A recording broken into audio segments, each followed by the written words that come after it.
Boys, good morning. I almost feel like a little bit of a human again. Almost.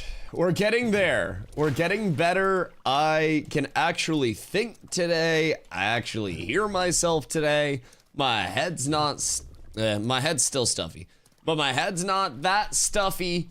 Boys, it's a beautiful, beautiful, beautiful day. Together. Hey, Zeus. Thank you for the 10 months, dog. I appreciate you. I appreciate you. Thank you, thank you, thank you. Way to current max level just mob grinding? No. And what's there to do at max level? Everything. Just trying to see if I want to get back into AOC or not. For sure, for sure.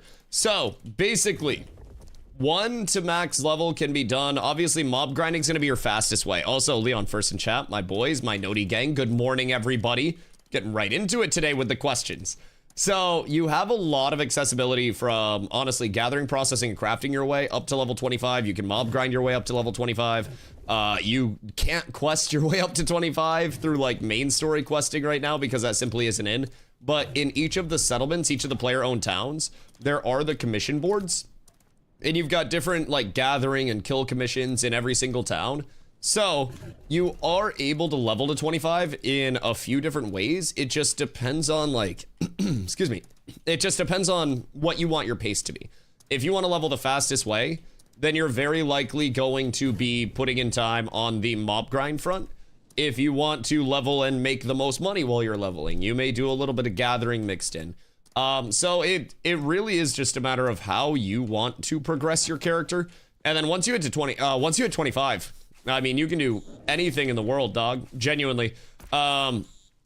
If you want to grind up gear, if you want to gather and, you know, raise your gathering skills and get ready to craft better stuff, then you can do that. If you want to try to chase down world bosses, you can do that. If you want to PvP, you can do that. If you want to be a pirate, you can do that out in the lawless ocean areas. If you want to run crates and sport fish, you can do that. There is an ungodly amount of content that already is here. The problem with Ashes, in a lot of people's minds, is that it doesn't throw you immediately into that content.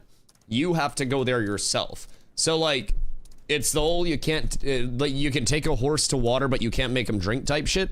Except they tell us where the watering holes are, and then we have to go there ourselves. So like, if you are willing to seek out content, go find things to do with the community that you like playing with, you will never have an issue of, you know, wanting content in your life, honestly. So my plan to start out the day, I'm going to run down to the desert and I'm going to do a shitload of mining. I would like to have better bags, but I never did my crafting for it. So technically I should probably go down to New Ayla to start, so that way I can try to get somebody to make my bags for me, because I will need some bags. I have 0 right now. Also, CatPap, thank you for the 75-day streak. I appreciate you, my friend. Z, good morning. Everybody else, good morning, my lads. Z got ice cream today. I'm kind of jealous. I fucking love me some ice cream, despite being incredibly lactose intolerant. Anytime I have ice cream, will be up at 3 a.m. pooing. But I never regret it. I never stop myself. Ice cream goes so fucking hard. So hard. Don't stick to one town's boards either, making a big loop and getting a lot is key. Oh, yeah. That's also good tech. Yeah, go around and grab all of the different town boards in different towns, all the gathering ones, everything. So, does those relic hunting, aren't they random RNG? No, relics drop in random, in specific places. So, every relic is in the loot table of something.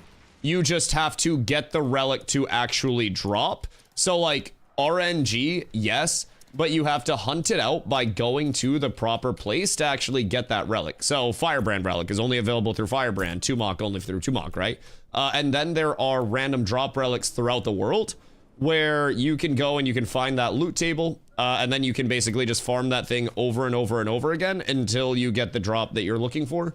Now, is that always a little sketch in terms of trying to rely on that?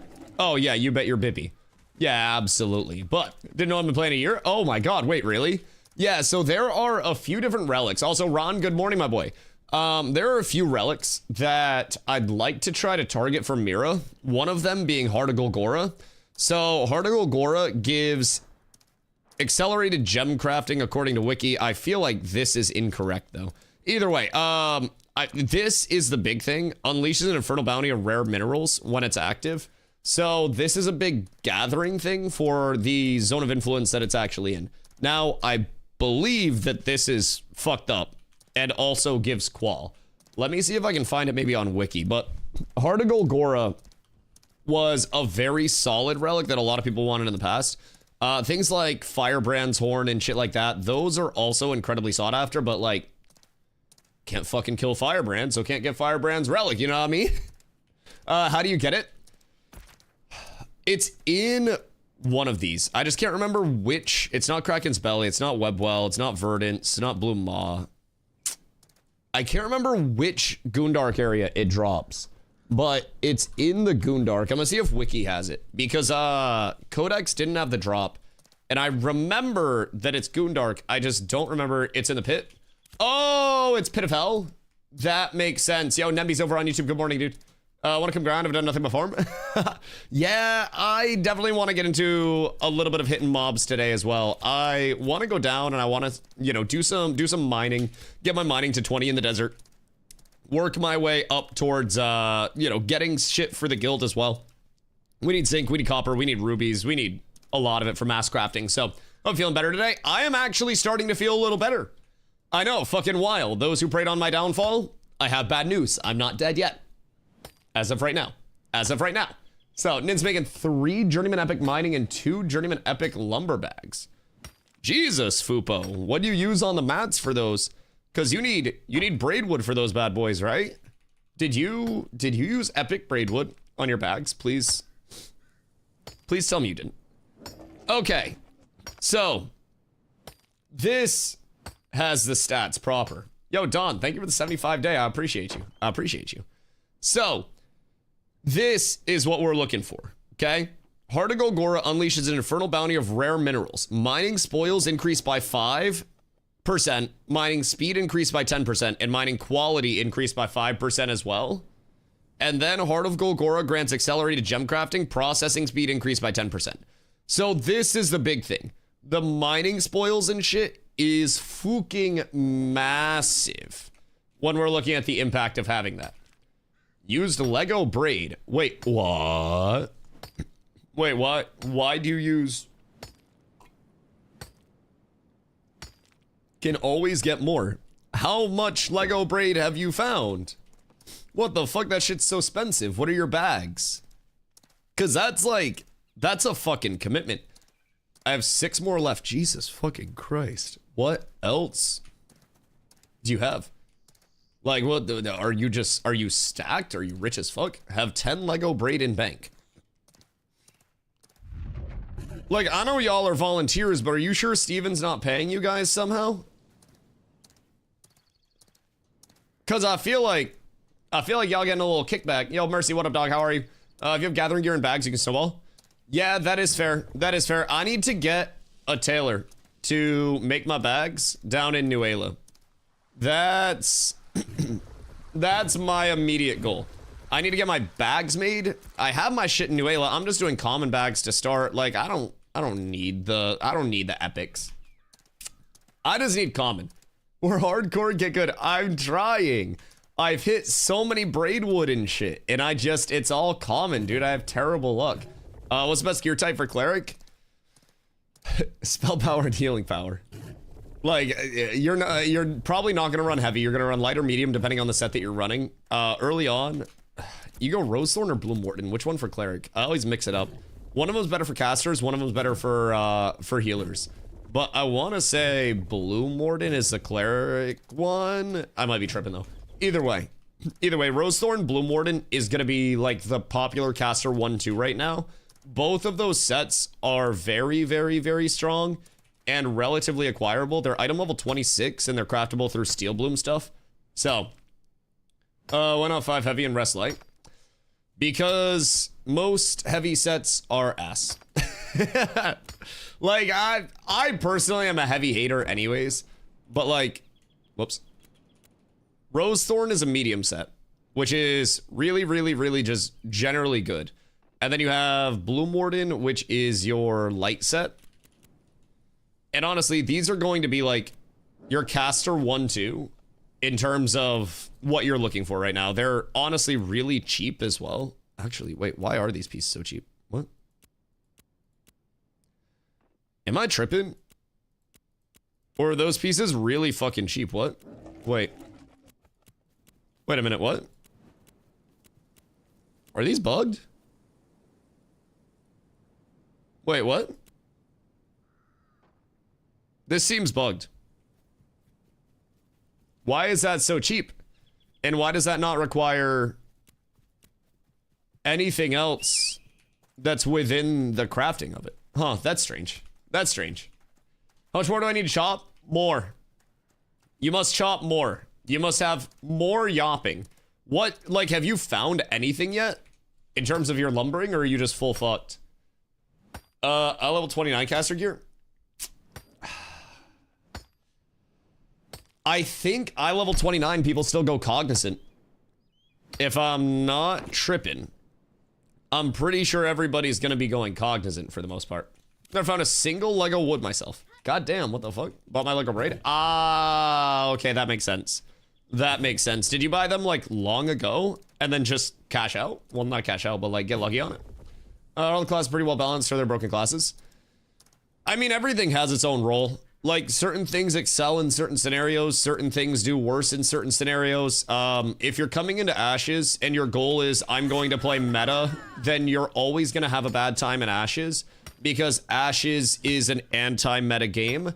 Ashes, A, is always going to change, balance-wise. We still have level 26 to 50, we still have secondary archetypes, we still have balance passes and archetype reworks coming. We still have so much that's going to change the state of progression as we know it, and the state of balance as we know it. Anybody that's coming in at any point of Ashes, really, to play like what's meta or what's best instead of what you enjoy, you're just gonna burn out. I got bad news. You're always gonna chase a meta. You're always gonna chase what's good, and what's good is always gonna be changing and evolving. So like, I would worry 0% about what archetypes and what classes are good, because everything is usable in a certain scenario. Like, there's always a spot. Me being bored and making a blue 5-piece gray plate was a bad idea. No, not at all. Not at all. I mean, like, grave plate is not bad. I mean, by any means, it's perfectly fine. It's not like you're just down bad for using this. This is item level 23 stuff. So like, this is going to be really cheap to make, and it's going to be a really solid set to get you squared away. It won't last you forever, of course, but like, I wouldn't say it's a bad idea by any means. It's got great stats on it. Who's above me? The fuck? Who dat? But yeah, grave plate stuff, like, it's really well rolled.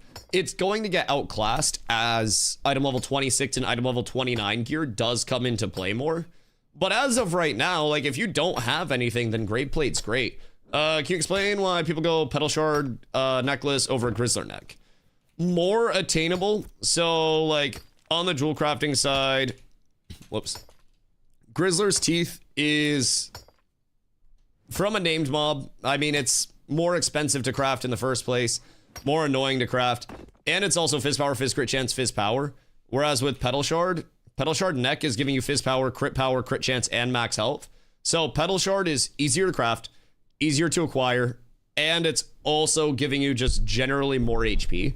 If you wanted to use something other than petal shard as a fizz, you'd probably be looking at Zarin. Zarin is an item level 29 necklace that gives 1600 fizz power, which is an ungodly high amount, if I'm being honest. Why is my camera being fucky? That was weird. I don't know why, but my camera does not like it when my character sits down. But yeah, so I mean, even with this, I'm at 943 fizz power off of that, almost 500 crit chance, crit power, and then 350 max HP. All of those stats are just insanely valuable. Finally got my 5 apprentices set up. Time to hoard all those short bows. Oh no. What short bows are you trying to make? Found a mule bug? What do you find?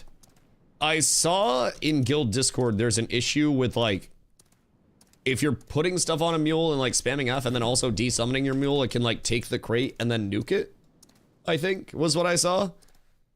That was me? Yeah, okay. I did see that. That was when I first woke up. I was tired as shit. But yeah, that's kind of sus. Is that also best for cleric?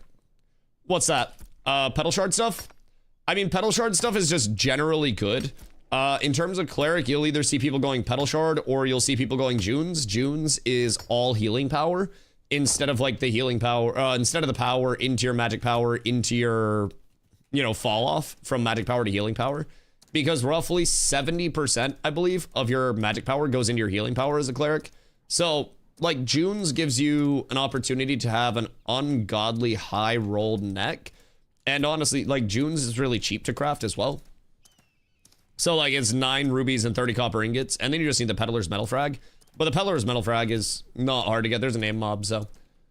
I'd start a tank. What skills are must-have while leveling? Are you soloing or in groups? Because if you're starting in groups, I like to start Pulverize or Desolate, whether you're single target or AoE. Shake It Off, Taunt, Supernatural Grit, Intimora. But if you're solo, I would go Tremoring Strike, Pulverize, Shake It Off, Supernatural Grit, into maybe like Slam or Reflect, and then start working on stuff there. Leatherworking equals medium armor. Exactly. Yep. So armor smithing is heavy armor, which is all physical mitigation. Leatherworking is medium armor, which is a mix between phys and magic mitigation.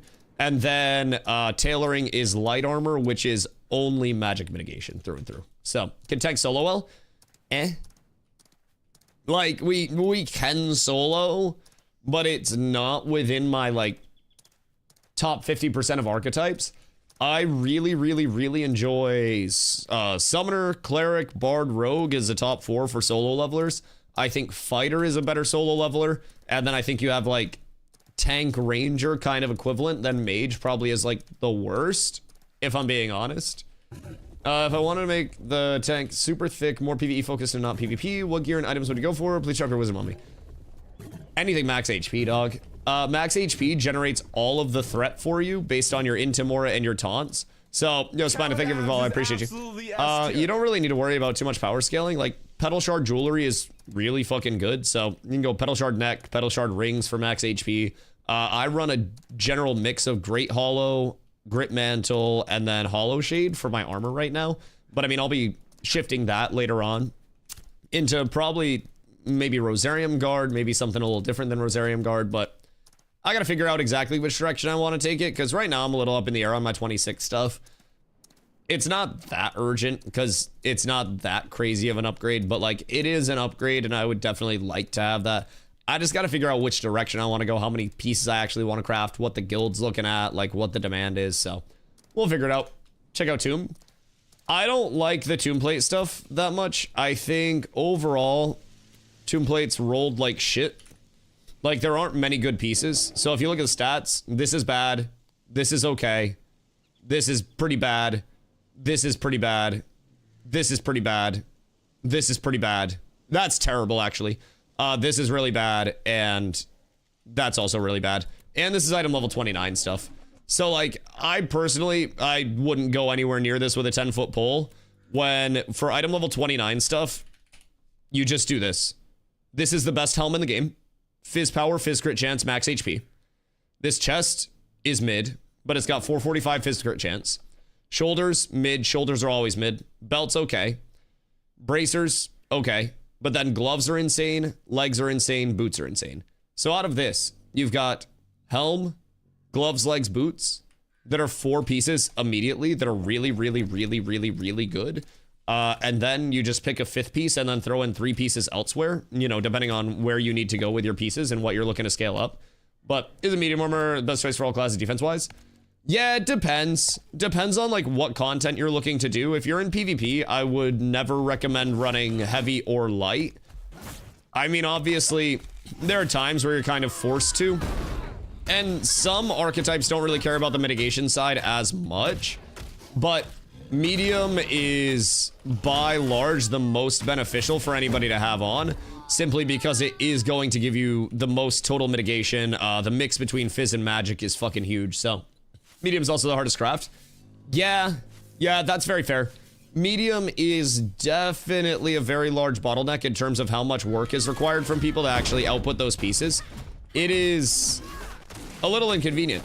I was getting ready to craft 5 heroic pieces at the end of last phase of medium armor, and I spent roughly 3 weeks hunting to try to get those pieces all squared away.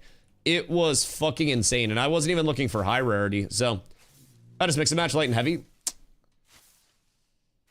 The thing about that is you're losing out on your medium set bonus as well, though, which is going to be basically like 25% of your total mit. So if I'm in a medium set bonus, I immediately have 6% defense to fizz and magic. So if I lose 1 piece of that medium set bonus, right, then I immediately drop down to 34-2 and 24-7. So like that's a huge fucking drop. Huge drop. I personally would not want to go anything other than a medium 5 piece. I have tested a lot of builds. Obviously, if I go Rosarium Guard, I'll have to go heavy 5 piece for a little bit. But I've tested pretty much every armor set in the game between like PTR and live on tank. On the private test realm, they give us a lot of options for gearing. So we can basically just pick up these crates and they'll have different gear sets in them. So I've been able to test everything from light fizz tank sets to heavy tank fizz sets to a 5, 3, and 8 piece of one thing. Like, you fucking name the combo, I've tried it. Fortunately. So I'm pretty set in stone on where I want to go 29 wise. It's physically just that like Blood Runner gear is too insane to not use. Now you do also have a couple of options on the armor smithing side. If you're looking for something that is going to be item level 29 and heavy, I'd almost recommend Forge Guard. Forge Guard has a few really solid pieces. That chest is fucking insane. The shoulders are kind of mid, but that chest is insane. The belt's really solid. And then the bracers are god tier. So I personally, those have max HP on them as well. But personally, I'm looking towards a 5-piece Blood Runner and a 3-piece Forge Guard set for item level 29 stuff. As I always am. I could go 3-piece Tauren Scout, but like, just kind of depends. Just kind of depends. Thoughts on Tide Rot rings for PvE tanking? Meh. Because, like, they're going to give a little bit more max HP. So, I mean, they're not the worst. But in terms of their value, these are terribly low value. For one of these, you need 162 rubies. 60 bluegill oil. Like, this is a fucking weapon craft. This is ungodly expensive for what it is. When out of these 162 rubies, you could take 45 and craft an entire 5-piece Petal Shard set, you know? There are certain things that just physically aren't worth it, especially with what they put out. The Tide Rot stuff is okay, but like, I personally wouldn't go out of my way for it whatsoever. If I'm being completely honest, I don't necessarily think it's worth it. Now, there are a few other decent jewelry pieces that you can always find along the way. Like Veil Pierced earrings could be made if you really want to go that like super beefy tanky route. But again, that's 51 rubies and 8 tendy ingots. So even that in itself is going to be much more expensive for the value than, you know, like a Steel Bloom earring. Now, I will say those have max HP and Steel Bloom earrings are only offensive, but it's kind of unfortunate. Fighter 22, I have to go weaponsmith plus armorsmith for gear. No, you don't have to. No, you don't have to craft any of your own shit. Everything is player made and nothing is bind on pickup or bind on equip. So keep in mind, if you do exclamation crafting, that will give you a good idea of what you are looking at for like raising up your levels of your trade skills. So with exclamation crafting, you can only have a certain number of skills at a certain like tier. You can only have 5 that are brought up. So if you're trying to do like armor smithing and weapon smithing, that's going to be impossible to feed just as a solo, because you physically won't be able to gather and process all of the shit that you need to then craft the output. So with Ashes, you truly cannot do everything solo. You need to, even if you were an SSF Iron Man, right? Like if you're going full solo self-found, no trades, no auctions, no anything. Well, you're functionally going to limit yourself to a lot of gear. Like you're going to cut off a lot of that shit. Also, Roach, what up, my dog? Personally, kind of want to go Scorch Mantle, Strike proc on plus 8 pieces and weaken 25% melee speed reduction. I don't think Strike's that good. I wouldn't build around Strike personally. Like, it's quirky, but it's unreliable. I'm not building Blood Runner because of Siphon. I'm building Blood Runner because of Medium and because of Fortitude and because it's the best like stat set in the game. Siphon is actually really bad. I think that the only set bonuses worth freaking out about are things like Forge Guard. Steen, thank you for 3 months, dog. I appreciate you. Thank you, thank you, thank you. Scorched Cell support. Oh, good, good, good, good. But yeah, when I think of like the set bonuses, I don't freak out too much about the actual like damage proc ones. What I'm looking for are set bonuses like these, where I get a bonus for an uptime on that activation. So this is still random, but it's giving me more validity over an extended period of time than that random one proc. Because if I hit somebody with a Siphon or I hit somebody with a Strike and they're 100% HP and it doesn't kill them and they just heal that off, then that entire set bonus is just gone, right? Now, with the TTK being so fast, maybe there's a little bit more validity in Strike, but it'd be interesting to see. Doesn't mean that armor's kind of broken in this game. Most people wear medium, then why even have heavy and light armor in the game, except for a few situations. Heavy doesn't protect you from magic damage, is weird. I mean, that's just their gearing design. So there are still situationals where you would want to have heavy or light for like super, super late game content. If you are fighting a boss maybe that is going to be doing a lot of magic damage and is more like down the road if that's your focus, right?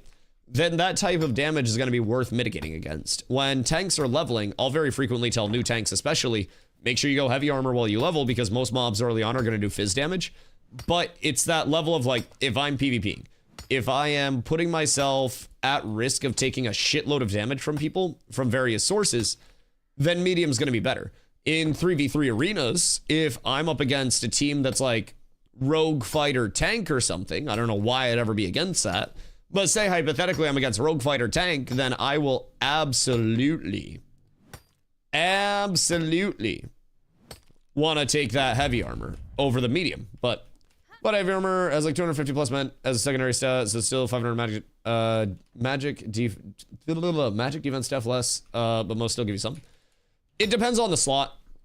So like the slots themselves have the attributes tied to them. So if you look up chests, you'll see con. If you look up helms, then you'll see men. If you look up belts, then you'll see con. You know, this is the structure of the stats on gear. So they changed it a while back where random stats don't pop up on random gear. So like you won't see one medium chest with con and then another medium chest with strength as the main stat. All of your chests will be a con main stat as a result of that change. So you'll get that mentality from anywhere. But just for perspective, again, people that are in heavy, item level 26 heavy stuff that have already crafted their heavy shit, Glow is 8k plus HP, 400 plus power with food up, but is at like 18% magic defense. 1-8. So that doesn't really fucking matter if a caster just looks at you and then does 12k of your 8k HP in damage because a bard can just one-shot you. Bring on the spells is scary hours out there. Now, as a rogue, you have a little bit of oh shit magic myth though, you know what I mean? So that's good. Steen, thank you for the 70 dog. I appreciate you. Thank you, thank you, thank you. The 75 day. Craft a silver glade short bow. If nothing else, a nice 1k fizz power boost over what I had. Yeah, that's fair. That's fair shit. Any of those boosts do feel very nice. What do relics do? Depends on the relic type. So one of the relics that I really want to get to hunting today is Heart of Golgora. So with Heart of Golgora, the inactive increases processing speed by 10% for like gems and shit. So that'd be like stonemasonry. And then you have Heart of Golgora unleashes an infernal bounty of rare minerals. Mining spoils increase by 5%, mining speed increased by 10%, and mining quality by 5% as well. So I'd really like to get my hands on that for Miraleth if I could. But there are quite a few relics that are all kind of worth getting. It just depends on what the relics are that we want to get. But with Miraleth being such a central hub and having so much gathering available in it as well, I feel like a heart would be really good. So that drops from Pit of Hell, which is the super bugged cave that is no longer super bugged. That's like right out here. Can you trade relics? Relics have to be brought to the settlement via caravan, and then once they're deposited in the settlement, they're there. So you can't like trade them settlement to settlement yet. Maybe in the future you could. On the player side, your best bet with relics, if you're a community that doesn't have a settlement and you want to make money, is getting a relic to drop and then selling it to a town. Because towns will absolutely want to buy the relics. If you get a Heart of Golgora, that's going to bring a lot of people over to that area, and that's also going to make a lot of people a lot of money because of the mining qual, the mining spoils. So those have sold in the past for hundreds of gold. Certain relics could sell for gold cap once people have gold cap just kicking. Right now, I don't think you're getting gold cap. I don't think you're getting hundreds of gold.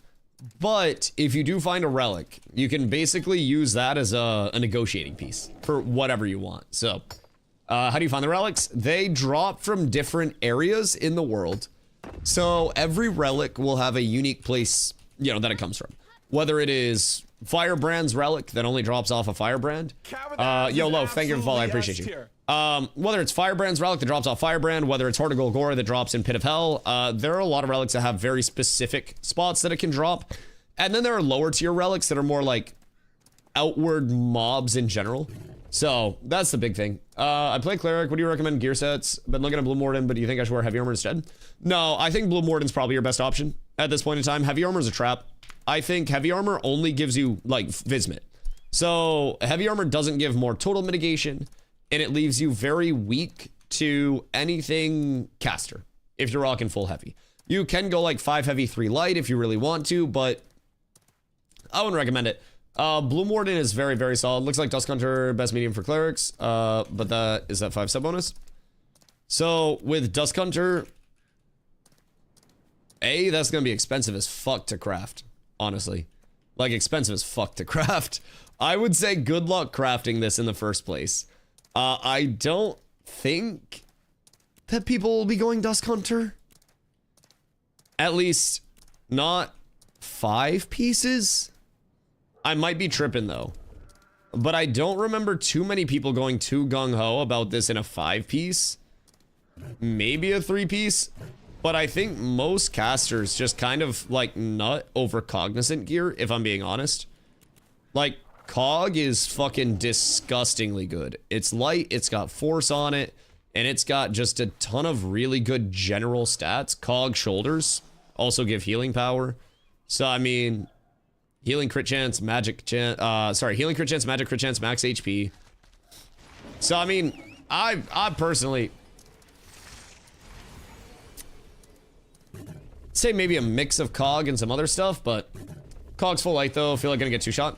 Yeah, that's the trade-off with Cog right now. If you're worried about fizz damage, then Cog is definitely going to be leaving you a little bit to be desired, you know? What's endgame mage looking at? Cognizant. Cognizant. Just the caster set in general. Pretty much every caster in the game will want Cog. Cog is bad for PvP. You're on Fent, respectfully. Cog is not bad for PvP. So, I have bad news for you. A rogue is gonna 2-shot you regardless right now because rogues are hitting for 4k on backstabs. I have really bad news. Most people are gonna go 5 Cog, 3 Sandbastion, I believe, as their endgame set to try to get a little bit more fizz power, fizz mitigation out. But, yeah, to say Cog is bad for PvP, no. Cog is still by far, like, your best stat option in terms of a 5-piece, unless people are cooking up some tech behind the scenes. But mitigation irrelevant, man. Rogues are going to nuke the shit out of you. And if you're a caster, I'm gonna be honest, in a 1v1 situation, you just lose to a rogue. Rogue is the best 1v1 class in the game. It is the burstiest solo class in the game. It has the best sustain. It has everything. Like, rogue will always beat you if you're a caster, and you will not be able to do anything about it whatsoever, no matter how hard you try. That is what I've got to get through to you guys. If you're a mage, if you're a cleric, if you're a summoner, if you're a bard, shit, if you're a ranger or a fighter, you cannot beat rogues right now. That's the cold water on your face. A really good bard could beat a really bad rogue, but like, rogues are insane. Mages need buff? No, mages are bad in 1v1s, but mages are still really good in group stuff. Basically, some archetypes are better in 1v1s, some archetypes are better in groups, and mage is something that needs a little bit... What? The fuck? Mage is something that needs a little bit more love, in my opinion. But I don't think it needs to be the Omega 1v1 class. Like, when you're talking about 1v1s, it's very susceptible to archetype differences, right? If I play a tank and you play a mage, then I just beat you. I got bad news. I just do. And that's just going to be the structure of 1v1s. Certain archetypes will have better kits for 1v1s. Fortunately, Ashes is not a 1v1 game at all. Ashes is a group game. So when something lacks, you know, in its kit, that's where other archetypes come in and say, hey, I got you. All right, let's see. Let's see here.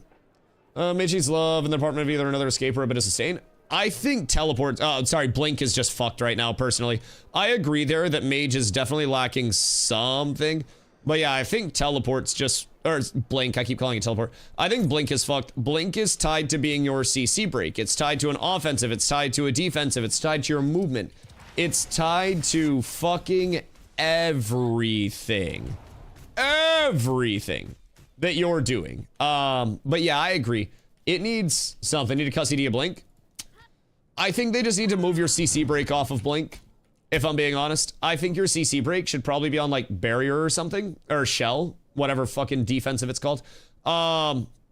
Personally, I think the biggest thing with Mage is that if you want to get in, you've got to blink. Well, once you blink in, you no longer have a CC break. So the second you get CC'd while you're in, you die, you feed. But if you don't blink in aggressively, then there's no point in having a Mage because you have to blink in aggressively. So Mage is in like a little bit of a catch-22 right now, where you've got to put a lot on the line to get not necessarily a ton out of it. It's kind of like getting the fighter treatment, so to say, where fighter isn't inherently unplayable, but a lot of people will see fighter players just going in and getting absolutely ass blasted to oblivion. And upon seeing that, they just say, all right, well, fighter's bad. But like, fighter still has the potential in its kit to pop off. It's just that fighter needs a lot to actually work. Big issue is gear drops as well. Notice the caster I have to craft more shit. Yeah, caster item level 23 drops are a bit scarce right now for sure. I think as people go up into item level 26 and 29, it's important to remember that everybody will be crafting their shit. So in Ashes, you're not supposed to find gear drops that are item level 26 and 29. You're supposed to lean into crafting, and crafters make the best shit. So whether that's good, bad, indifferent, like, we have seen item level 26 and 29 stuff drop in the past, but it's really fucking rare, brother. Like, this server, Glow, saw one piece of item level 26 stuff drop from Steel Bloom, and I haven't heard of a single other person finding, like, a Rosarium Guard, Bloom Warden, or Rosethorn drop from Steel Bloom. So it's really rare, man. It's meant to be really rare, too, though, because that is the player-driven econ. If everybody could just fuck off and do their own thing and then farm up drops and get, you know, best in slot gear, then that wouldn't really lean into crafting too much, you know what I mean? Older class major fighter primarily, still get the new class treatment. For example, the bar tree compared to the fighter tree. Yeah, I mean, fighter, I don't think it's necessarily an inherently terrible spot. I mean, in terms of the old classes as well, tank is just fine. I don't really think it's like an old versus new or anything like that. I just think it's as metas evolve, you know? Kind of defeats the purpose of crafting at that point. Yeah, and I think there's a dichotomy that can be achieved where, like, drops can exist while still putting people into the crafter-driven economy very heavily. And I'm sure they're working towards that. It's just like, what is the point of that? Well, I have grand dungeons? That's the thing. Yeah. Now, I will say, it does drop. They do. Does it drop frequently? Nope. Not frequently at all. But drops do exist from the grandies right now. It's just, they're not common. So, I mean, I see both sides of it. In a crafter-driven economy, You definitely don't want people to just immediately go into a grand dungeon for a couple of days and then come out with an entire item level 29 gear set. Especially because of grand dungeons drop shit, right? Frequently. Why would we level up the server? Why would we level settlements? We don't need to. Our motivation would be at an all-time low to do that, and it would kill that entire, you know, incentivization of gameplay loop on top of crafting. So right now, the big thing is we want to push settlements as fast as we can so we can get item level 26 and 29 crafting faster than anybody else. But what happens if we're full item level 26 and 29? Then the incentivization is going to be much less because people will already have their base sets. To make them higher quality than green, what if I told you the average craft this phase is a blue? Material scarcity is a bitch. People are crafting gray and green sets out the ass. I got bad news. Now, yes, eventually people would want to make them in better than green. Exactly. But the fact that you physically can't get them in any reasonable way is now forcing people into the settlements. If I say you can only eat dinner after your chores are done and you're not doing your chores, then you're not going to eat dinner. You're going to starve and then you're going to do your chores. People are spamming epic steel bloom sets, heroic and epic bows. Ha! Brother doesn't know about the dupe that exists.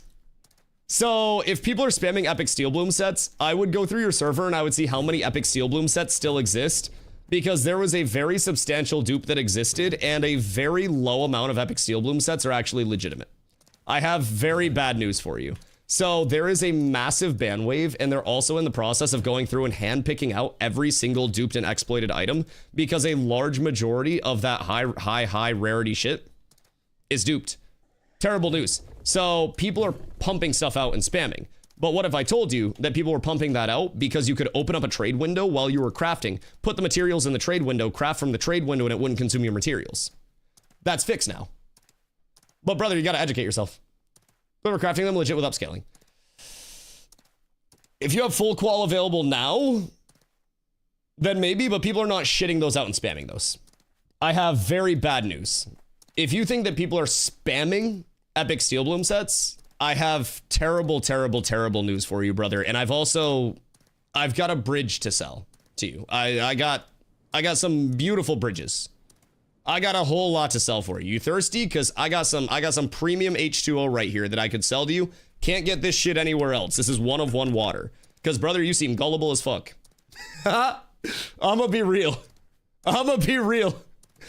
I am someone who very much has rose-colored glasses on, but brother, you need to look at the material input. Really, this material input in this scarcity, even if you're looking at like Rosarium Guard, you're telling me that people are just shitting everything out like this. You just make a character on Lotharia and check for yourself. I don't need to because I have people on Lotharia. I have people on every single server. Brother, I don't need to go to a server to know that there are dupes on it because the dupes have been confirmed on every single server.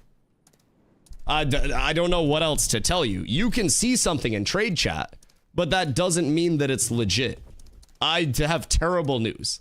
Now, the qual is being pushed up like crazy, but that's also something that started happening yesterday. In terms of qual reaching the insanely high points, we talking about the 6K Armorsmith qual? Yeah, what the fuck even was that? I saw that screenshot. Where even is it? There was a screenshot of like, what is it? 7,100. This one. Now, you got 750 base. You got 7,100 Armorsmith qual. That's going to help, but this is also a very recent thing. How? I don't fucking know. If I'm being honest, I don't know like what's pushing that much. Because even if you look at like food and elixirs and stuff, I'd assume a node buff bug.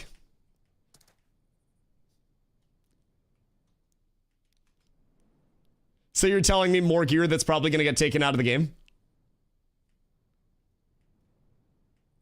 Oh no. Oh, what a crazy coincidence. Oh man, but if I just went over to Lotharia, I'd know. Closed food elixir node buff. What are the clothes putting in? Like, how much is actually scaling off of that? Because that's a fucking disgusting amount. If we go... Where are the armor smith shit? Journeyman armor smith shirt. That's 89 qual on a shirt. So that's not gonna do it. That's not gonna get you up to 7,100. Epic Journeyman belt is 100 plus. Right, so we're still missing 6,500 or more. So where's the other 6,500 coming from? Pretty sure it's node buff. Had a guy this morning do it. All he did was run out of town, back in, got buff, relogged in town, and it skyrocketed. 1k for food buff. All right, so we're missing the other 5,500. So yes, I would expect those exorbitant high crafting qualities to be looked at. Another for elixir, if I'm not wrong. Yeah, then we're still missing 4,500. So that's if somebody is full Lego, crafting in full Lego. 2k from buffs, then node buff. Yeah, so you're looking at what, 4,500 to 5k from settlement buffs?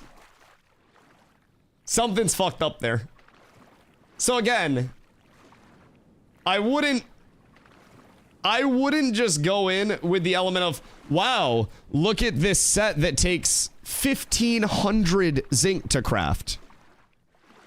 Wow, I bet everybody is crafting this legitimately. No, if everybody's shitting out epic Rosarium Guard, brother, there are not enough materials on the server for epic plus Rosarium Guard in a mass aspect. Like, that's a lot of mats. Just in terms of the zinc for a set. And that's not factoring in the otters. That's not factoring anything else. Like, you do still need a lot. And again, bugs will help people craft stuff in a higher rarity. But, as I was saying, the average legitimate craft this phase is much closer to blue. How to factor in the otters? Never forget the otters. The otters will forget you as soon as you forget them. Do you know if Carfin drop sets only on the highest floor if it drops? Very low drop rate. I've seen drops on 3rd and 4th floor in the past. Have I seen drops this phase? No, I also haven't spent a ton of time in Carfin this phase, admittedly. So I can't say exactly what drop rates are looking like over there, but I would assume bad. Personally. I would assume quite not good. The otter leather alone? Yeah. Now again, if somebody's 7,100 qual, then that's going to push them up to an insane amount. So if I go like Rosarium Guard chest, for example, and then I just go into crafting calc, simple calc, just to show what 7,100 qual does. 7,100 qual puts you almost into heroic. Like, that's tough. There are things harder to craft like Rosarium and shit, but you can easily make heroic and epic glory-bound weapons. Also false. Epic is hard as fuck to make in glory-bound. I have really bad news for you, brother. Shit's expensive as fuck, and scarcity is a bitch. Even glory-bound weapons, people are hitting braid scarcities, like, there's a lot of scarcity. And you cannot easily craft heroic or epic right now. I have terrible news. That is still going to be multiple hundred gold. If you're looking for an epic, like, you're spending a ton right now. Brandino, thank you for the follow. I appreciate you. Like, I don't know, man. I don't know. And your exact quote was that people are shitting out.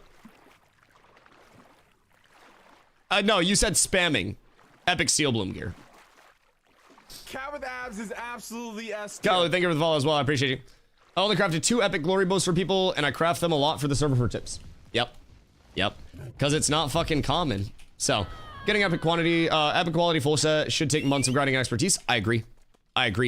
The rarity scaling is a very important thing to maintain because it's also a matter of, keep in mind, not only just expertise in terms of playing the market, but you have a legitimate material scarcity on the server now because of the quality inputs of materials that are needed.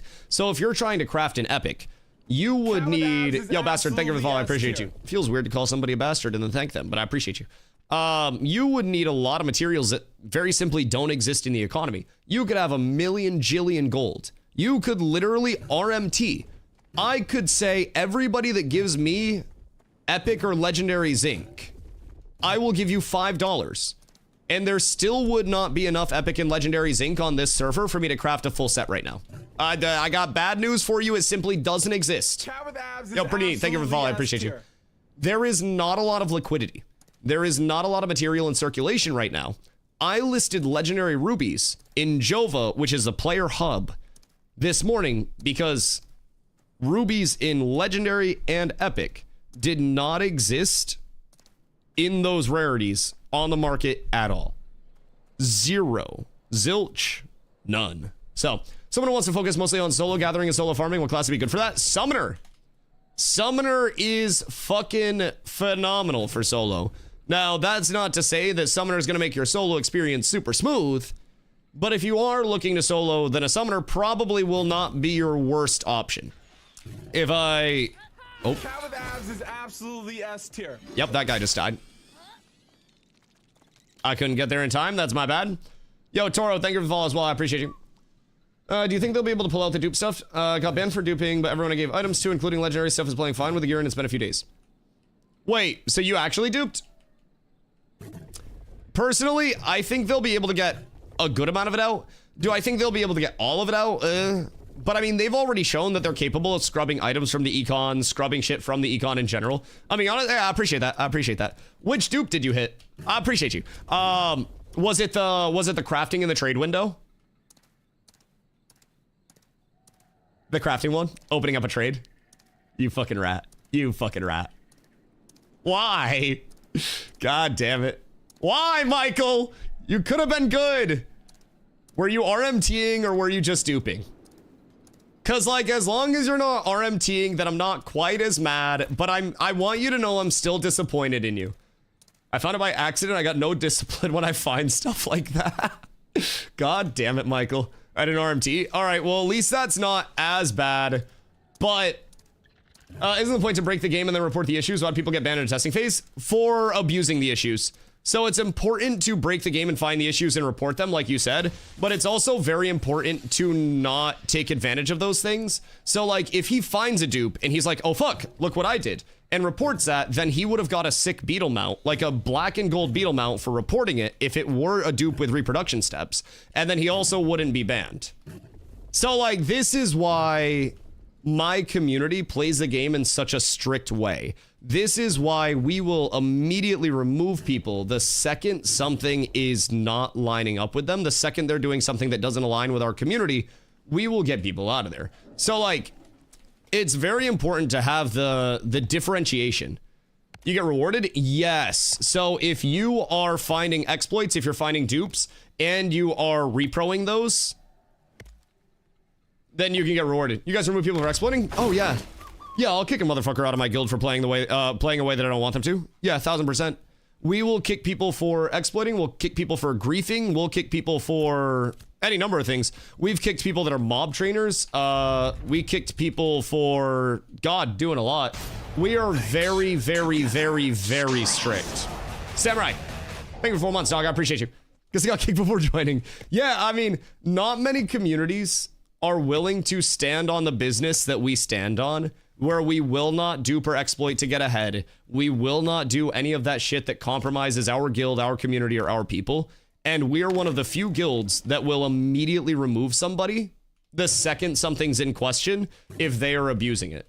Like, we will immediately pull the plug on it. We'll investigate, and if it looks like it's sus at all, you're gone. A lot of other guilds. But it's also important to note, we are unironically one of the only guilds that PvPs in the way that we do with the organization that we have that has this mentality. Killing mobs in a cave where lose super high exploiting. I don't blame people for that. No, I don't really blame people for that, honestly. Like, obviously the cave shouldn't have been a thing and it should have been fixed faster, but do I fault somebody for going to a high drop rate area when drop rates are high? I think that's on like the lower spectrum. We would probably just say at that point, like, Cat with abs is absolutely S tier. Maybe try to not, but yo, Tubline, thank you for the follow. I appreciate you. Like, at the end of the day, there are certain things that are immediate, like, oh shits. And I don't really think drop rates in an area are that crazy. Like, if Goblin Plateau got nerfed tomorrow and they were like, this is also too high, I'm not gonna kick people for fucking farming that. But like, if somebody's duping, if somebody's like maliciously exploiting, like, say we get reports of, you know, oh, Dusty, zombie has a caravan attached to his flying mount and he's pulling it through the fucking air. Then it'd be a little bit of an issue. It'd be like, Zom, come on, buddy, you can't be doing that. At least not in public. Take a different route. So we try to like draw the line. There's a certain element where like it's an alpha, things are gonna be buggy. Always knew zombie was cheating. How do you think the settlements got up so fast? Exactly. But there's a certain line where it's like, it's an alpha, things are gonna be buggy, right? If somebody finds something, like we've had people that have found dupes, we're not like, oh my god, get the fuck out of here, you heretic. Like we're not yossing people for finding something. But if somebody, you know, say somebody comes to us and they're like, oh, Dusty, like, you know, so-and-so in your guild is, I don't know, duping, or so-and-so in your guild is just going around like griefing like crazy, right? Then we'll talk to that person. We'll be like, hey, what's going on here? You know, why is this happening? What you doing? Let's get it to stop. And then if they're just like, nah, I'm not gonna stop, then we'll just give them a different place to play and it won't be our guild. So we always kind of try to give some perspective of things, right? We have a little bit of leeway where we understand it's an alpha and shit's buggy. But overall, I really do value protecting the integrity of this community. Like, very heavily. And again, in terms of the PvP scene, we are one of the few communities who hasn't had controversies, issues, accusations. The worst thing that people can say is that I yap at people on stream and Zombie's a dick. Other than that, people are like, oh, well, there's Zerg. Okay, and you're a bitch. Shut up. I don't know what else to say. So, like, my community, we play the game a certain way because I've always said we're building towards launch and beyond. I don't give a fuck about winning an alpha phase. I don't care. My ego's not that high. I have an ego, but it's not that fucking delicate. So for me, ooh, blue. For me, I want every single person in my community to prep for playing the game on launch, when we can't rely on these dupes, bugs, and exploits to get ahead, and when everybody that is relying on those dupes, bugs, and exploits to get ahead has no fucking idea what to do because they haven't played the game legit in the 4 years that they've been playtesting. So, I mean, really duping the copium is illegal. We need to get a very good supply on that. Is it hard farming Radiant Gear solo? Depends on, like, what Radiant Gear you're actually looking to farm, if I'm being honest. Like, some gear more accessible, some grinds more accessible, but overall, Radiant Gear tends to be a little bit scarce right now, especially on the caster side of things. Oh god. Wait, Nidden did break his arm. Jesus Christ. Or he could just be like flamingoing like this. He always good. He could be like a teapot, Fupo, and just like pouring him out and stuff. So, that might not be a bad thing. We don't need to assume that violence has happened immediately. Been on this boss for 2 days now? Wait, what boss? What are you guys farming? What y'all trying to get? Because yeah, name mob farming fucking sucks. Dude, name mob farming is unironically the worst thing. They solo farming a boss? Oh no. Oh no. Oh dude, that sucks. Have you got any drops at least? Like anything that is worthwhile? Oh fuck, dude. I have spent many times farming shit from bosses and name mobs where I'm just like, oh god. 1 of 2 need one more. 1 of 2 need one more. Makes me think Blood Hoop. Immediately. For those that don't know, Blood Hoop is a phenomenal healer piece. Yes! Alright, I got it. Cool. Cool. Good luck on that. Good luck on that. How have the drop rates been out there? I've heard really bad. I've heard really bad. Goddamn, 2 days and you've only got 1 though? Ugh. Oh, that hurts. 2 days, 1 drop. Oh god. Oh god. And you haven't done like anything other than, oh fuck. See, I think gathering's bad, but at least I get to move. God damn. Oh, that sucks. Killed her for 6 hours, just saw Matt. Ugh. Yeah, that's tragic. Got a recipe though? Ooh. Ooh. The recipe is gonna be nice. That's gonna be real nice. Did some testing yesterday, per hour back and forth on crafting, approx, tested whites to green, but now you're using the 1, 2, 3, 4, 5, 6, and you'll have math, equal to rarity. I believe so, for the 1 through 6 formula, from what I've gathered. Keep in mind, I'm not the one that's designing the crafting calc or anything. I'm nowhere near smart enough for that. But I do believe, actually, that they did some more testing on the crafting calc to verify ratings. I know Sib's been working on it. Busty's been working on it as well very heavily, and we got a lot of people that are working on that right now. So I think, from what I gathered, I woke up today actually kind of feeling like a human again. I've been sick as fuck the past 3 days, so I'm just thankful to be, like, you know, here. So, like, from what I heard in the guild Discord, it seems like they're making really good prog on it at this point in time. I still don't know what the accuracy percent is. I'll talk to Sib when I see him later today, or talk to Busty when he comes in, because I know they've been super active with it. But I would definitely love to be able to get that shit out ASAP, because everything's all fucked. Yo, Grenade, what up, my boy? How are you today? Going for 6 hours and just on mats. Fucking crazy, by the way. I mean, at least you got a lot of mats, though. Like, at least you won't have to worry about that shit. Because, hey, better to have it than not. Leave 5% for error. Yeah. Obviously, we'd like to... Wait, what do you get, Jinso? Prime Beer boots. Ayo, those ain't that bad. Those ain't that bad at all. If I didn't need the finesse bonus, I could probably get away with rocking those. I mean, I guess I don't need the finesse bonus, but I like the finesse bonus. Low attack speed's always nice. The dex isn't the worst, though. It's 50 dex, so, like, that in itself is gonna be... shit, a small percentage of what I'm getting from the finesse bonus. So, like, low-key, those might not be bad. Also, speaking of boots, who the fuck said they found blue Rosarium Guard shit today? Long chain, in the official Discord, bug post crafting, but they're talking about the ratios with epic weapons. Yeah, epic weapons have been really fucky. I know the guild bricked multiple epic weapons down to heroic, trying to figure out the crafts. We had a lot of sad pandas in the guild. It was fucking tragic. Sitting about 220 mana power with age is a good spot to be at. I mean, depending on where you're at scaling wise, like, the high scalers right now are going to be upwards of like 400, 450 power and a shitload of HP. So, I had an assortment available if you asked earlier. Michael, no! No, you bastard! Also, I would have got Lego from you. God, like, you're duping and you can't even get me the good shit? What the fuck is this? God damn. Brother, am I worth nothing to you? I don't even get the good dupes? What the fuck is this? God damn. Okay, so genuine question. We're trying to stay low-key. Nah, that's crazy. Wait, what server? Like, what? Where was this happening? Was this on Shoal? Jesus fucking Christ. Your server. What guild? What motherfucking guild were you in? And who'd you give this shit to? Wait, name and shame, motherfucker. Who'd you dupe for? Goddamn. Oh, wait. I appreciate them.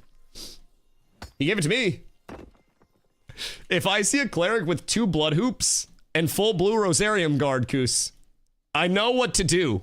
I know what to do. Can't name and shame now. I don't know, bro.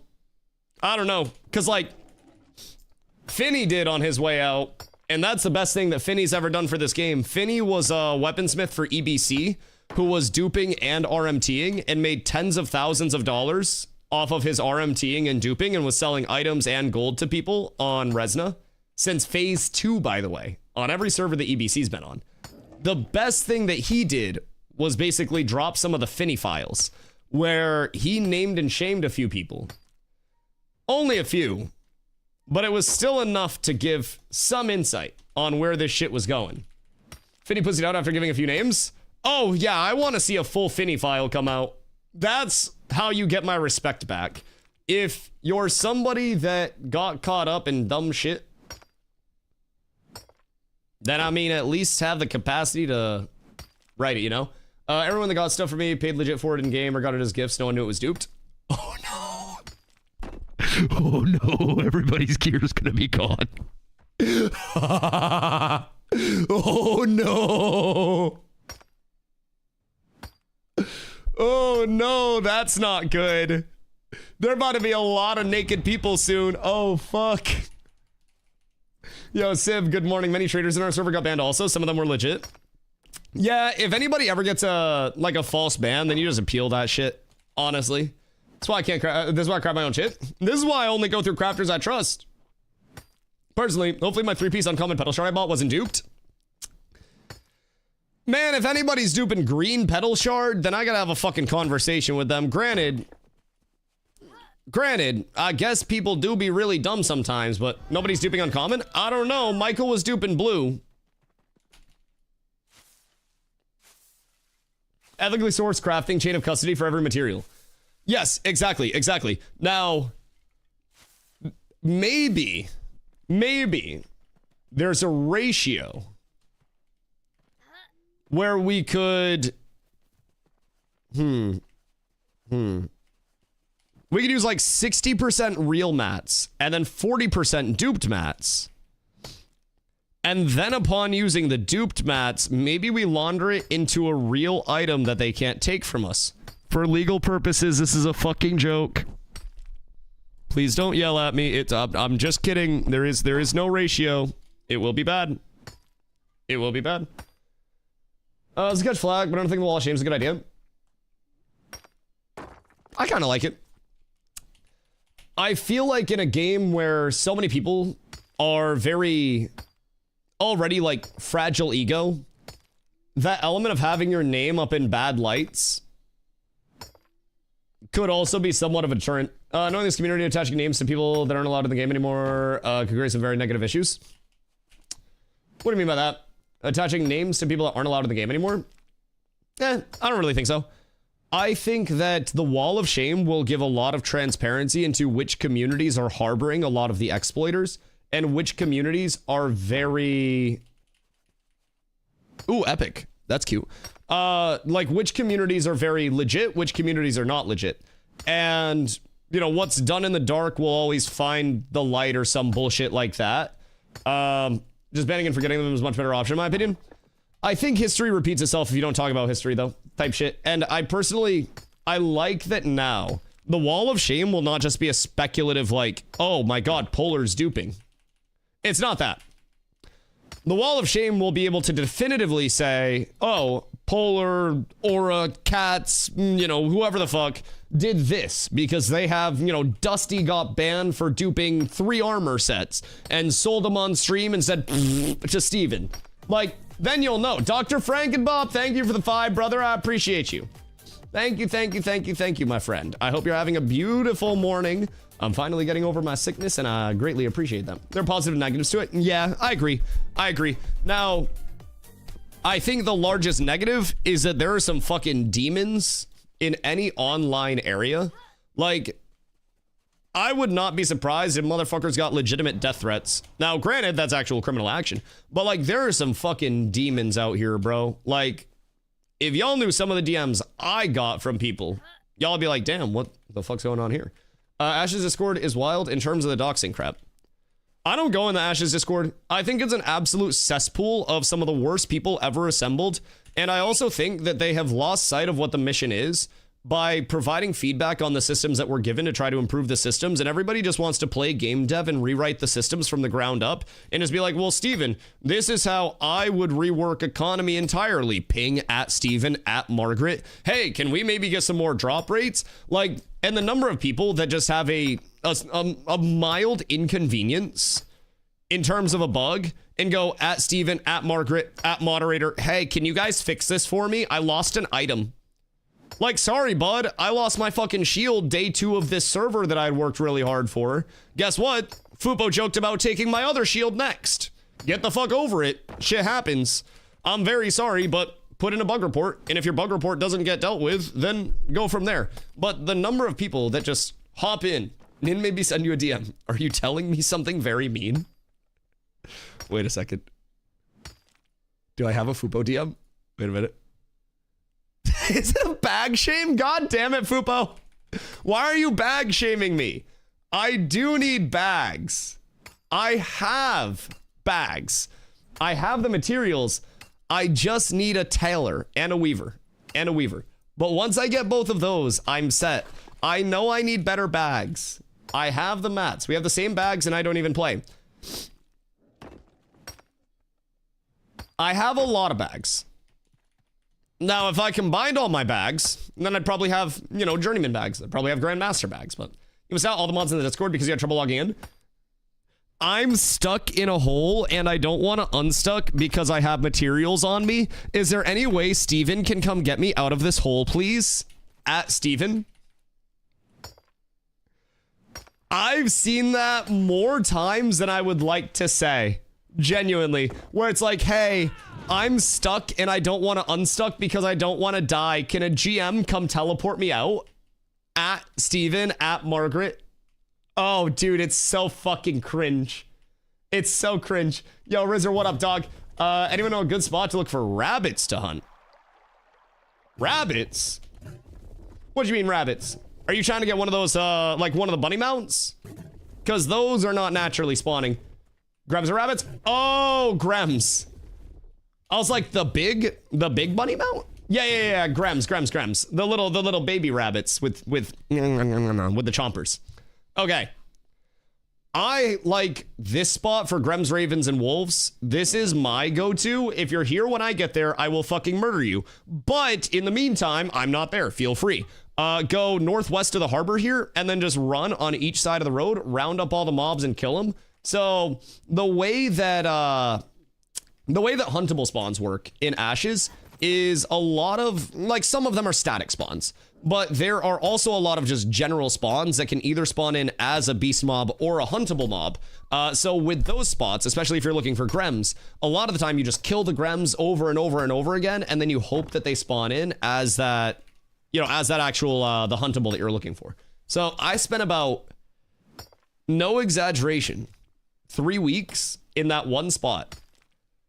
I got my hunting way past journeyman, and every single day for 3 weeks, I was going over there and I was just fucking smacking Grems, Ravens, and Wolves to try to save up all the carcasses that I needed for my 29 set. So, TLDR, people are children.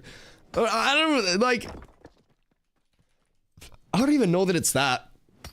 I think people just think they're way more important than they are. If I'm being honest. Like, if I'm being completely a Buckington. I think a lot of people just have this, like, main character syndrome nowadays. Where, like, if I am inconvenienced, then somebody should immediately come help me. Not realizing that when we were all babies, our parents eventually got sick of us crying and just left us in a room to cry it out, as they say. Literally just ignore the kid until they shut the fuck up. And honestly, it's what you got to do with a lot of Ashes people. You got to deal with that with, honestly, from the streaming side, we have people that come in that just genuinely don't like Ashes, and some of them come in because they have questions. Some of them want to learn more. Some of them are just weird-ass hate watchers. So, like, you know, it is what it is. Sometimes you just got to ignore them and let them cry it out, you know, all by themselves in the room, and then they just shut the fuck up. Where's the best level 25 tank glint farm at? Shardlings. Anywhere that you can get shardlings, really good stuff. You're from my point? Yeah, no, exactly. It's a little weird. Yo, Templars, what up, my boy? Hey, watching crazy? Hey, I mean, it takes both to make the world go round. I always say, if you like the channel, you should Twitch Prime. If you hate the channel, you should T3 sub. Because it genuinely takes a lot to find somebody that you're comfortable hate watching on a regular basis. Like, it's okay to hate watch somebody once in a while, but I stream every day, bro. If you hate me enough to watch me every day and still hate me, then you need me to be here more than I need you to be here, and you should consider tier 3 subbing to the channel. Like, really fucking hate my face? T3, exclamation donate, $1,000. You don't have to worry about me having to get a job, so you can sit here being a hating ass motherfucker for more. I think that's a very symbiotic relationship. You need somebody to hate, and I need some little cash piggy to keep me here. So, exclamation donate, boys. Dude, yesterday was comical. Went from I never find PvP to I know everything about PvP in like 5 minutes. Oh my god, as I'm trying to like let him know that there is plenty of PvP to find too. Jesus fucking Christ. Oh my goodness gracious. That's something too. You'll have people that come in and they have a complaint. And then I'll be like, oh, no, like, this is how you can, you know, avoid that. Like, I understand you can't find PvP. Maybe try going out to the lawless area. Maybe try going out to one of the islands that are flagged up for PvP that have additional incentivization. And then they always speak matter-of-factly when they realize that what they're looking for is actively in the game. They just tend to la, and they want to be upset. People don't want solutions to their problems. Exactly. They just want to be upset about shit. Because everybody has to be mad in this day and age. Yes, like, I don't get it, man. I used so much to love the content, Brave his wild takes. Yeah, that's what I'm saying. That's what I'm saying, bro. You gotta keep me here. But it's genuinely crazy. Somebody could come in and they'd be like, no, Dusty, I don't want to fucking mob grind anymore. And I'm like, oh, well, you can take a break and you can hit trees, or you can run commissions, or you can, you know, do really anything that you want to do to level a little bit. And then they're always like, I don't want to do that either. I'm like, okay, well, you go hit mobs then. Dusty's white noise machine during work hours. Oh, dude, I fucking hate white noise machines. My older brothers, for their kids, for whatever reason, have white noise machines that they fucking bring with them to family events where we stay the night. So, like, Christmas, holy shit, there was a white noise machine set up in, like, the bedroom adjacent to where I was. And all I heard was, like, this terrible fucking noise. It was, like, the worst form of beach noise in human history. It was, like, waves, but... Oh, that was awkward. It was waves, but, like, none of those waves were relaxing. What do I do with 400 plus common zinc? Hit up zombie. I do believe we need mass quantity zinc. There is a big push for copper, zinc, and rubies right now, I believe, for the guild, so that way we can mass craft. We're gonna try to assemble a bunch of stuff, like get our PvPers that need a little bit of extra help all squared away, and obviously those that are helping get more out of it. So if you have any zinc, if you have any coppers, if you have any, I believe heroic plus rubies, the guild is looking for all of those in abundance, which is part of the reason why I'm taking some time to come out here.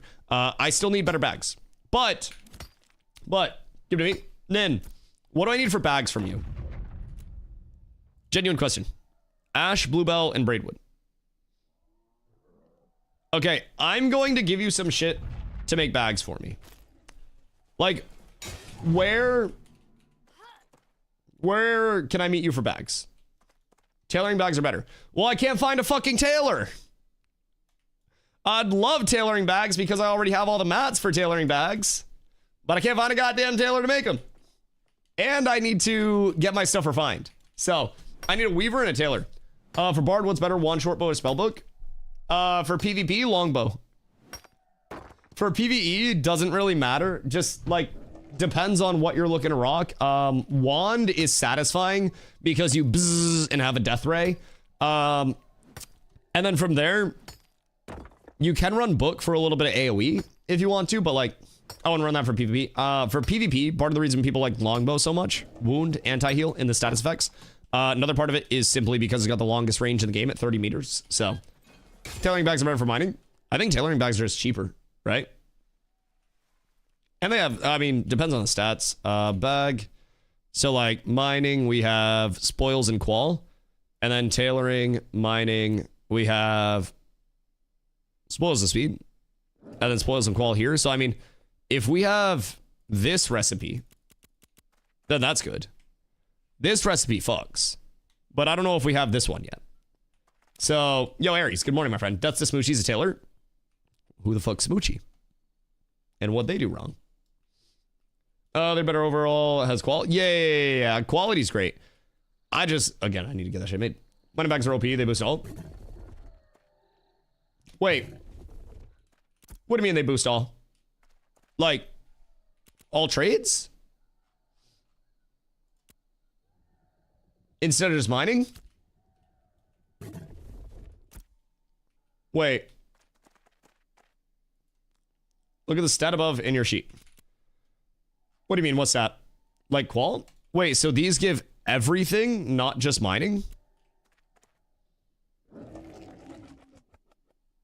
Apprentice mining gives gather qual. Oh, wait, what? Interesting. So are we just making those now? Huh. Okay, that seems really worthwhile. And that's just linen and bluebell?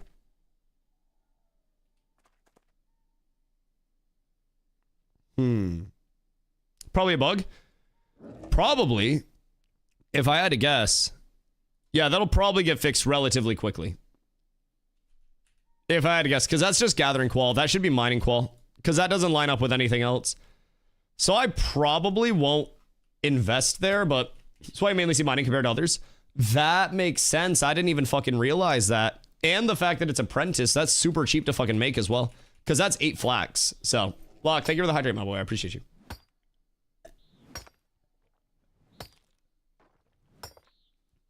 From our Taylor, you can't buy the recipe, but if someone can find it after Taylor. Okay, word. Apprentice mining is not great back though. Need journeyman. I mean, journeyman's gonna be better, but like apprentice mining bag still has 55 all gathering qual on it, which makes it really strong, and then 59 increased stack size. So I mean, at that point, I could just do whatever with it. I don't know if you can deep sea fish up by Miralith.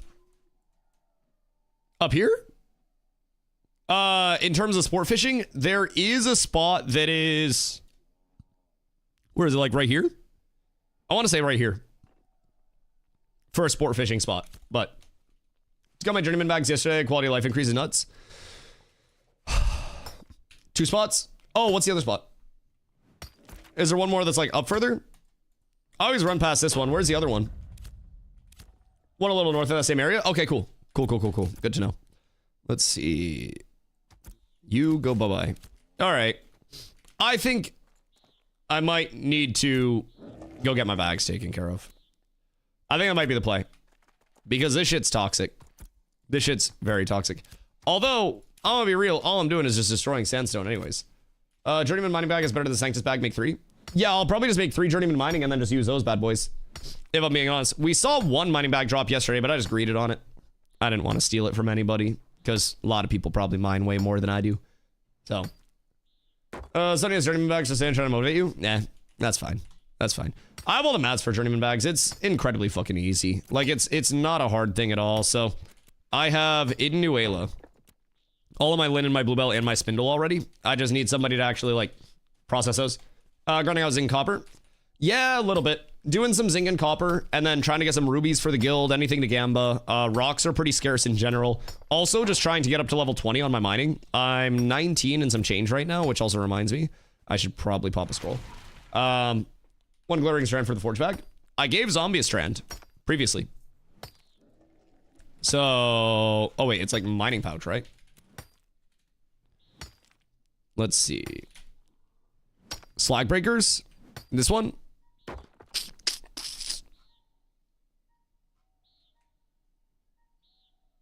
It's not bad at all either.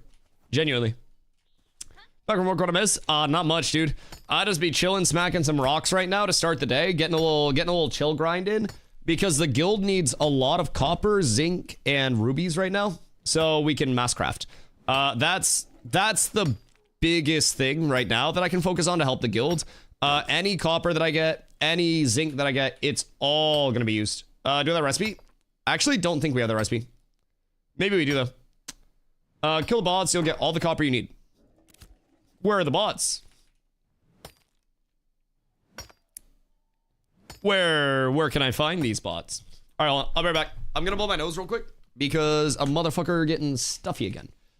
But I'll be right back. All around 8th. Okay, hold on. Do you want to corrupt on some? I can kill you and get your shit back. 1 sec.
Good day, have returned. Oh, blowing nose? Dude, I'm too sick for bong rips. I haven't taken a bong rip in like 3 days. I have been like deathly ill the last couple of days. Not like actually on the verge of death. But like, I felt like shit, bro. The last 2 streams were genuinely a couple of like the longest streams of recent memory for me. Because 2 days ago, it fucking hurt to talk. Yesterday, my head was so fucking stuffed up constantly that I couldn't hear myself talk. Like, trying to actually think was fucking, oh dude, it's terrible. Today is the first day that I felt like I'm actually getting a little bit better. But yeah, I'm still fucking smacked. Glad you're feeling a bit better. Yeah, I appreciate that. I'm still not like completely good yet. I think what's carrying right now is the 12-hour decongestant that I got. So you put ice and mint leaf inside the bong and rip it. Like, smoke the mint leaf? Or like put that in the bong? Like, what way are we leaning with that? Because that's an intriguing development. In the water. Why? Honey helps like actual honey? Oh, yeah. I got a lot of honey. I got a lot of tea. I got a lot of that shit. Yeah, I've been on pretty much everything. Managed to get up a 683 herbalism qual today. Goddamn, 683. Have you noticed that that qual is actually like paying off for you in any way? Like, do you feel like you're getting more shit as a result of that qual? I feel like I'm actually getting a ton of procs from the sandstone right now. Would I love a little bit more epic? Yes. Vix, oh dude. I am on a supplement regimen that I like have not been on before. Carla picked up so much shit for me, and every day is just like, here, take all this, and then you're good. Sparks, good day. How are you, my friend? So like, I'll wake up, I chug a shitload. Ooh, thank you, my friend. I appreciate you. It's a lot of fizz crit power. Thank you. I'll pop these bad boys when I hit 20. Because I don't wanna pop them before I have my bags. That would feel unethical. But I think I hit 20 and then I get my bags. And then we ball out from there. Because that's gonna be a lot of qual. I also want to relic hunt a little bit. I'd really like to go get some relics today. Now, obviously, it's an incredibly low drop rate, but wouldn't be the worst. Want to put him on level 20 yet? Oh, God. Yeah, getting level 20 is probably the hardest thing that you will do in Ashes. It is the most long, arduous, and like unrewarding grind from like 15 to 19. And then as soon as you hit 20, the world just feels like it makes a little bit more sense. You got some more accessibility to stuff. You got things to shoot for. Every piece of gear that you're getting at that point is going to be a massive upgrade. So, I mean, 20 is just where everything starts to feel better. Think of Terraflu tea? No. I have like zinc. I have a multivitamin and probiotic. I have vitamin C shit. I have a 12-hour decongestant. I have Vicks Vapor Rub. I have my throat coat tea with my honey. Let's see. What else have I been doing? I have edibles. So that's good. I have these Mucinex, like sore throat and soothing comfort lozenges. So, Wax, thank you for the follow. I appreciate you. Doesn't help that picking flowers is the worst adventuring XP in the game. Yeah, it's not the greatest. It's not the greatest. Now, you could also get decent XP from doing like mass refining stuff as well. Could do that. Looks to buff me over 1,000 quality. I've heard that 1,000 quality is where you really start to feel it. Birds of Paradise worth anything? They will be. Right now, the use cases for them won't be the highest. But you'll definitely see them used more. I would hold on to them if you're getting them high rarity. Try that ice and mint. Like, I understand the ice. I have an ice catch in my bong. But like, what's the mint doing? Like, just mintifying it a little bit more? Like, what the mint doing? That was a triple proc. Also, fuck coal. I do not have enough space to be taking coal and shit right now. But I'm intrigued. It's not like I'm opposed. Go chew some tree bark. Gross. Mint is like a natural antibiotic. Yeah, but putting it in my bong water?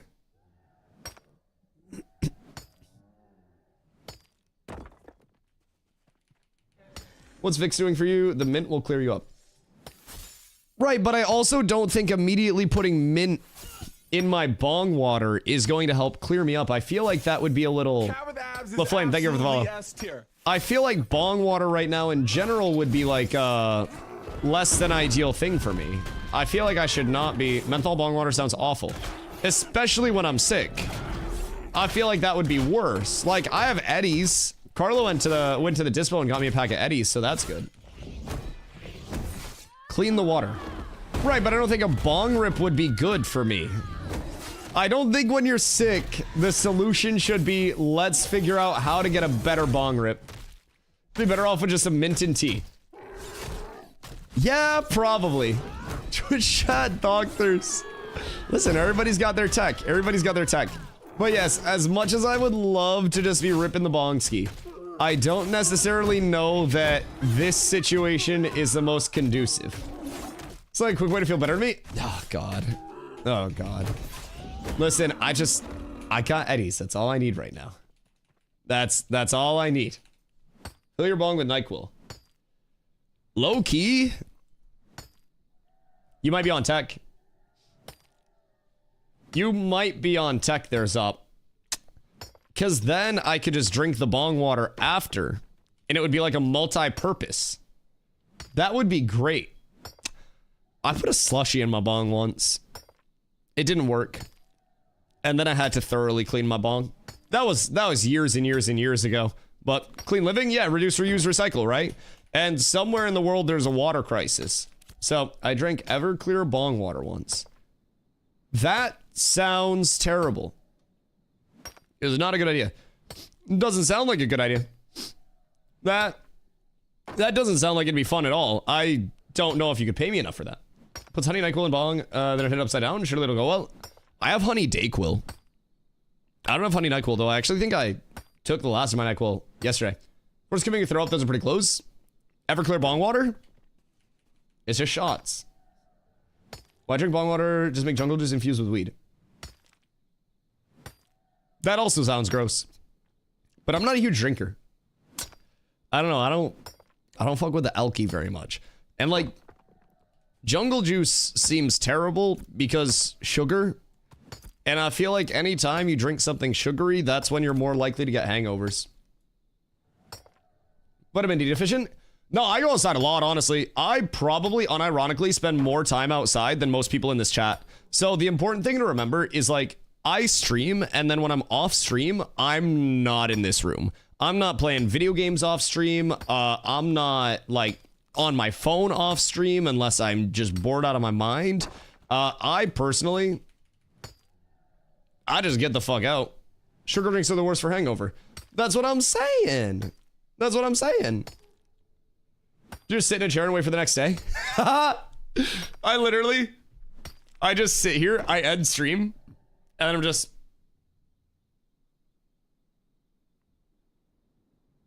Right. No, I try to do other shit, bro. I try to like go outside. I try to go for walks. I try to hang out with Carlin, my family, as much as I can. So, sandstone best for zinc. I mean, sandstone's just readily available, honestly. Like, you can get copper and zinc from sandstone. It's just the fact that it's so fucking plentiful out here with very little competition around it, if I'm being completely honest. If I were chopping in the Riverlands or mining in the Riverlands, I would have substantially less quantity available to me because everything's going to be a little bit more competed for. So out here, it's just, I post up, I chill, and I just smack the shit out of this, so. Or yeah, it's just anywhere in the desert, bro. Literally just anywhere. Sandstone pops up like fucking mad in these patches. And since there aren't people out here, it's super easy. I make tailor bags. Apprentice quality and tournament quality is not acquired at the moment. Need another store upgrade, so slag is better at the moment. So, journeyman quality is not acquired at the moment. So should I just go apprentice bags until journeyman qual's in? Would that be wiser? Because I don't want to go slag bags, because slag bags take the strand. But yeah, I mean, I could do apprentice mining bags because I have bluebells and linen out the ass. Granted, I haven't refined the linen yet, but I do have flax and bluebell out the wazoo, so I could always swing over to Nuela whenever you're over there. Got journeyman bags just for space.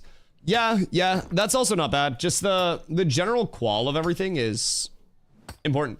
Anyone know decent spot? I can sell some XP. I'll put that level 20 push. At level 15? There are like 13 and 14 mobs that are right out here, but I should get journeyman bags for space. But I mean, I just destroy common, if I'm being honest.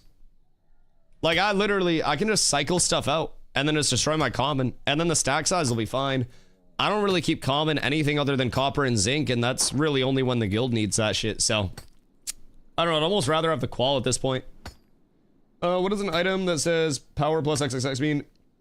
Does it go towards anything with power in its name like Fizzimag? Yes, so a general power roll will go both into your physical and magical power. And your magical power has like a waterfall into your healing power. So a general power roll will end up giving you every type of power in the game. Some of them are through waterfalls and stuff, but sandstone and volcanic rock are just endless mining with a podcast show gathering. Oh yeah. You can literally just sit here for the entire day and see very few people and just exist. This is the freest mining in human history right now. And like I said, anywhere else on the map, you're going to be incredibly contested trying to get this quantity of rock. And I've just been sitting here with not another soul near me, just smacking shit until I decide I'm done with it. And then I'll go back up and I'll get my bags made, and then I'll probably get a group together to maybe go hunt some relics or something, see if we can get a little drop. But best advice for solo is stop making getting a level 20 your main goal. You've already chosen those passions, enjoy it. Explore, gather, set the other mats, kill things. Yeah, I mean,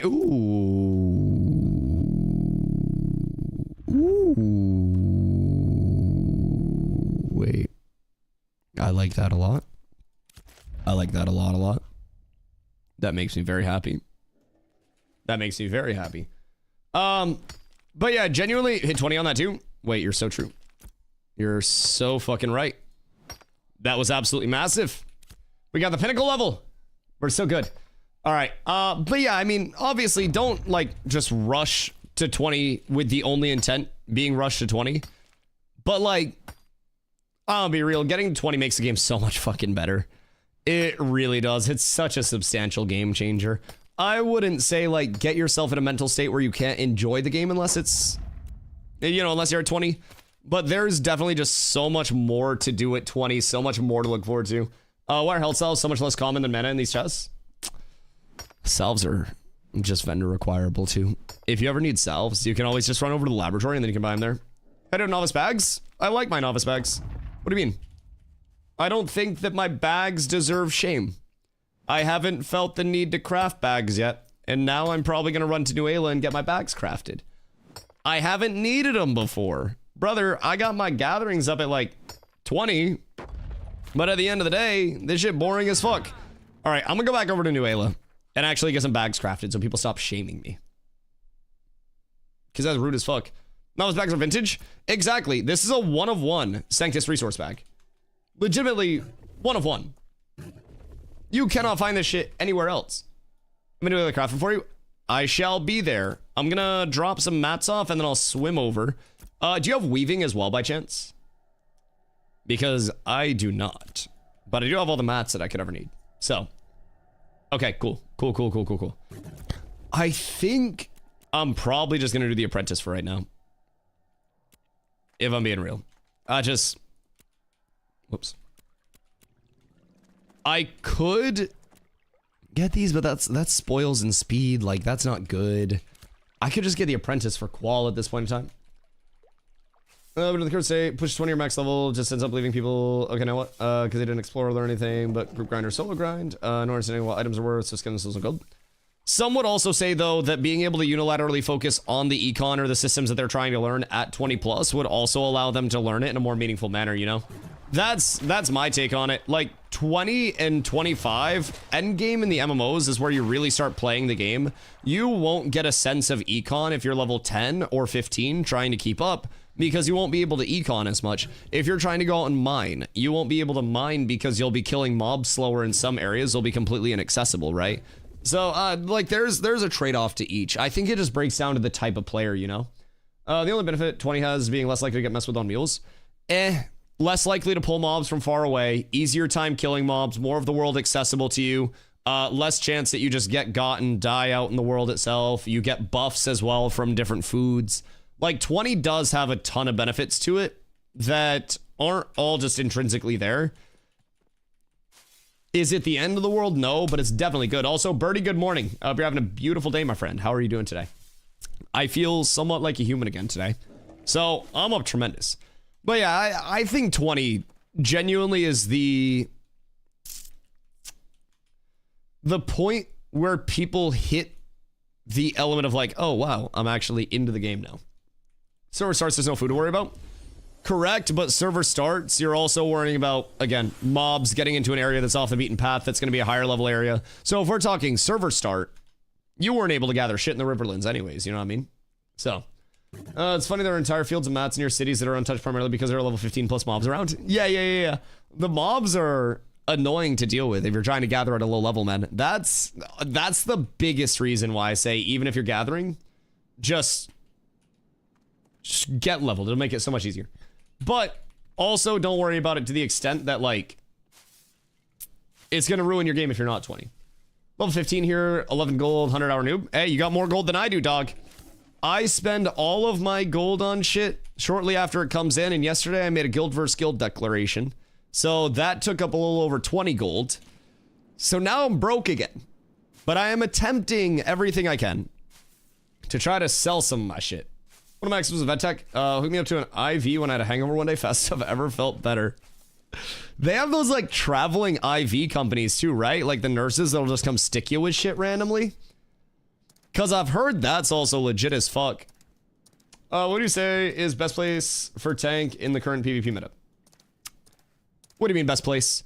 I mean, tank is very good in PvP, personally.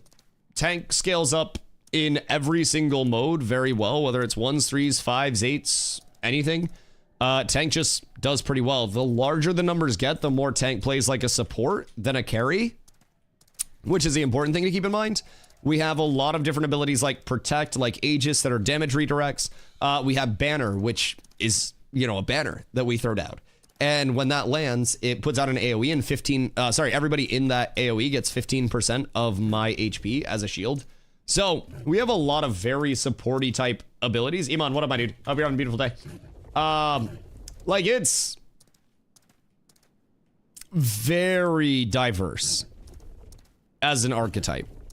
You can play aggro, you can play defensive, you can play passive, you can try to be a grapple bot, you can be on the front line, diving back line and hitting clerics and squishies. I just feel like tank has so many options. Doing Desert Relic? Nah, I came down here to mine a little bit. I wanted to pick away a little bit on some of the mining shit that we needed, because I know we need a lot of copper and zinc and rubies. Plus, I wanted to hit level 20, so I got my mining up to 20. That's taken care of. Now I'm gonna go back to Nuela, get some bags made.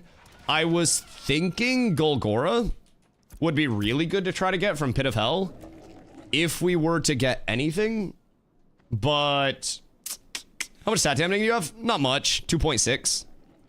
So this doesn't take long at all.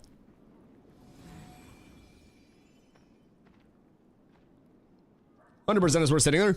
Yeah, and I mean, I don't think drops are gonna be fucking terrible from Pit. Like, obviously, they're gonna be a little bit worse for wear, but like, I don't think they're gonna be fucking assed out by any means. So we'll see.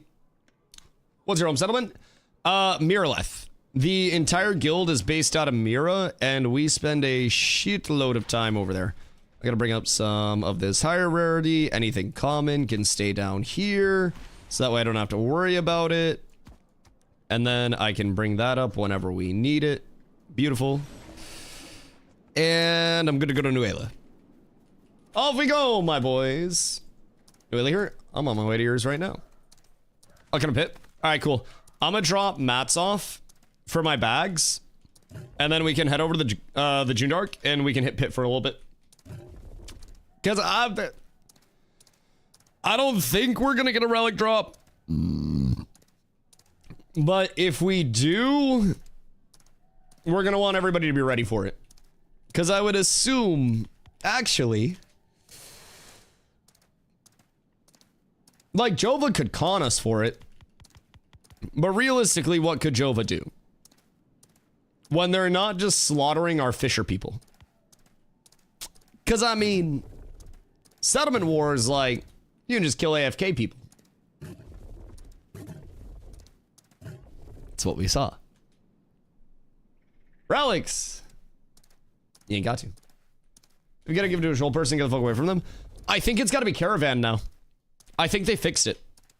Unless I'm tripping. But on Wiki, they now have it as a larger crate size than the previous crates. This is a 3 crate robustness. And I don't think that we can carry a 3. Has to be turned in as Caravan? Yeah. And I don't think we can, like, equip it anymore. I'm pretty sure. I might be wrong on that, but I'm pretty sure we can't, like, physically equip it like a crate anymore.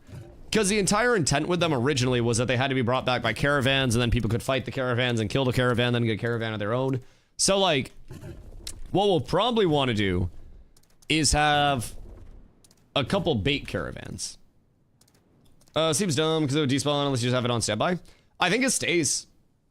I don't know how long the despawn actually is on it, but it stays until servers go down, which, I mean, I guess if servers go down once it drops, then GG, but it's actually happened before, funny enough. I think it was, I don't remember what phase, what server it was, but I remember there was a relic that dropped, and then servers went down, and then the relic just fucking disappeared. Hit level 13 on my fighter, primarily solo. Any decent spots to solo grind XP and gold? I'd go down here. Southeast of Miraleth, there are a lot of shardlings in this little, like, mountain passy area into the desert. So, what are relics in the game? Relics are different things that can drop either, you know, from random mobs throughout the world or from very specific mobs. And relics can be brought back to settlements or towns and placed in the reliquary for active and passive buffs. So, with the relic that we're looking at right now, it's Heart of Golgora. So this has a limit on the server of how many can exist. But what Heart of Golgora does is when it's active, provides us with 5% increased mining spoils, 10% speed, and 5% quality. And then processing speed gets increased by 10% in the settlement just for having that passively. So, providing we get that relic and we get that over to Mira, that's going to give every single person that's in that area those buffs. Gil is planning to try to get a second one of that one and seeing if it stacks. Oh, do you guys already have one?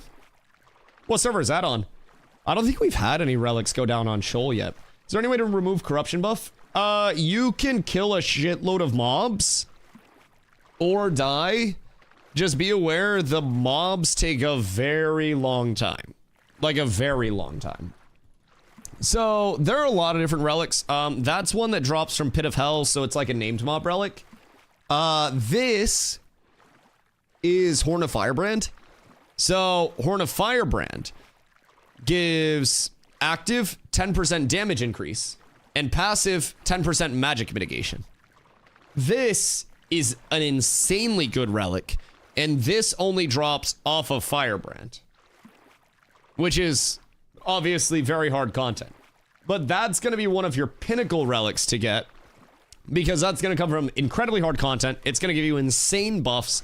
And again, that's for everybody within the settlement ZOI. So, Caravan, Bug Around Tropics to Riverland server workers. So, Attacker Defender broke, but we still got the relic. Wait, so were people not able to attack it? That's something that's been happening with caravans lately too, is caravans will just go completely unattackable. Because it's a little strange. Also want to explore the tower because I think a relic's there. Oh, there are a ton of fucking relics. Yeah. I mean, you can look at all of the relics in the Codex database. So, Ashes Codex, and then you can see all of these. So, like, Befallen Anvil gives you 10% Physmit, and then unlocks all of the forge crafts in the town that actually has it. So, then you have, I don't think Crown's in yet. I don't think this is in yet. I haven't seen this anywhere. Let's see, Dusklit Revelation, max health and max mana by 1%. Eskra Owl, I think, is this the one that comes from, Carfin? I think this might be the Carfin one. But yeah, Escrael is building maintenance cost reduction and stam increase. Glintbound Bezoar can drop from pretty much anything in the game. What does this one do? I don't even remember what that one does. Heart of Golgor is the one that we want to get. Horn of Firebrand is absolutely insane because the damage increase in the magic mitt. And then you've got like some aren't added. So this is, we don't even know what Staff of Hawkwind does. Oathfall Monolith, reduce damage to all walls and gates by 50% for 5 minutes when it's activated. And then the city walls are reinforced and are stronger against damage, so like anti-siege stuff. You have Stinger as well. Yeah, Stinger's interesting. Pen by 2%, and then chance on hit to wound and envenom your target. That's nice. The wound on hit is great. You got Tumok's Totem. Tumok's Totem is movement speed increased by 10%, and then block mitt increased by 10% too. So, as you guys know, block mitt is incredibly strong. I've been a huge block mitt advocate. And let me tell you, that shit's real strong. Heart of Golgor is in Pit. Yeah. It's in Pit of Hell. I think it's one of the bosses out there, right? If I'm not tripping. We've had it every phase before now. But I think it's one of the name mobs. That's not okay if they got fixed the other day. What's the mob for it? Just so I know exactly where I'm going. Because I don't want to be running around with my fucking head cut off. Is it a mining relic? Yeah, it's a mining relic. Let's see. Is it off Eshok? Or am I tripping? Let's see. Eshok. No. Eshok's a spider. Never mind. That's level 4 to 6 spider in the Riverlands. I'm stupid. It is not Eshok. What's the name of the mob that kills it? Oh, there's a boss in Low Cave. I assume to drop off that. Yeah, they have the name mobs over there, but... Oh, one of the hundreds of mobs killed while we were in that game. They're also very low drop rates. Just for perspective. So, even if Firebrand dies, it's not going to drop, Apparently, if you're an EBC wolf, your mage sitting in epic heavy rose guard. Jesus fucking Christ. Jesus Christ. I do want to clarify, my takes are from a Bob perspective, and a first-time player, so that's I try to avoid burning out on anyone grind. Oh yeah, no, absolutely. I think doing whatever leads to you enjoying the game the most is the important thing with Ashes, even when full launch is in effect. I think that Ashes is a game that very much presents different routes for people to progress, and it's important to realize that one thing I always say to new players, if you're walking, if you're crawling, you're still moving forward. You don't necessarily have to worry about, you know, being the best, being the sweatiest, because there are going to be people that do worry about that for you. So, Mr. Law, what happened with the OC release? Why so much hate? I mean, honestly, as it's been longer time, a lot of the negativity actually kind of went away. I'm not going to lie. The same thing that I said would happen after a couple of weeks. So people still have their critiques. Of course, it's an alpha. People are going to have critiques. But in terms of the early access launch itself, the first 3 days, people couldn't connect and couldn't link up their accounts from like the, you know, the Steam side and the Intrepid side. So that led to a lot of negativity. People were like, oh my God, a review bomb. No, it's not a review bomb if people physically can't play the game. So we got a lot of bad reviews. The first 3 days of the game was available on Steam through the early access testing. Again, because people couldn't play.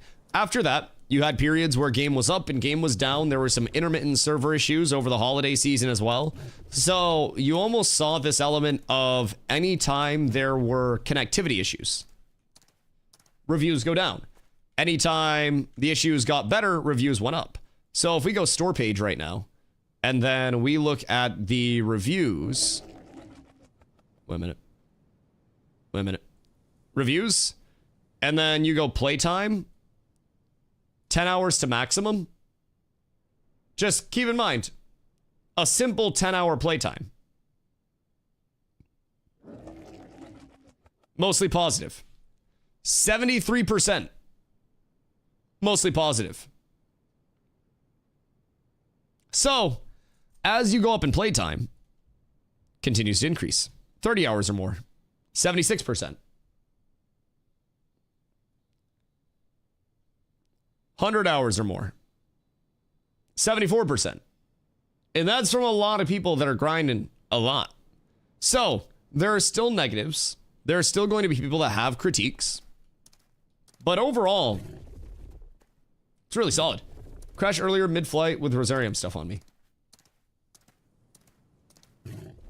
Like, Mats? That is the scariest shit. Spamming roll midair. Dude, there have been times where I'm falling and I pop indom. And then I just pray. Like, I've hit the ground before with indom up and intercept and then blocking. For whatever reason, I always think the block is gonna help just a little bit. After in 25 hours on Steam, I love the game and it gets better. Yeah, it's just gonna keep getting better. I mean, I hope at least. Like, honestly, I think a lot of the complaints are because it's not a theme park and most people are clueless for games that aren't WoW. I think a lot of people do need a lot of direction in gaming now. Yes. When I think back to playing games when I was younger, or even like watching my older brothers play, you know, older RPGs before I was gaming myself, they were very non-linear despite having a linear goal set. You had to physically go into towns and you had to talk to the townspeople, and then you had to discuss, you know, with the townspeople the information of your next step. And it didn't give you a quest that said go here, highlight it on your map, tell you where to go, and then allow you to turn it in globally. You genuinely had to investigate. And in gaming in general, so many people no longer want that level of engagement for whatever reason. They just want to come and turn brain off and they just want to click stuff. Like, I don't necessarily get it, but I mean, to each their own. Some people want something that's a bit more brain dead and they can just drool on themselves and take a bunch of bong or pinskis and not talk to anybody and then just vibe out. Some people, me, want something that feels a little more involved, feels like my actions have purpose, feels like my movements have purpose. What I do has purpose. So, because real life is exhausting. Yeah, but this isn't real life. Like, it's not like you're fucking balancing a checkbook and actually, if you're econing, you might be. But like, I don't necessarily think that having to think about a game and make critical decisions within a game is like real life stresses. Now, I'm Mr. Streamer Man sitting here saying this, but gaming for me, even when I was working 60 hours a week and streaming 40 hours on top of that, was always the escape from it, right? Even in games where I had to critically think a little bit and invest myself, that was fun because the more that I think about the game and the more I immerse myself in the game and allow myself to be drawn in, well, guess what? The less I think about IRL. It's the reason why streaming's so fun for me. I really like just being able to forget about everything and then just show up and hang out. And I think that DPS with hands, that's a fucking lie. I personally think that people have forgot the value that that does provide, truly being able to like sink your teeth in, you know? For example, I want to jump into ESO, but was met with a bunch of wiki pages and YouTube videos and said, fuck this. Yeah. A lot of it though, I will say, that's kind of how gaming has shifted over time. So when I was a kid, back in my day, I got into games not because of YouTube videos, not because of Asmongold saying it was a good game, but because I wanted to play the game. Very simply put, that was what I wanted to do, and so I did it. And I think nowadays, everybody needs validation from somebody else before they play a game if they're looking at something they may enjoy. They need their favorite streamer to say that it's actively worth playing and participating in. They need famous person with camera and microphone to reassure them that it's actually worthwhile. And instead of just looking at a game and being interested, everybody feels like they need to come in knowing everything, when that's not true. I may seem like I know a lot about Ashes now, but when I came over here from New World, despite following Ashes for multiple years, I didn't know systems, I didn't know gear drop tables, I didn't know all of the shit that I know today, and I got that from coming in blind and playing. Because when you get a certain amount of like,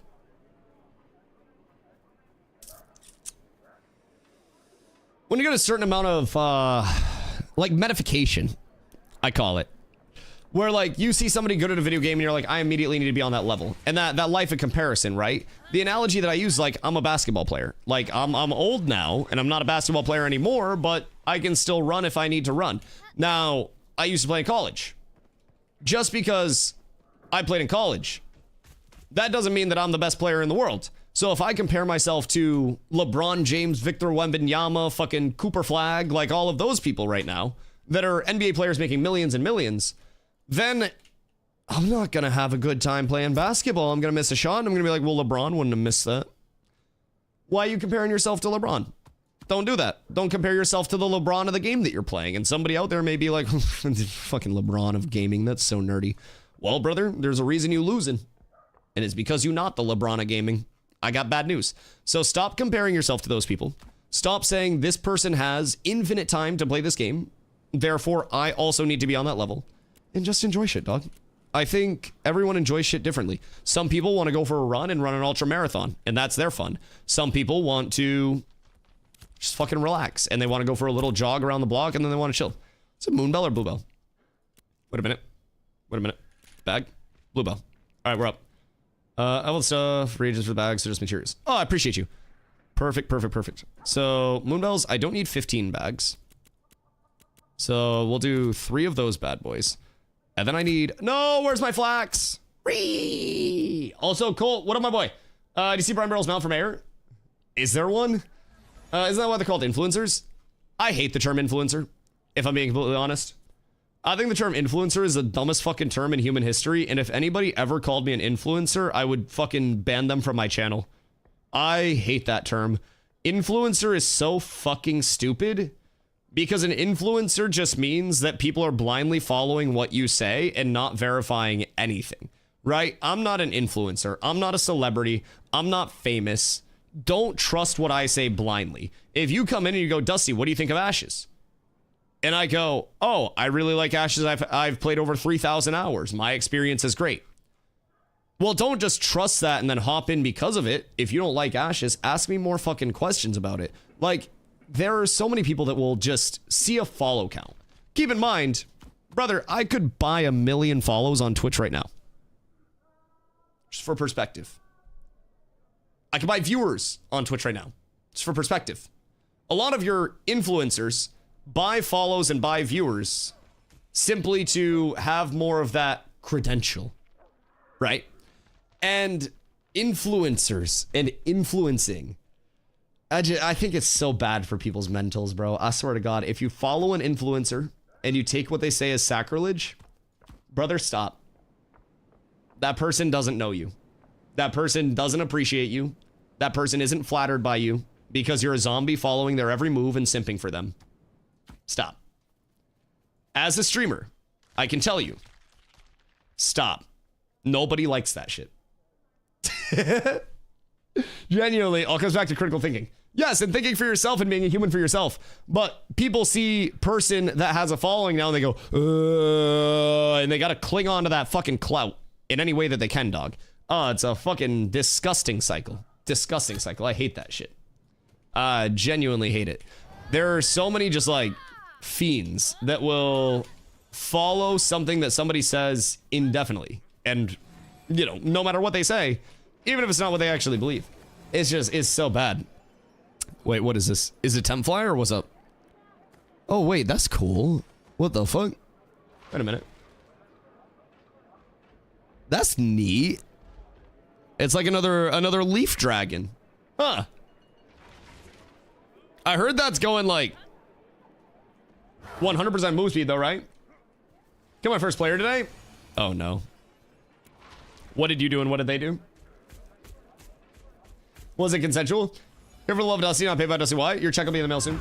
Hello, Corla. I am feeling substantially better today than yesterday. I can say that much. I am feeling substantially better. So that's great. I have so much flax in one of my storages that I really don't want to buy any flax, if I'm being honest. But it's also going to be so fucking cheap. What do I need? I have 9. So I need... You have? Oh, okay. I need like 3, I think. How many is it per bag? Oh, wait, no. This is a lot of flax, right? Flax and bluebells for rare bags. Okay. Okay. Do you have common? By chance. Oh, the Sudafed works. Oh my god. The Sudafed goes fucking crazy. The Sudafed goes insano style. Kinds of crazy money they can earn? I mean, I think there are plenty of people that don't have zombie followings that are also incredibly rich off of content. You know. The group invited a new player when I died, and I ran back. We had no cleric. As I got there, the person they invited looted my corpse. I fucking love that. I love that. I think that's where a lot of complaining comes from. People looking for a replacement when it doesn't come easy. They complain about every system that's getting in the way of them feeling comfortable.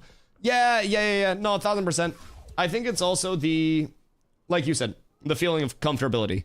If I know something and I know the systems of a game and I know what to expect and what to look forward to, should I give you better bags for free? Everybody call it.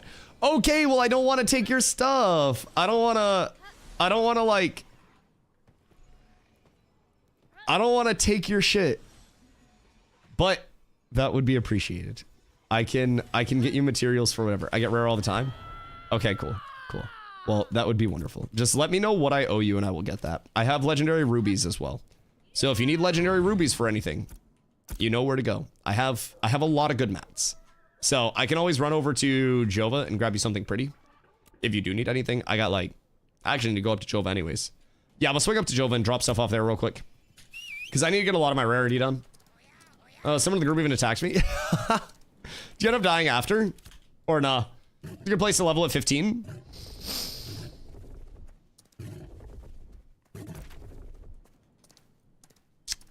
You can do crabs in the tropics. You go to the desert in a few places. You can do ursine. You can do steel bloom bears. You do another level or two at steel bloom, but thank you 3 bags. I appreciate you, Saf. Thank you so much. Thank you. But yeah, there are a lot of areas. I mean, I really like ursine. Steel bloom bears is great if you can get a group for that, but tropics, can you 5 to 25 entirely in tropics? Yeah. The tropics is fucking goated right now. Seth, I hate Seth. But like, you could go down here and you could just do the crab event over and over and over again. And you could literally just sit here and kill crabs and then also get the event completion. You could, when you're closer to level 20, you could go down to like Kraken's Belly and do the crabs down here. You could go up to Brine Barrel and you could do goblins out here. There's a lot. Also, I'm pretty sure I'm getting nuked. Finny made my mace. How much money did you pay him? Yeah, your mace is getting cooked. Your mace is 1000% getting cooked. What are relics in this game? They are different, like, things that drop from different mobs, randoms, boss mobs, whatever it may be, that can be brought to settlements and controlled by settlements that give different bonuses to the citizens. So the relic that I'm thinking about getting a group together to go hunt in a little bit is a really low drop rate, but that also gives everybody in the vicinity mining spoils, speed, and quality. So just very, very, very good. Game looks so scuffed at first, just going by Steam reviews, started 2 weeks late and I've been having a blast, so glad I ended up getting it. Yeah, no, absolutely. I think Ashes, how much HP you got? 7,500 naked. I think with Ashes, and many MMOs at this point in time, if I'm being honest, they are much more fun to play than watch. They are much more fun to be a part of than they are to witness from the outside and to read about. And with a lot of MMOs, you really won't get the full grasp of what's good about it until you actually get it and experience the systems. And with all of the negatives that Ashes has about it, one thing that I think they have done incredibly well is fucking nail the social side of it. I think they got the community incentivization perfect in terms of how ingrained it has to be. We are so incentivized to be a part of a group and a part of a guild that you can still function solo, and solo ability is still going to improve, but it is unequivocally beneficial to be in a group of people that complete the same content as you that you enjoy playing the game with. And I think that is one thing for me that resonates very heavily. Every action matters in Ashes too, where I can gather, like the gathering that I did earlier today.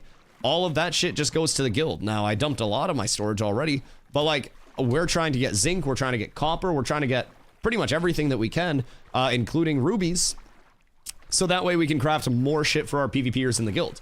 So, it's all really, really, really rewarding in my opinion. On the good side, I ordered some more RAM today. Yo, hopefully that helps. Also, check your hard drive that you have Ashes installed on. If it is an HDD, then your house will probably explode at some point.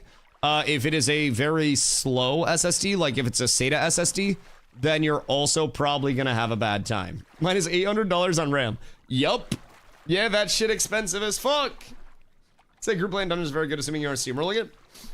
Oh, I can tell you from experience, you're not gonna be steamrolling a lot right now, bro. Like, is a lot. Is a lot. It's on fast SSD, but only 100 gigs free. Maybe delete something. If I could offer advice. Just hold stock, waiting for the cash to settle, then buying a new computer.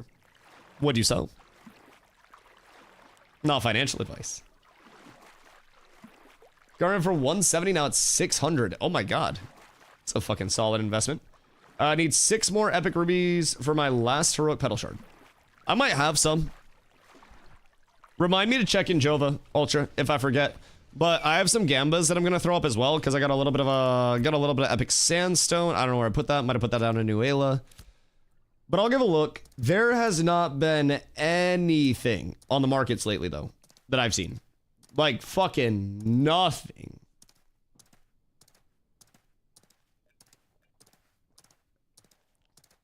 This is my underperformers. So question, what do I do if all of my portfolio is an underperformer? Just from a general, like, you know, say it all sucks. Say I'm just like really bad at investing. I gave you stock tips. I didn't listen. What do you mean? You thought I had money to buy? Brother, you give me all the tips you want. I'm broke as shit. Well, 23 tank. Now, whatever. Would you rock shield with 350 defense and main hand 800 damage? Or the Ursine boss sword 2800? Probably at that point, Ursine. If you're tanky enough already, then you're gonna get way more power from that, way more scaling and everything.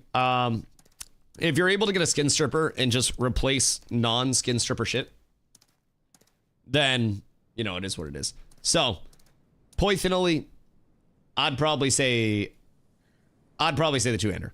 But also, probably try to get back into a shield as soon as you can. Are people in Citizen, like, actually begging Zombie to put up the buff again so they can exploit Carfin? Bro, there's no shot. Zombie, tell that guy 500 gold and you'll put it up. Honestly. And then just report it to Intrepid that it's bugged again, so that way they take it down. Exploit Carf? Oh, have you not heard about that?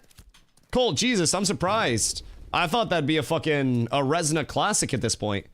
So, the settlement buff for necrotic mitigation that comes up from commissions is supposed to give 3% mitigation to necrotic damage. But oopsie daisy kind of gives 100% mitigation to necrotic damage. So you remember how people could pull 100 Thoms before? And they added in the, like, lifesteal, so that way the Thoms would do damage? What if I told you an entire Thaumaturge kit is lifesteal? Not lifesteal, is necrotic, sorry. Yes, you take, unironically, 1 damage. It is fucked. So, everything gets, like, negated.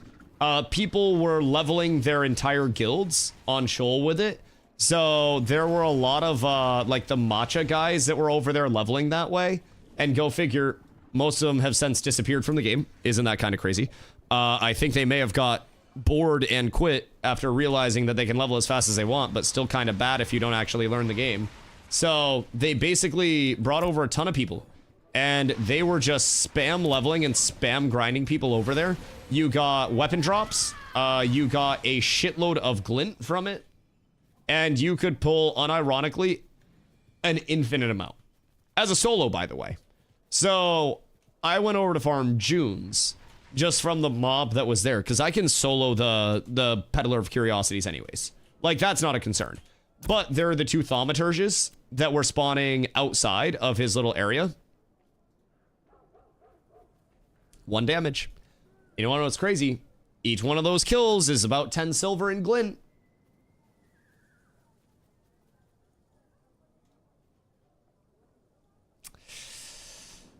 It's a little fucked up, but, you know, it is what it is. Is what it is. So, there were a lot of people that exploited the shit out of that. If I'm being honest. Ultra, I have 2 epic rubies that you can have. Are the gummies? They're okay.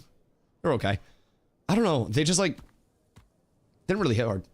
They were great though. I appreciate you. Better than absolutely nothing. I feel like because of the CBD in them, they don't like THC hit very much because they're 10 milligrams of THC and then 5 of CBD, so it's really balanced, which is intriguing.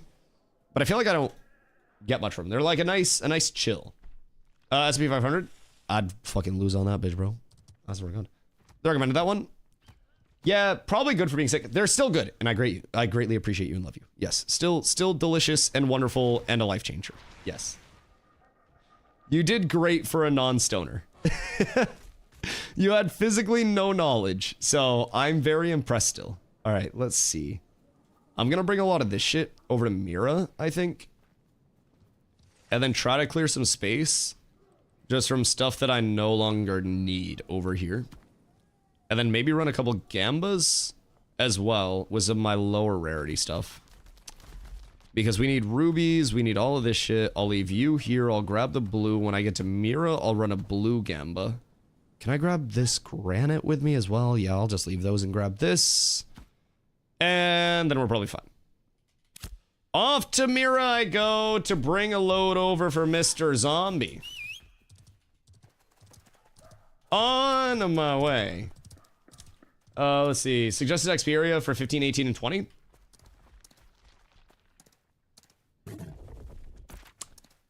Honestly, you could do Ursine for all those. You could go to the tropics. You could do crabs. You could do literally pretty much anything you wanted to. You could do Ursine. You could do steel bloom bears. You could do crabs. You could do desert form. You could do like minnows into prismarium. You could do crabs south of Kraken's belly around that level. Like there, 15 to 20 is really where the entire map starts to open up in terms of your grinds. And you have a lot more decision making. I really like the tropics. You could also just go and kill crabs until you're like 16, 17. And then just spam this event. You could then go Kraken's belly south a little bit until you're like 21, 22. And then once you're above that, like once you're above 21, 22, you could always go corn crabs here because those are like 29, 30s and easy to kill. There's a lot. There's a lot. Found some farmers in Jinnah. Ayo. Should I come down and grief some of the bots? Does it just be an area to level up for 15 to 20? Oh, I was just doing that. Yeah. So, I mean, that's really where, like, everything opens up, dog. You can level in the desert if you really want to. You could go to the tropics, and you could do, like, crabs until 16, 17. And then you could do, like, Kraken's belly crabs down here, and then you could go up and do more crabs up here. You could do goblins once you hit level 17, 18. Out of Brine Barrel Settlement Cork, there's infinitely... like, an infinite number of places you can go to. Well, technically finite, but there's a lot that you can go to. What do you have to do to gamble granite basalt? Yeah, of course, dude, of course. Happy to help. Some of those spots will be more con than others, but they should all be pretty chill. In terms of gambas, stonemasonry with your rocks will give you a chance to get gems out of it. And then metalworking will give you a chance to get ores, so you can get, like, copper and zinc and stuff like that. So, this is a mobber boss that has shield in the loot pool. There's one from the anvils. That's a named mob. There's Forge Scale that comes from Forge. But I mean, overall, there are a lot of trash shields that just like, not trash isn't bad, but just like general like world drop shields that exist out in the world that are very, very solid. I mean, I'm using a Sun Scorch right now. You can get really anything though. They're all equally good and bad. Equally good and bad. What do you make Steven make a caster shield? There is one. What do you mean?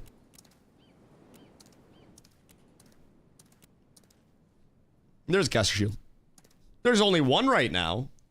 It doesn't work properly, but were you guys able to kill Forge Lord? Oh, Zammer? No, we didn't even try. I'll be honest. We killed Fire Puppy. So, I mean, that's a good step. Killing Fire Puppy was huge, but grab all this. Delicious, delicious flax. But yeah, Forge Lord is kind of cooked. Forge Lord does have tech. Places where you can stand in his room where you won't immediately be Thanos snapped. So, maybe that, but Zammer's over to his hug. Zammer hits hard.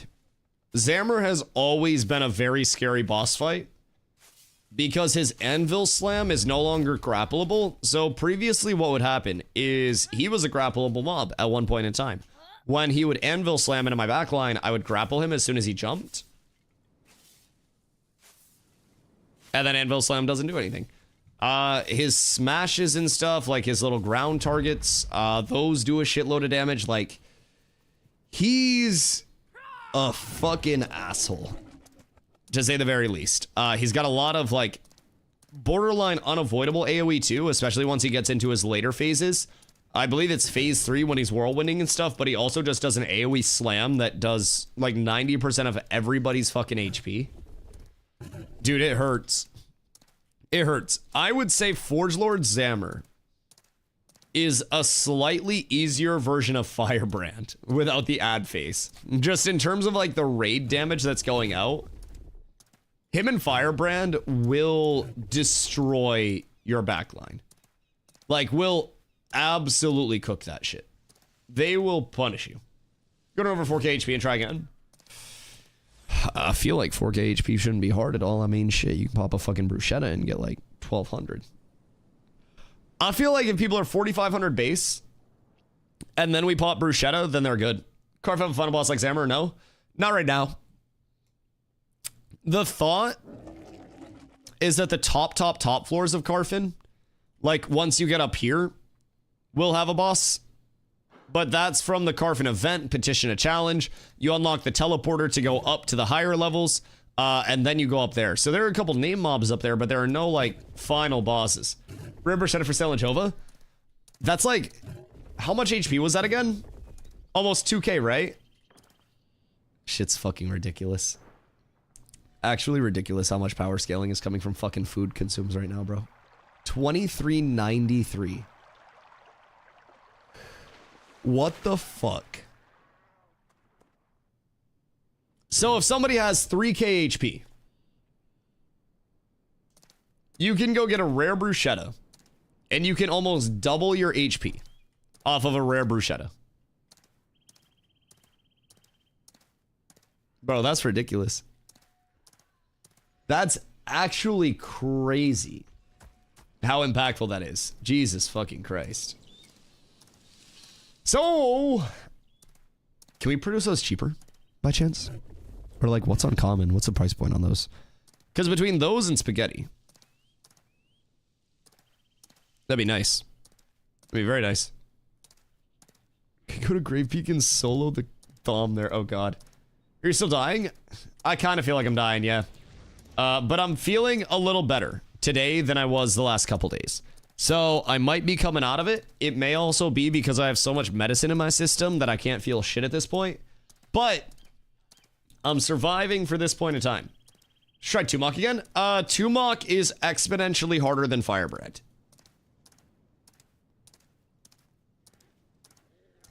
Like way harder than Firebrand. Need a cooking / elixir core for the guild to really pump out that good shit. I mean, Ron can cook anything. Like, we have the stuff. Someone is selling full Lego pedal shard. Thoughts? Doable. I mean, it depends on how many copies of it they have. I'd be hesitant to spend money on that right now, knowing that pretty much everything high rarity could be duped and could be taken out. That's the big thing right now. I would very much avoid trying to buy Epic and Lego at this point in time, just because they haven't taken out all the duped shit. Now, people that were directly duping, they're probably already banned. But it also could have been something that was traded to somebody else or somebody else bought, and then they think that it's duped, so they try to sell it. So, Jova crafting XP percent, bug still in. Wait, what's that?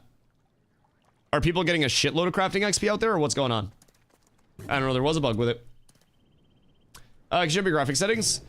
I am running mostly Epic, if I'm being honest. So, like, I run Windows full screen, 1080, 144 cap, and then I run all Epic settings. Oh, my global loom's also on Epic. That changed. Well, this is what I typically run anyways, but I was running all Epic, I guess. So, personally, the stuttering, if you're stuttering really bad, I've encountered 2 scenarios that can really cause stuttering and staggering for me. Number 1 is my NVIDIA driver is out of date. Number 2 is HDD.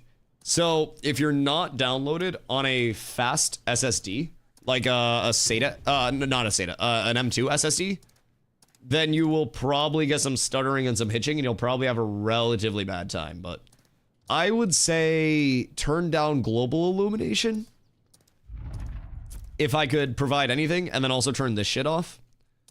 That's always helped me run smooth, but I mean, my game runs silky. Frames go down sometimes, but missed an opportunity not naming the graphics settings common to legendary.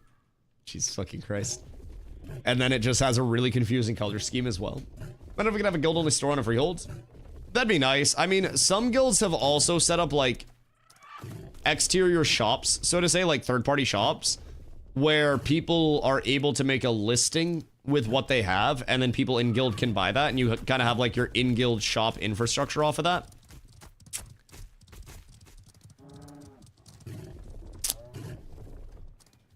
That could be cool. But a third-party thing is also going to be a little bit rough to develop, so it feels like really bad desync. Really? That's strange. I typically don't get desync or anything that much, especially in terms of like video desync. I mean, server side stuff sometimes, but no XP at quality, city buff and bug out and give up to 540%. Oh, yep, that's what you're talking about.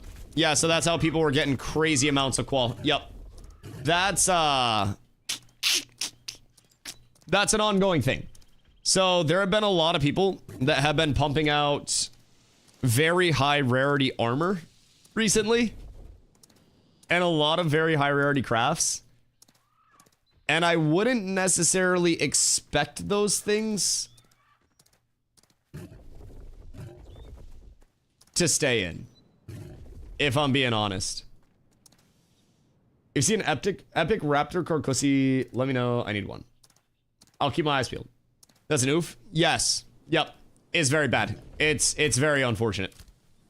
So, I don't know if they can track that one, not gonna lie. They can track everything that's crafted. It's a matter of, will they? Like, they can see with an item down to who hit every individual piece of wood to make that bow, and where all of those pieces of wood were sourced from. They can track anything. The problem is like, will they decide to or not? Because if they do, then that's going to create more work for them to bring more items out of the economy, where they're already dealing with the dupes. Then they'd have to deal with that bug as well. Can they differentiate between what buffs the item was crafted with? Maybe, maybe not. They could probably very easily see that through the quality of materials that was put in versus the output of item. So if they, like, they obviously know the expected output. They have that on their side. They're not just throwing shit in that they don't know. We hope. So they'd be able to say, oh, look, this item had this material input and came out as epic. Well, that's wrong. This item was abusing the bug. It's gone. So that seemingly is how they'd go for it, but dupes goes for like 2 weeks. Some of the dupes have gone since phase 2, brother. Do you have any recommended two-hand sword skill tree settings? Been using them, but that doesn't seem too good. I wouldn't trust any websites. I would personally, if you're PvEing, bleed's fine. If you're PvPing, I would go wound. And then just get your deadly finisher chance, pen, duration, excuse me, deadly finisher chance. If you need more mana, you can go refreshing follow through. If you want more sustain, like more tankiness, put ward on instead. That gives you a little bit of a shield, but refreshing follow through is great for self sustain, or at least mana sustain. And then I grab all of these, except for the, wait, why do I have pen? Why don't I have the right setup up? Whoops. Well, I've had my mace tree wrong. Till I learned. So anyways, I typically don't run the 2.5 pen from this because pen feels like it does fucking nothing. I put that on and I take it off and my damage physically doesn't change. So do with that information what you will. But Also, exclamation crafting for the crafting stuff. Is there anything in the game that requires a profession to be higher than journeyman? Higher, no. At this point in time, no. Journeyman is the highest effective level for you that you'll have to worry about. You can go above journeyman if you really want to, but journeyman's the highest impactful. Now, things like fishing. Fishing does get some stats as it continues to level. Gathering, that is. Fishing gets some stats. So as you go into your artisanship tab and then you look at fishing, you have sport fishing lure retrieval, sport fishing power, and sport fishing hook chance. You get lure retrieval chance 0.1% per level. So at level 50, that would be 5% lure retrieval chance. So I'm gonna be able to give it to you. Oh, word. I can head back over that way as well. I was just doing some material storage. I greatly appreciate you, Saf. Thank you, thank you, thank you. I was just dropping this load of stuff off, and then I was heading my way right back over there. And then I might try to get an inn to go over and farm Pit of Hell with me. I might. Nin, who else could we get? Because I'm sure some people would want to go over. The drops are still okay there. Like, it's not that it's a completely unfarmable area. So, I'd go. All right, we got 3. That might be all we need. What gear and weapons do you recommend run for PvP? Glory bound stuff. Petal shard stuff. Medium set. And then just keep scaling off of that. Very simply put, that's where I'd start. Get glory bound weapons. Get petal shard jewelry. And then get a medium set and find all of the max HP and fizz power that you possibly can. Are there any hunters that can share a good place to find bears? Ursine? I don't know how many huntables are at Ursine, but I mean, let's see. There's some that spawn around here, I believe. Some that spawn around here. South of Avens, like Mup said, there are some there. Oh, you don't run heavy armor as a tank, is a better medium? Yeah, so heavy armor gives you full physical mitigation, like this. And then medium armor gives you a mix between fizz and magic mitigation, like this. So, in the grand scheme of tank, in the grand scheme of, like, mitigation, we push up into diminishing returns, they're called, rather quickly. Where we hit a certain point, and we're no longer getting, like, 1-to-1 on the output of what we should be getting for our mitigation. So with diminishing returns coming in and being impactful, we've got to be very hyper aware of like how high are we pushing up our mit? Because if I go up above 60% mitigation, then that's not going to be beneficial for me because I'm pushing so heavily into diminishing returns at that point that I'm actually not getting any of the proper output of mitigation that I wanted in the first place. So there are a few things to keep in mind. Definitely a few things to keep in mind with it. Overall, I would just say, like, it's a matter of what your best gear is. You're not going to instantly get blown up if you have heavy on, but medium will present you with more total mitigation, just overall, than a heavy set would. So, let's see.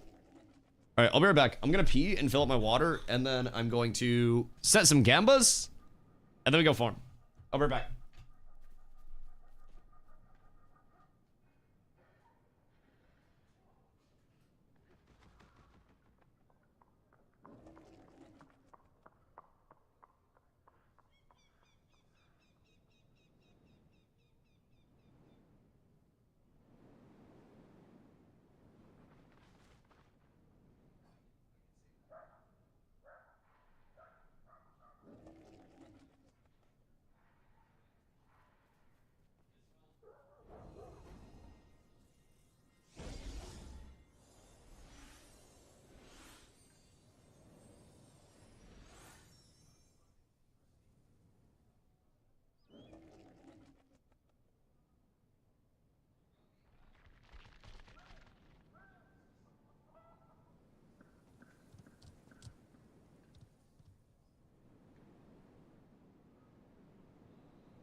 Always good day.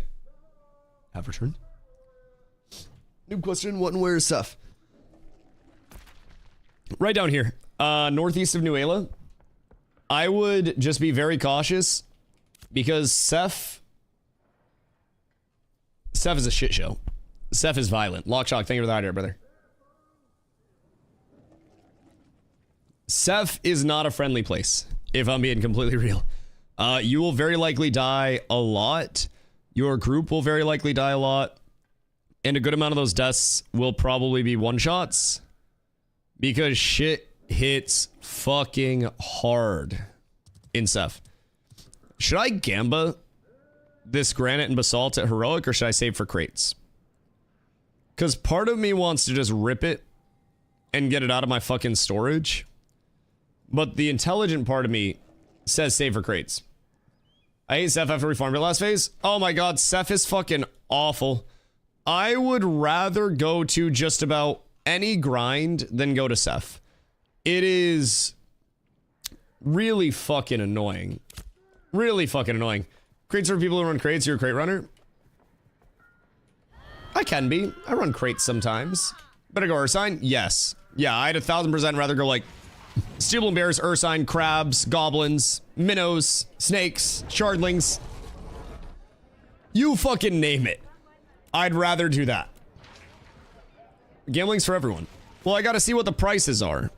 I must give it a look-see. Because copper doesn't look like it's that crazy right now.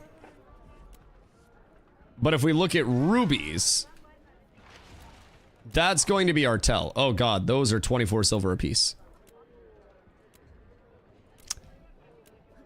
Like, low-key, high-key, it might not be worth gambling. I'd probably lose money. Just on, like, the output of it all. I don't think it would be worth it for me right now to gamble all the heroics. The blues, I'm just gonna rip down, because blues don't really fucking matter, but... it's Leona, and Ashes. Just got a random friend request. Well, Leona is different than Leon. Leon is Leon, Leona's Leona. Yes. Yes. But we have a lot of people in servers. Wasn't too bad, but my group wasn't completely bad. Yeah, the thing with Seth is, especially if you go there early, you will get fucking ass blasted. Do we need copper more? Probably need copper more. Copper and zinc. So I need 56 crag shatter. And then we ball. You saying all this is the reason you have 91 silver? No, the reason I have 91 silver is because I had to make a fucking guild deck yesterday for like 20 something gold. Dumb fucking bullshit ass expensive ass guild deck. It's, oh whoops, wrong one. It's absolutely fucking ridiculous how expensive that shit is in the first place. For 100 kills, by the way. Ridiculous. I'd like that to be fucking absolutely nuked from the economy. Anyways, make guild decks free. But it's not the point. I'm broke for a myriad of reasons. Now, I will say, if I just sold all my mats, I'd cash in and then I'd be fucking set. I have Lego rubies that are listed in Jova right now that are hopefully going to sell, as they were the only Lego rubies that were on the entire market. What's going on here? Why are you flagged up, sir? Let's see. And then... What? The fuck? Why would you do that? That's strange. So anyways, so I'm saying, like, I have money. I just don't keep liquid money. I don't. It's bought so much loot. Wait. Should I come? Yeah, I'm curious as fuck. Is Void Pickaxe the best in the game? No, not the best in the game. It is an apprentice pickaxe, not a journeyman one. It's really good because it has quality out the ass and then mining spoils on it as well. But there are alternate journeyman recipes that you'll want to run in the long term, simply because journeyman allows you to get that, you know, the highest tier of goods. So, like, the apprentice pick can be great, especially if you're just going, like, mass gathering. Like, if you're hitting a bunch of basalt, granite, you know, if I go down and I do sandstone, then I'm not going to need the journeyman at all. I can just do it off of this. So I don't really need to worry about too much in that regard, but shoot, Carf instead of Seth. No, you shouldn't. Do you think Graveplate or Sun Bastion is better for Cleric at the moment? I think most are going Graveplate right now, but I would also advise saving for your item level 26 stuff. You have Rosethorn and Bloomwarden, and then you'll inevitably have Cognizant that you have to worry about getting as well. So I would just be cautious over investing early. If you're still looking to craft a set, Graveplate it's fine. It's very fine. Tank Cleric and 2 couple DPS for Dreadmire at Desert for level grinding. I don't have it in me. I don't have it in me. I need to go Relic grind. Nin, Keef. X up, Relic grind in Goondark. Boys, it's time. It's time. I want to see what's for my Cleric. I want Caster Gear to not exist. If I'm being completely upfront. I think Caster Gear existing is a scam. And I think that Caster Gear existing is an insult to all of the fizz damage dealers that work very hard to actively play the game. I think casters have it too damn easy. What relic are we getting from the Goondark? Hopefully Golgora's Heart, or Heart of Golgora. It gives mining quality, mining spoils, mining speed, and then processing speed as well. So it is really good to get. Heart of Golgora is great. There's one in the desert as well that comes from Brood Pit, I'm pretty sure. That's also solid. But yeah, it's real fucking good. You should never have a bard in your group again with that attitude.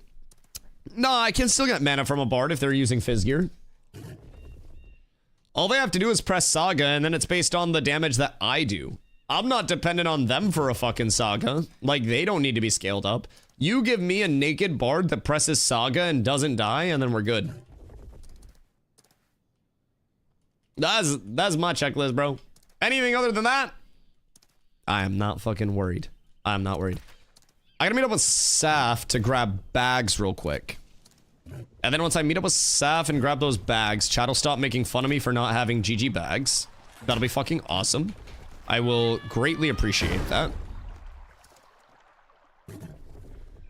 That would be great. Please, Pantheon, if you get them no gear.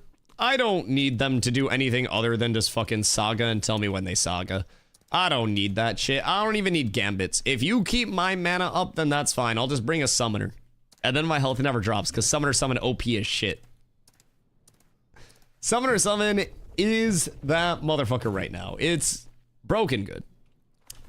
So what is the grind? Thank you, Seth. I appreciate you. Wait. Haha. Something for you to look forward to at level 20. Enjoy. I knew I had something that would be worthwhile for you. Thank you, thank you, thank you, thank you. I greatly appreciate you. All right, boys, moment of truth. Bam. Bam. And bam. All right, no more making fun of Dusty. Now I got the fucking bags. Everything is perfect. See what equals grants 10% chance on heal. The ability target for initial 350. Also gives greater mending, increases magic and fizz power by 10% for 8 seconds. Oh yeah. That's your item level 29 step bonus. Yeah. Imagine not having journeyman bags. The journeyman bags are worse than this though, because these give gathering qual overall. So like the journeyman bags that we have right now are kind of poo poo. These give it to everything. Got a level 22 plus coming to Oak to flag near people with the wrong settings to loot them. Wait, where? Over here?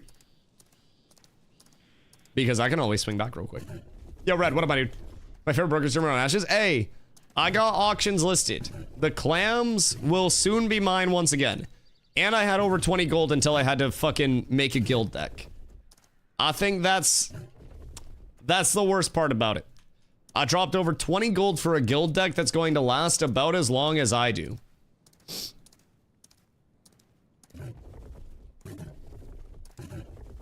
Suppose for boo-boo, you obviously not hit a node and got 7 Lego from it. The odds of you getting legendary without quality is so fucking low, though. I would rather have qual over spoils at any point in time. Any point in time. An hour? No, no, you never get the full hour out of a guild deck, Cliffsy. You know that. It's like 3 actual fights and then you're done. If that. Jesus Christ, dude. It's unfortunate how quick it is. Dreaming carpentry bag gives qual and spoils. Yeah, I don't want to use braidwood. I'd rather just wait, personally. It's also gonna be a worse bag than the tailoring bag. So you're kind of trapping yourself there if you're committing to the carp bag. So if you go mining bag here, you have 13 qual, 17 spoils. If you wait for tailoring's alternate bag to come up, then you're gonna have 17 spoils and 21 qual, and it's gonna be a cheaper craft. So this is just like physically better to the point where I wouldn't spend braidwood or actually invest in those other bags right now. And these will also give just general gathering qual on an overall. Level 50 miner, I think I already trapped myself. No, that's fair. That's fair, that's fair. But yeah, definitely keep your eyes on... Wait, what? What's happening here? Pulling the mobs and flagging on us. Wait, who's flagging on who? Because I'll pop my ass over right now. What's going on? Who's hitting who? Because I have a guild deck that I had to spend 20 fucking gold on, and I'd like to use it at some point today. Just food for thought. I would really enjoy using this. 3 and done is also commendable. Listen, that's 3 big booms, Hoofsy. That is 3 pumps that you will always remember for the rest of your life. So, this person still here flagging on low levels? Or settings checking people? I shall peep. I shall peep. Without mob training onto those guys. This is actually one of my favorite places to grind early on, man. I spent so much time just right on this strip AoE pulling these gobos. And I did my like 10 to fucking 16 right on this strip. There's also some really quirky tech over here where certain ledges, if you drop down them, will force the mob to path all the way around to you. So if I drop down here, oh wait, he's gonna reset. So if I pull this mob and I get in trouble, I can stand on this cliff. I drop down and then watch the mobs pathing.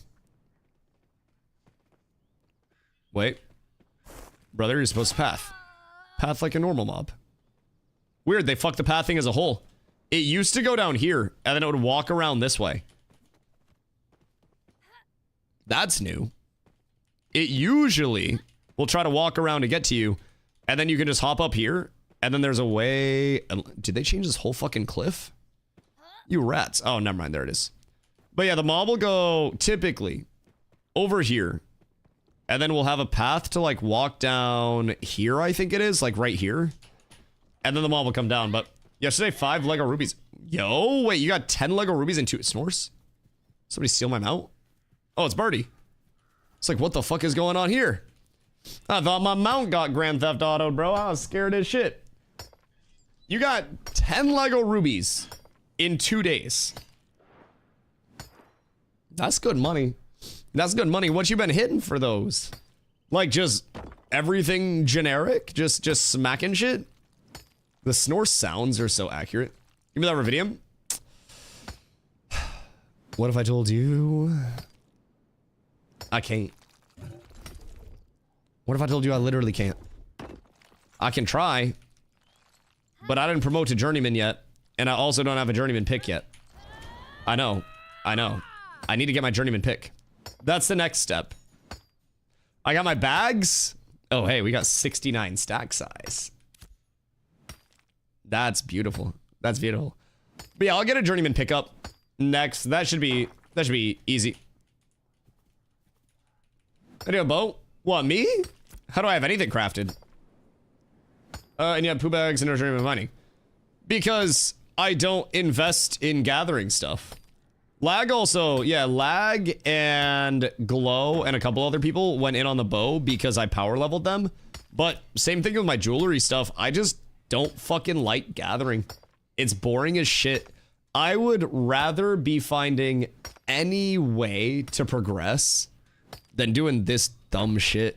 So brainless. This is gonna work out. Foop, it's okay. It's okay. Everything will be just fine. Everything will be perfect. Does Sub play fighter? I mean, I think he played Rogue last time he played. I want to say he played Rogue.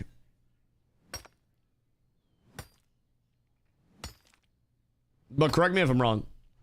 I'm 99% certain though. It's the person running around with the name Sums. Oh no, that's not Summit. Summit's probably not awake yet, or is probably on stream. Like if I were to look right now, Summit 1G is not live. Weird. Yeah, Summit's not live right now, but I don't think Summit's been playing this time around. I haven't heard anything like that, so need to go farm corrupted area for a few hours to just check it. Plus the gatherables are insane. Yeah, the gatherables are really nice considering you can upscale the rarity on those. The corrupted areas are very intriguing. Now, we also still haven't facilitated any of the actual corruption events yet, which is something that we're definitely gonna have to do. Actually, a good place to grind mobs at level 10. Honestly, right where I'm at, Oaken Main Keep. So it's to the west of Miraleth, but there are outside of Oaken and like, oh, word? Outside of Oaken and like around Oaken, there are a lot of level 13-ish mobs. So this is corrupted content. I'd love to, especially if everything worked out there. Yo, Bendelero, thank you for the follow. I appreciate you. Someone tried to then went on a rant how he didn't like the visuals. Rogue or what? Because someone's played Ashes a couple times now. And like, he said the gameplay was fun both times to my knowledge, but what didn't he like about the visuals? It's intriguing. He played back in phase 2.5 and actually had a lot of fun with it, he said. He said the game's blurry. Well, okay, in all fairness, Brody got cataracts out the ass because he old as shit and just taking bong rips all day. Second of all, nobody probably told him to just go accessibility visuals and actively turn off the thing that makes your game blurry. So like, blur, shake. If the game looks blurry, it's probably because they have blur turned on by default when new people come in. It is a terrible setting to have on by default. I have no idea who decided to have like motion blur and everything blurry, just like by default. But like genuinely, whoever did that, please undo it. Who the fuck plays with motion blur? Birdie, there are actual people in the best PvP guilds in the game that are playing screen shake, motion blur, and combat blur still. Like, I got very bad news. Very bad news. I have no idea in what world. You have motion blur on too? No, I don't. I have all my effects as 0. I have no motion blur on. So the only way, even if you have motion blur turned on, if your camera effects aren't turned up, then it won't do anything. Yeah, so I have all my stuff disabled. But if I turn it on, this is what people play with. Ready? Your game goes from this. When you're in combat, you have... Wait. I need to go find something that I can actually fight for more than one hit. God fucking damn it. I must go north. Like, you get screen shake on abilities. You get combat blur around, like that. Oh my god, dude, it's so bad. Like, every single auto attack. Ready? It makes the entire fucking screen shake. It's like a peak COVID Fortnite montage. I don't know how the fuck people play with that shit turned on. Genuinely. What's best PvP class? Wrong question to ask in Ashes of Creation, honestly. There is no one best. Everything serves different roles and different functions. It's all about what you want to play. Genuinely. If you're coming into Ashes just trying to play the best, then you're always going to have a bad time and you're going to burn out because you're going to be chasing something that doesn't exist. So there's still a shitload of balance left to come in. We have level 26 to 50 coming in. We have secondary archetypes coming in. We have a lot still coming in. if you're just trying to come in and like play what the best is, A, you're never gonna find that. B, you're always gonna be chasing that and you won't have fun. My recommendation is just come in and play the archetype that fits the role that you want to play. If you want to be a true healer, cleric. If you want to summon stuff, play a summoner. If you want to be a super good buffer for your group, play a bard. If you want to play fighter, rogue, ranger, mage, tank, play that. It is genuinely about what you want to play and what you'd be good on. That is my honest take, man. There is truly nothing in Ashes right now that is like, you have to play this. In any raid, you'll see every class. So, wait a second. You guys had your motion blur on?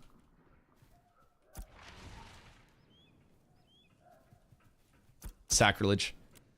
Genuine sacrilege. That should be punishable by death. Oh god. Yeah, I should probably put out a short that's like, do you think your Ashes of Creation client looks like absolute dog shit? Well, check these settings. Jesus. Different strokes? Motherfucker, I would have a stroke if I had all of my settings on. I just tried to jump on this one. I would have a fucking stroke if I had to play with screen shake and motion blur and shit on. That would be absolutely fucking awful. That would be like the worst thing in human history for me, if I'm being honest. If I punish them, they've already been punishing themselves. See, that's very true. That's very valid. The punishment must be more severe, though. I was wondering what the fuck those camera shakes were. You okay? Hold on. I think Carla broke the dishwasher. One sec.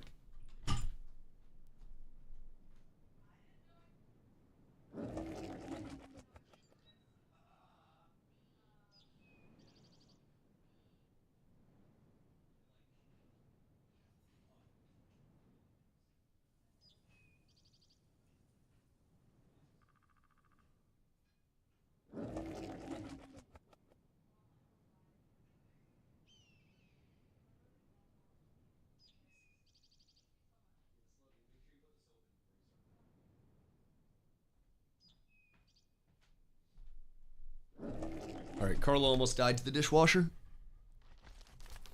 Everything's fine though. Camera shake made the dishes fall. She went to like pull the dishwasher tray out because like she's doing a load of dishes. I usually do the dishes, but I felt like shit, so she was like, "You don't have to do the dishes, it's okay." So, yeah, I'll take it. But she's trying to do the dishes right now, and she went to like pull the bottom tray out and didn't realize that it didn't have like stops at the end of the track and fucking yossed it onto the kitchen floor. So I walk out and she's just standing there, and then the bottom tray of the dishwasher is like out of the dishwasher. She's like, "I didn't know it did that." It's all good though. Everything is fine. She's just a little aggressive. A little aggro. Jesus Christ. Does zinc only come from granite? You can also get it from like sandstone and volcanic rock in the other biomes. If you are like trying to go on a little adventure. Personally, I like mining outside of the Riverlands anyways. Primarily because everything in the Riverlands is so contested. It's very hard to find an area to yourself where you can just sit there and like massive strip mine shit. So that's not the soap. Okay, hold on. I'll be right back.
All right. Carla versus dishwasher round 2. She went to put rinse aid into the soap spot. And I was like, why is it leaking out? She didn't use the dishwasher much at her old place. Her mom always did the dishes. We gotta learn at some point. Does this pretty peak mining too? Yes, yes, absolutely. Desert has so many just like massive patches of sandstone and shit for you. You can go out there and mine for fucking hours, if I'm being honest. Sandstone, you don't have to move either. Yeah, sandstone, you can sit there for fucking hours on end, bro. I could just... Anvil's goated. Anvil's fucks as well. Anvil's has really good herbs too. Honestly, anywhere that's outside of the Riverlands, you're going to notice that it's like 3 times more plentiful for the gatherables that you actually have available, man. It's such a fucking difference maker. Honestly, I might go back down and grab some more sandstone. If I'm being real. Sandstone can drop copper, zinc, and rubies and crush for all 3. Yes, exactly, exactly. Yo, what up for play? How are you, dude? We know the spellbow with magic speed is increasing the speed of the spellbow's basic arrows. I searched ChatGPT and it says so far it isn't. Yeah, don't trust ChatGPT. Don't trust ChatGPT. Attack speed in Ashes of Creation or magic speed, it works on all of your actions. So it works on your spellcast times, it works on your attack timers, everything. Everything along the way. Got the bags now, get sandstone for days. Yeah, that's what I'm saying. Like, I could go down right now and then I could grab fucking 1,000,000 sandstone. Spell with magic speed equals faster abilities and arrows. Yes, exactly. Like, it doesn't increase the projectile time because there's no projectile time. But it does increase your ability speed, like all of your cast speed from attack speed and all of that. So it's really good. Yo, G-Field, thank you for 3. I appreciate you. Attack speed reduces, increase cool. Wait, what? Attack speed reduces, increases cooldown speed. Not cooldown speed, cast speed. Cooldowns are still the same. Cooldowns are still the same. But you're looking at weapons and you're looking at cast speed being better. Animations? Yes. Yeah. So, like, if I had a lot less cast speed, then that ability that I used would take, like, 1.2 seconds to cast. Well, not 1.2 because 1.3 now. But it's like a 1.5, 1.6 default, I believe. It's a really, really, really slow cast without any attack speed. So, as a tank, I like to run a decent amount of attack speed. If I am under 100, like I'm at 90 right now, it's slower than I like to sit at. But I mean, anything 90-ish plus is good enough for tank, but it's still very much less than ideal. Can you not, please? Why the fuck? Brother, I swear to God, mobs that are less than half of my level aggro to me from across the fucking millennia. I don't understand. It's like a mob will be driving by a fucking distant planet on a spaceship and then see somebody twice their level and then pursue them to the ends of the fucking universe. You're trying to string snipe? Bro, I swear to God. I swear to God, I don't even know what it is between the bears, the mushrooms, and the fucking birds, bro. Shout out level 4 swoopy boys. Bro, they're aggressive as shit. Like, just for no reason either. What the fuck are you doing, dog? Like this wolf. Level 12 wolf spawns in, runs at me, fucking dies. Fucking dies. Tell your guild to be a little more cautious with their speed hacks. Brother, nobody's fucking speed hacking. Who are you accusing of speed hacking in my guild? Nobody's fucking speed hacking. I have terrible news for you. But nobody's speed hacking. No one, he didn't get a clip. Correct. No clip, no name, no location, no anything. You say what you want, dog, but nobody's fucking speed hacking. Can you verify which player it was right now? Can you verify where they were and what they were doing?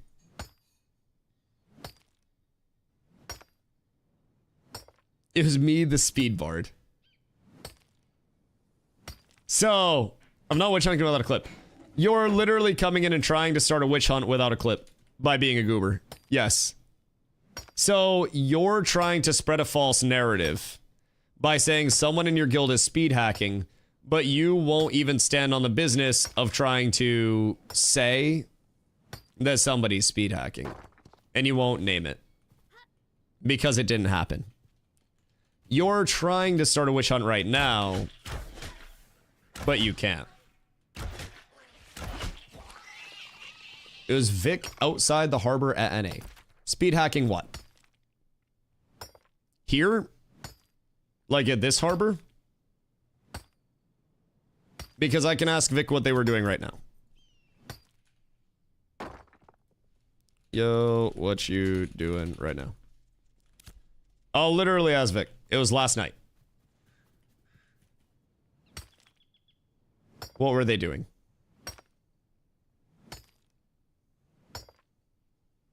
Can you tell me what they were doing? And why they would be at a harbor speed hacking? Don't tell me you think some rogue grapple is speed hacking. I'm not quite sure what to expect. Mining nodes. Bruh, wait, what? So what was speed hacking about him mining stuff? What? You know he's a rogue and he has grappling hook, right?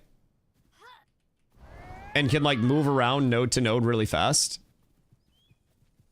Through grappling? 100% grappling between nodes. Yeah, like what? What is the accusation here? Are you talking about how he was actually hitting the nodes faster, or are you talking about how he was moving faster? Adrenaline equals speed hacks. Yeah. 1000%. Like, it's probably good for your sake that you didn't have your shadow play enabled, because if you tried to submit a clip of a rogue just existing and speed hacking, you probably would have got laughed out of the community. I'm gonna be completely honest. Adrenaline plus advantage plus grapple hook, speed hacks. It is what it is, man. People, when they don't know, will always accuse. And I think coming in, and first things first, not being willing to stand on business, and then not even being able to articulate anything. Like, if it was a caravan and he was zooming, then sure. But, brother, Rogue literally just has that in its kit. I don't know. I enjoy content into the game. Yo, welcome in, Pinwheels. I want to get your advice on class and other MMOs. I played support and pet class types. What are your thoughts on Summoner endgame? Also Bard versus Cleric. Summoner, great. Bard, great. Cleric, great. Honestly, can't go wrong with any of these. Give all the info you asked for? No, I know, and I'm correcting you because that's not a speed hack, brother. That is just the rogue playing the game. So, what we're trying to do is stop you from spreading false information, and we're giving you the information so you don't think every rogue in the game is speed hacking, because they're not. I can promise you that. So, if you are ever able to get a clip of anybody actually speed hacking, then feel free. But I can promise you, nobody in my community is speed hacking. Nobody in my community is exploiting. Nobody in my community is duping. And you can think whatever you want, brother, but it doesn't happen. So what's the player? Yeah, like what is your goal? Like, you've already been disproven that it's a rogue that was using rogue movement abilities to actively move. And now you're freaking out about it. And like guffawing your chest out going, as if I don't know what a rogue's kit is. But you don't. Clearly. Rogue being a rogue? Yes. It's legitimately just a rogue kit. What's wrong? Brother, do you want me to get him in a VC? So he can confirm that he's just using his abilities? I can meet up with a rogue right now, and I will have that rogue pop their abilities, and I will show you exactly what the movement is. Like, it's not that deep, brother. This guy have fun with his chat at all? I do, actually. Yeah, I enjoy streaming a lot, Kershew, so I can make fun of idiots like you that come into my chat and get shit on for free. I appreciate you, brother. You're in a room by yourself. You either watch the stream and enjoy it, or you leave it, okay? Just take note. Nobody cares that you're here, Kershew. You're over on YouTube for free. And I'm gonna roast the fuck out of you if you keep yapping. Brother, I have a lot of fun with my chat, and half of it comes from making fun of idiots like you. And I appreciate you being here, dog. Thank you. Thank you. I greatly appreciate that. Those who complain the most loudly are the most guilty. I just think blank accusations that don't have any merit to them are very corny. If you don't have anything to actually back up what you're saying, then don't just blindly say it. If I say I have a 14-inch cock, but I don't want to flop out my cock, then you don't know if I do or don't, and I'm just making shit up. If you come in and you say, oh my god, Dusty, I have footage of you duping stuff, but you don't have footage, then you're just spouting off. Brother that boy out, I have a 2-inch dick. I'm 6'5". I'm handsome, smart, charismatic, tiny dick. You gotta lose somewhere in life, and I took my one loss there. And honestly, my immune system's kind of shit as well. But so it's trusting, bro. Exactly. I'm not good at math. Exactly. I'm not very smart. By that time, it's already won. Oh god. I thought desert was lawless. No lawless in the desert. So the desert used to be lawless in parts when they added this in. That fucking idiot. You're the idiot, me juice.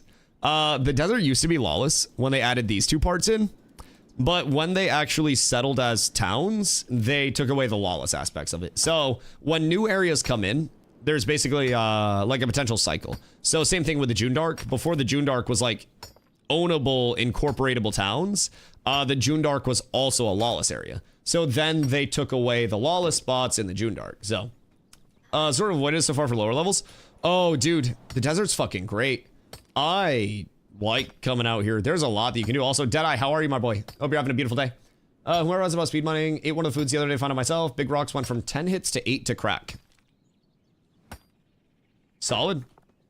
Solid. Good to know that shit's working.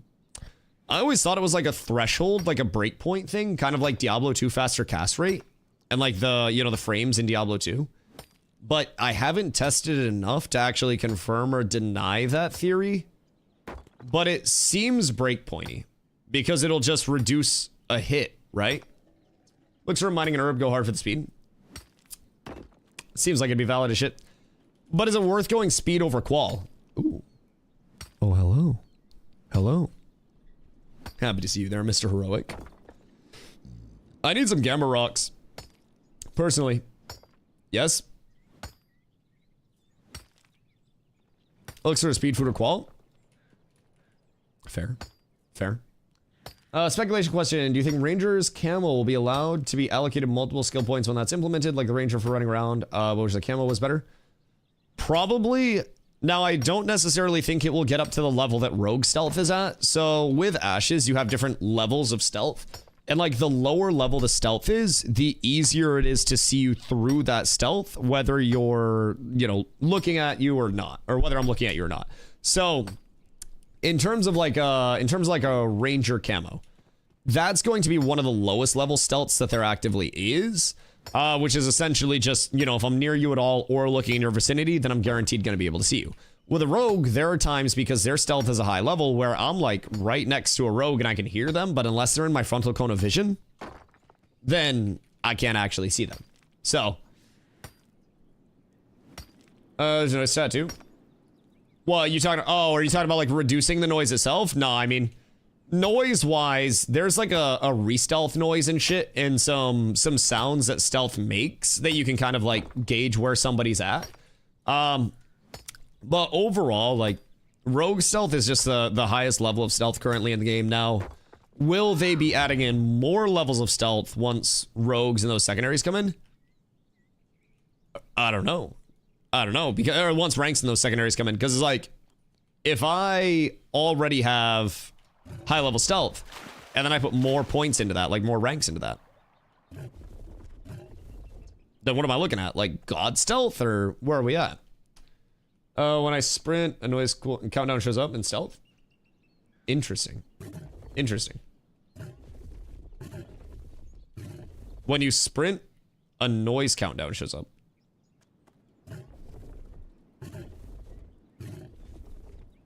I need to see that. Z, how do you get so much high rarity shit? Genuine, real, actual question. I'm out here struggling like fucking crazy. Do you think they're nerfing Rogue? Hope not I'm using one. I think Rogue will be tweaked like 1,000 times over. I don't necessarily think it'll be nerfed into the ground, so to say, but I would definitely expect it to be tweaked. So, where are your epic bags with quality? I have blue bags with quality. Yes. Yes. The reason I have these is because I don't want to spend on carpentry bags for mining, because carpentry bags are worse than the tailoring bags, and we don't have this tailoring bag available. So instead of spending on good carpentry bags right now and then replacing those with tailoring bags as well, then... Oh, thank you, love. Okay, thank you, love.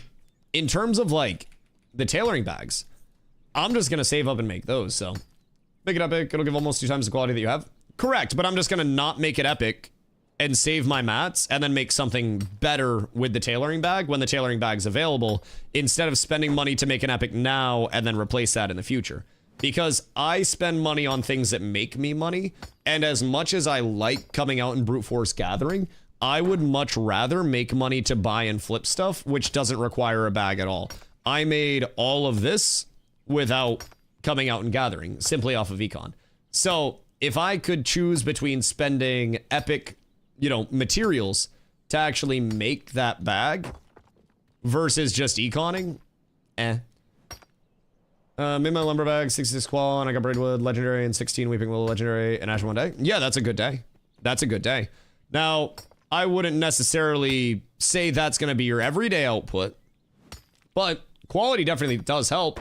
I'm just not going to spend all of my mats that I could spend on other shit and I could make money off of to increase the qual right now, when that's going to get switched out anyways. Do we lose materials when we die?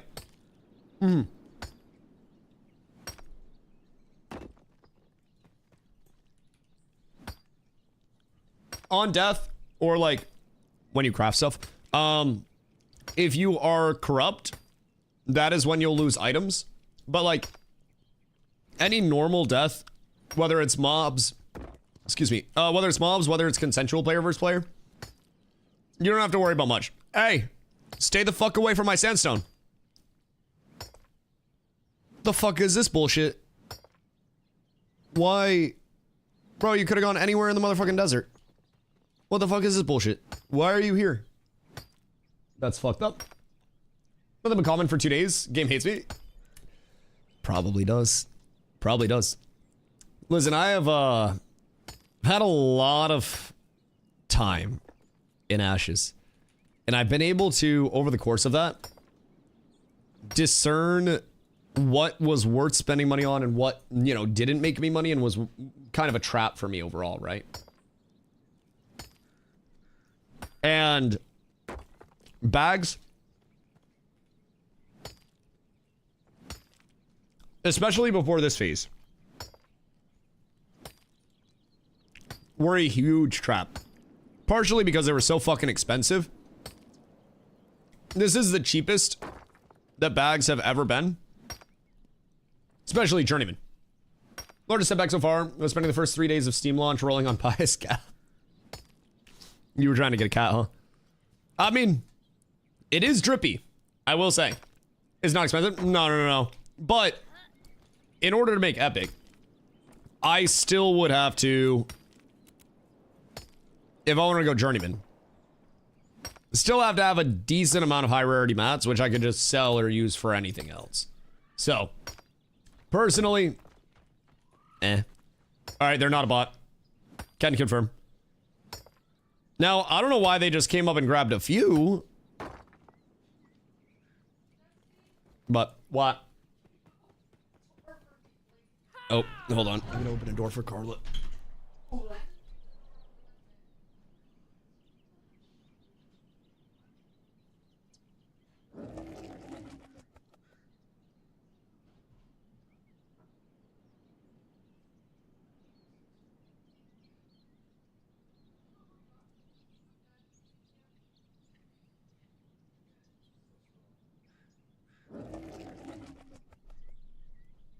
Alright, sorry, I'm back.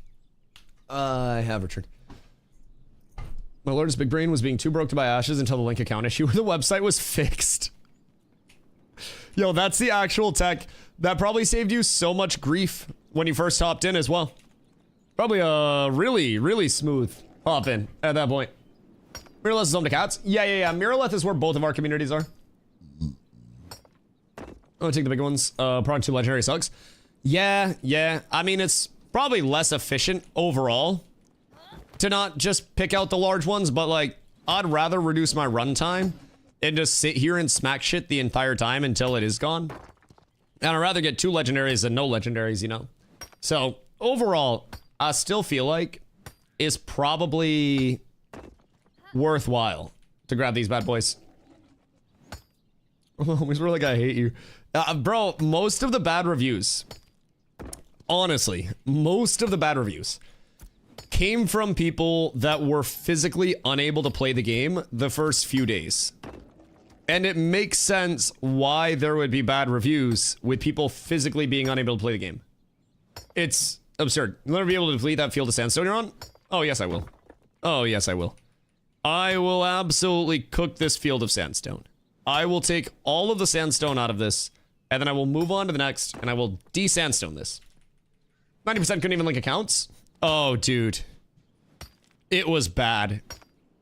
The number of times that somebody was coming into chat and they were like, Dusty, how are you playing right now?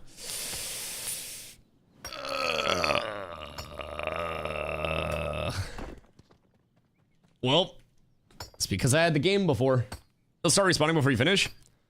No way respawns are that fast. There's no shot, right?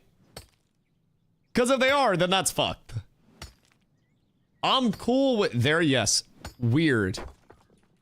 I mean, I'm cool with infinite mining right next to a settlement. That doesn't bother me at all. Do relics come from rocks? No. This is a little bit of accessory grinding. So we have a few things that we're focused on in the guild right now. One of which is trying to craft a shitload of Rosarium Guard, Bloom Warden, Rose Thorn, just all of that general item level 26 stuff. So I try to split my day up into a few different methods of productivity each day. Today I needed to get my mining up to Journeyman, and then we have a huge like ask out for the guild to try to get as much copper, zinc, and rubies in higher rarity than common as possible. So I'm trying to come out here before, you know, before we have a lot of people on, before we get into guild events and stuff, and get into the relic farm. And just do something a little productive with my time. Bots are out there all day. Are they ever in guilds? I mean, I doubt it would be efficient to drop a 20 gold deck on a fucking bot, but... What are relics? Relics are different... things. Relics are different things that drop from different mobs and bosses throughout the world. That can be owned by a town, like brought to a town. If it drops, you have to get a caravan and escort it back. And then it goes in the relic quarry. So, with those relics, there is a passive and an active to it. And there are different buffs as a result of that. So, one of the relics that we really want to get is Heart of Golgora. And Heart of Golgora drops in the June Dark and gives, when it's active, 5% increased mining quality, 5% increased spoils, and 10% increased speed. So it's very good. There are many different relics in the game. Some come from random trash mobs throughout the world. Some come from exclusively world bosses. And chasing those requires you to, you know, go to the area where it drops, of course, but also get some crazy lucky RNG. So we could go down to Pit of Hell and sit there the rest of this stream. Zero guarantee that we see any relic. So with the relic, you've got to kind of go on an expedition for them. You're literally treasure hunting. You're trying to go to an area and you're trying to kill shit over and over and over again until you get that super lucky drop. And then if you get it, it announces it to the entire server, and people will come over and try to take the relic because, well, every settlement's going to want relics for their people. So 5% give subs from chat if you can deplete before they spawn back. Otherwise, you get 5 to 10 subs. I mean, I got a discount on my gifties, but that doesn't mean I can afford them. You can make them flag on you, though. They're summoners. What do you mean? Like, their summons will auto attack you as a result. Interesting. Interesting. Do you think two-handed sword as a tank leveling is good? Think it's perfectly playable? Yeah, I mean, it's playable. It's not like it's just completely unworkable or anything like that, but I just think it leaves you squishy. Parasurfer supposedly got the first relic on his server. Yeah, it's all just RNG. It's literally just, ooh, thank you, sir. It is literally, by the way, they said I wouldn't do it, but I did it. It's all RNG. You could go out and literally, like, first kill, you could see a relic drop, because there's also glint-bound bezoar, I think is how you say it. I don't really know what this word is. But glint-bound bezoar drops from a shitload of different trash mobs, and it gives 2% luck, and then, I think that's wrong, but it gives 2% luck just passively, and you'll see here, it has just genuinely a lot of different drops, and they're all trash mobs. So there are some relics that are lower impact, but are readily available throughout the world. So, why have so many slots in guild? It's not better to invest points in quality and make second guilds? No. In terms of a power scaling method for your guild, you would have to, in the event that your guild needs to do anything, have multiple guild versus guild declarations ready to go against a target at any given time. You would have to have all of those guilds not cleaving each other and hitting each other because they'd be flagged up for PvP, trying to assist each other outside of the wars. So in terms of like how PvP and guild wars work, if my main guild drops a war against another guild, and then our second guild also drops a war, then we would be flagging up for PvP anytime we healed someone from second guild. Anytime I use protection on somebody from second guild, that would flag me up because I am basically impacting their event, and we're not on the same team, we're just against the same person. So having everybody in one guild is incredibly impactful. Now, we do have a second guild as well. We have multiple hundreds of people that are in this community already, and we also have a wait list that is 3 digits. So we have an ungodly amount of people. If we were to get everybody in and just pump quality, then it would take 10 guilds at this point, if I'm being honest, if we wanted to shove everybody in. So we attempt to level the guild. We attempt to get as many people in as possible to our main guild. Second guild, our casual guild, has some points in the like the expansions, while also having other points placed in their quality, like their crafting quality, like you said. But overall, I think it just outweighs every other form of scaling in the game to have more people in your guild. Makes you less likely to get decked on, just makes everything more impactful. I can't remember which one. It said they disconnected with the first one and found a second one after. Weird. So they found 2 relics back to back? That's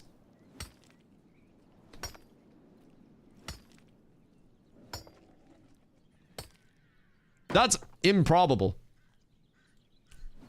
Like, that doesn't happen much. Qual's 3 out of 3 now, 75 bonus. Yeah, but like, why invest in 75 qual from guild when I could just get 5,000 qual from existing in a town?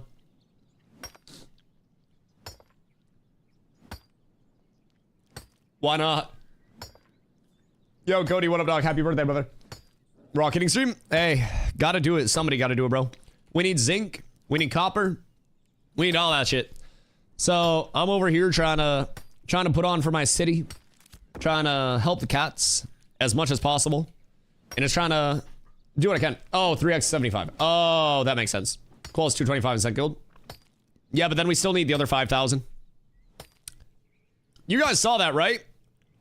Like, unironically, 7,000 crafting qual because of bugs.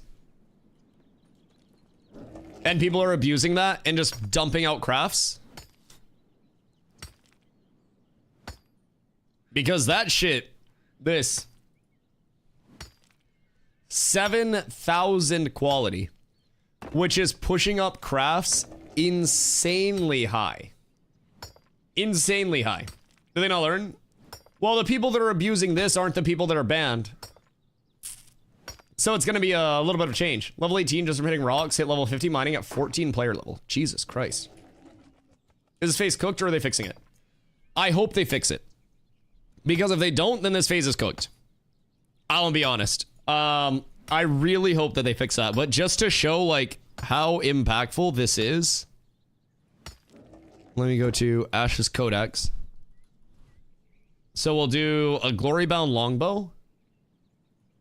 And then we'll just throw up, granted, this crafting calc is not 100% accurate. Just for perspective. But we'll say it was what, like 8,100 or some shit? 7,100. 7,100. 7,100 almost brings you into heroic already. So at that point, heroic moon prepared yard to just common braid, common dried ash, and you're pumping out a heroic fucking glory bound. Now, this is probably going to be a little low, but say you just happen to have double heroic sitting around, and then you have maybe some rare ash, or maybe you have a Lego sitting around. How do you get that much? Bugs. Bugs. I would not recommend buying or selling anything right now. Zerx from the Casual Guild. There is a waitlist right now, but discord.gg/catswithabs. Make sure that you get in there first thing first. As slots open up, they go to the most active people that are in the Discord, and we always have people that are like taking breaks, coming back at a later state. So I would say discord.gg/catswithabs. That is going to be your best spot. Script in Discord for everyone having issues. Just go to the anvils. Oh my god, dude. The number of people that kept logging into the Riverlands and the crashing was ridiculous. Give me shielding range off yet? No. I wish. I wish. Zach, thank you for the follow. I appreciate you. Insane amount of blue ashboard. Yeah, it's 612. But we have people that have done higher than that already. Now, for perspective, you can even just... Here. Is that better? That's a little more... It's a little more achievable, if I'm being honest. But this is still 35.65% into the next. So, like, if you have Legendary and you have Heroic, then, like, it's kind of easy. Cheap as fuck, doing Legendary Moon Epic Braid. Are you crafting with the 7,000 qual? Because I wouldn't recommend. Stuff will probably get cooked. This is with the qual bug right now. So there's like there's a crafting quality bug with Jova, I believe. So I don't even think you'd be able to put that out. But like for armor smithing shit, it's been all fucked. Make sure that you're not crafting anything with the qual bug. Because anytime shit gets taken out as a result of bugs or exploits or anything like that, people always complain after. And they're like, oh man, I can't believe my stuff got taken out. I'm like, I'm so innocent here. This is such a travesty. I wouldn't craft anything or I wouldn't buy anything super high rarity right now, especially if it's using the bug. Didn't even know about the bug, just making a heroic. Okay, good. Yeah, just make sure you don't craft with somebody that's doing jank shit. Don't get your stuff stolen. Those guys who are running around in full heroic plus gear talking about the tech, you think that's what they did? Quality bug? Oh, if someone's talking about the tech, then their gear is probably duped. So tech can mean two things in gaming. Tech can either mean I've found something out that's legitimate, or tech can mean this is a bug that we're exploiting. And previously, there was a very bad dupe where you were able to open a trade while you were crafting, and then you could just craft whatever, and it wouldn't use the materials as long as you had mats in the trade window. So people did that to whip out sets and sets and sets and sets of gear. They would just sit there and they would make the same thing over and over and over and over again, and they would never lose mats for it. So that's how a lot of people got their incredibly high rarity shit. And then in terms of, you know, after the fact, the aftermath of that, the dupers have been banned. But there is still a lot of duped gear in the economy. If you see people selling very high rarity stuff, be very aware that that thing could go away. It could very well be duped. And if it is duped, Intrepid is going back and they will be taking everything duped out of the game. Or at least attempting to. So I would personally not even consider buying anything heroic, epic, or legendary on the player market right now. Like, I wouldn't buy from trade. I wouldn't buy from the player markets in town. I would not do shit unless you can fully verify that this is not duped 100%. Because if it is duped, your stuff will disappear and you will not get compensation. I know. Sounds crazy. But you don't get compensated. It'll just get deleted. Intrepid will take it. And then they'll incinerate it. So, all my stuff is legit. Hey, I mean, listen, if you got nothing to worry about, you got nothing to worry about. But I wouldn't trust other players right now, personally. I would be very skeptical of that. Do you think legendary rubies will go higher? On my server, they're going 6, 7 gold. Depends. Every server kind of has its own unique economy. I listed some for 6 at the start of the day, and they haven't sold quite yet. So, I should think take the dupe gear away, but wasn't trying to take my life away by spawning 3 level 20 wolves literally on top of me while I'm gathering my daffos at level 10. Oh no! Yeah, that's tragic. You had too many daffos. Too many daffos, brother. That's fucking tragic. The swanton bomb of high level mobs is terrifying. Terrifying. In terms of authentic, got those VVS's in your shit? And 3 heroic? It could be worse. It could be worse. Also, Nin, when do you want to go over and do Pit of Hell? Because I'd definitely like to go over and smack some mobs. I'm fucking losing my marbles hitting these rocks. I like to help the guild, but there's a certain amount. What the fuck? Everywhere I go, I see his face. That's weird. Yo, Ilms, what up? Good morning. I hope you're having a beautiful, beautiful day. What you getting up to, my friend? I think Relicon starts soon. I think I chop this last patch of sandstone and then go, I'd like to sell this bow first. You've been trying to sell your bow for 2 fucking weeks. That shit ain't selling. You're stuck holding that bag like you thought GME was gonna continue going to the moon, brother. 6 epic and 3 heroic is like 2 gold. It's house down payment for level 10 scrub. Yeah, but you only lost 1%, so you still have some. So, we're like 2 hours. Oh, did you craft another one? I thought that was one that you had for a while. What's the new one? Do you just make a heroic again? And how much are you trying to sell it for? Ever did 1.5 old fish for it? I don't know why you wouldn't take the old fish. The old fish, they have character. They have purpose. They have that nice fermented flavor. I don't really get what's so fucked up about that. I don't know why you wouldn't take it. 95 to 100? Is it just heroic? Because I mean, that doesn't sound like a bad deal for heroic. I feel like heroic, you're spending what, like 50 on mats at this point? Maybe a little bit more, but scarcity over here is the biggest thing. The scarcity is what fucks it all. Yeah, that's not bad then.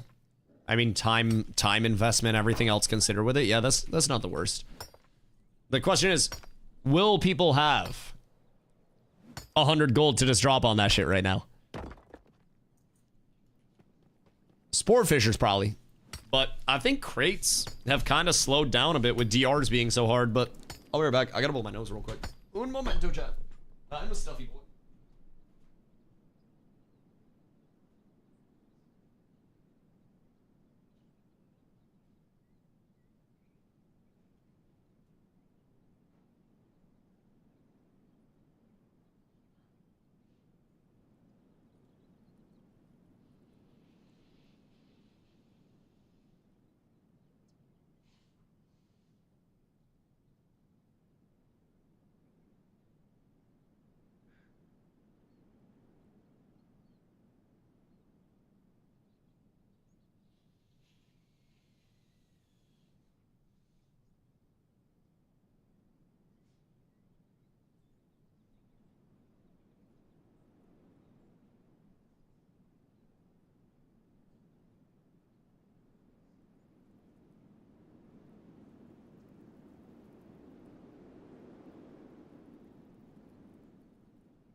Cat with abs is absolutely S tier.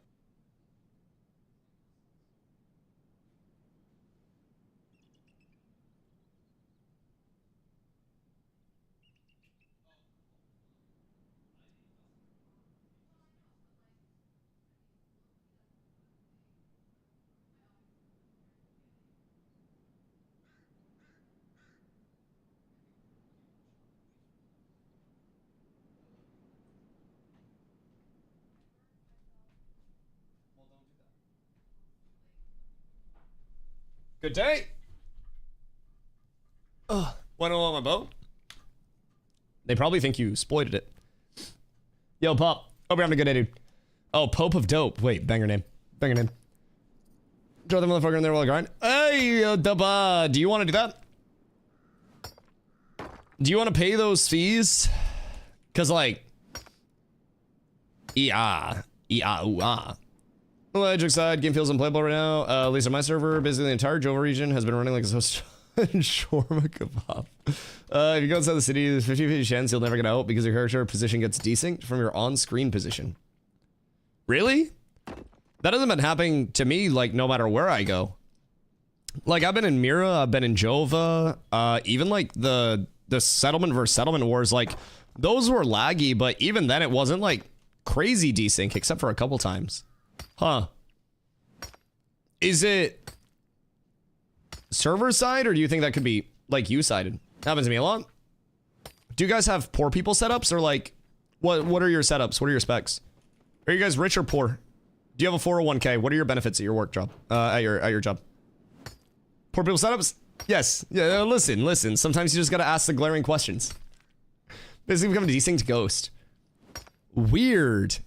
I haven't had that happen, like, at all yet. RTX 2080 Super 16 gigs of RAM. Oh, the 16 gigs of RAM is basically like a virgin trying to take on Mandingo. That's gonna be tough, dog. They're fucking cooked. Ni hao.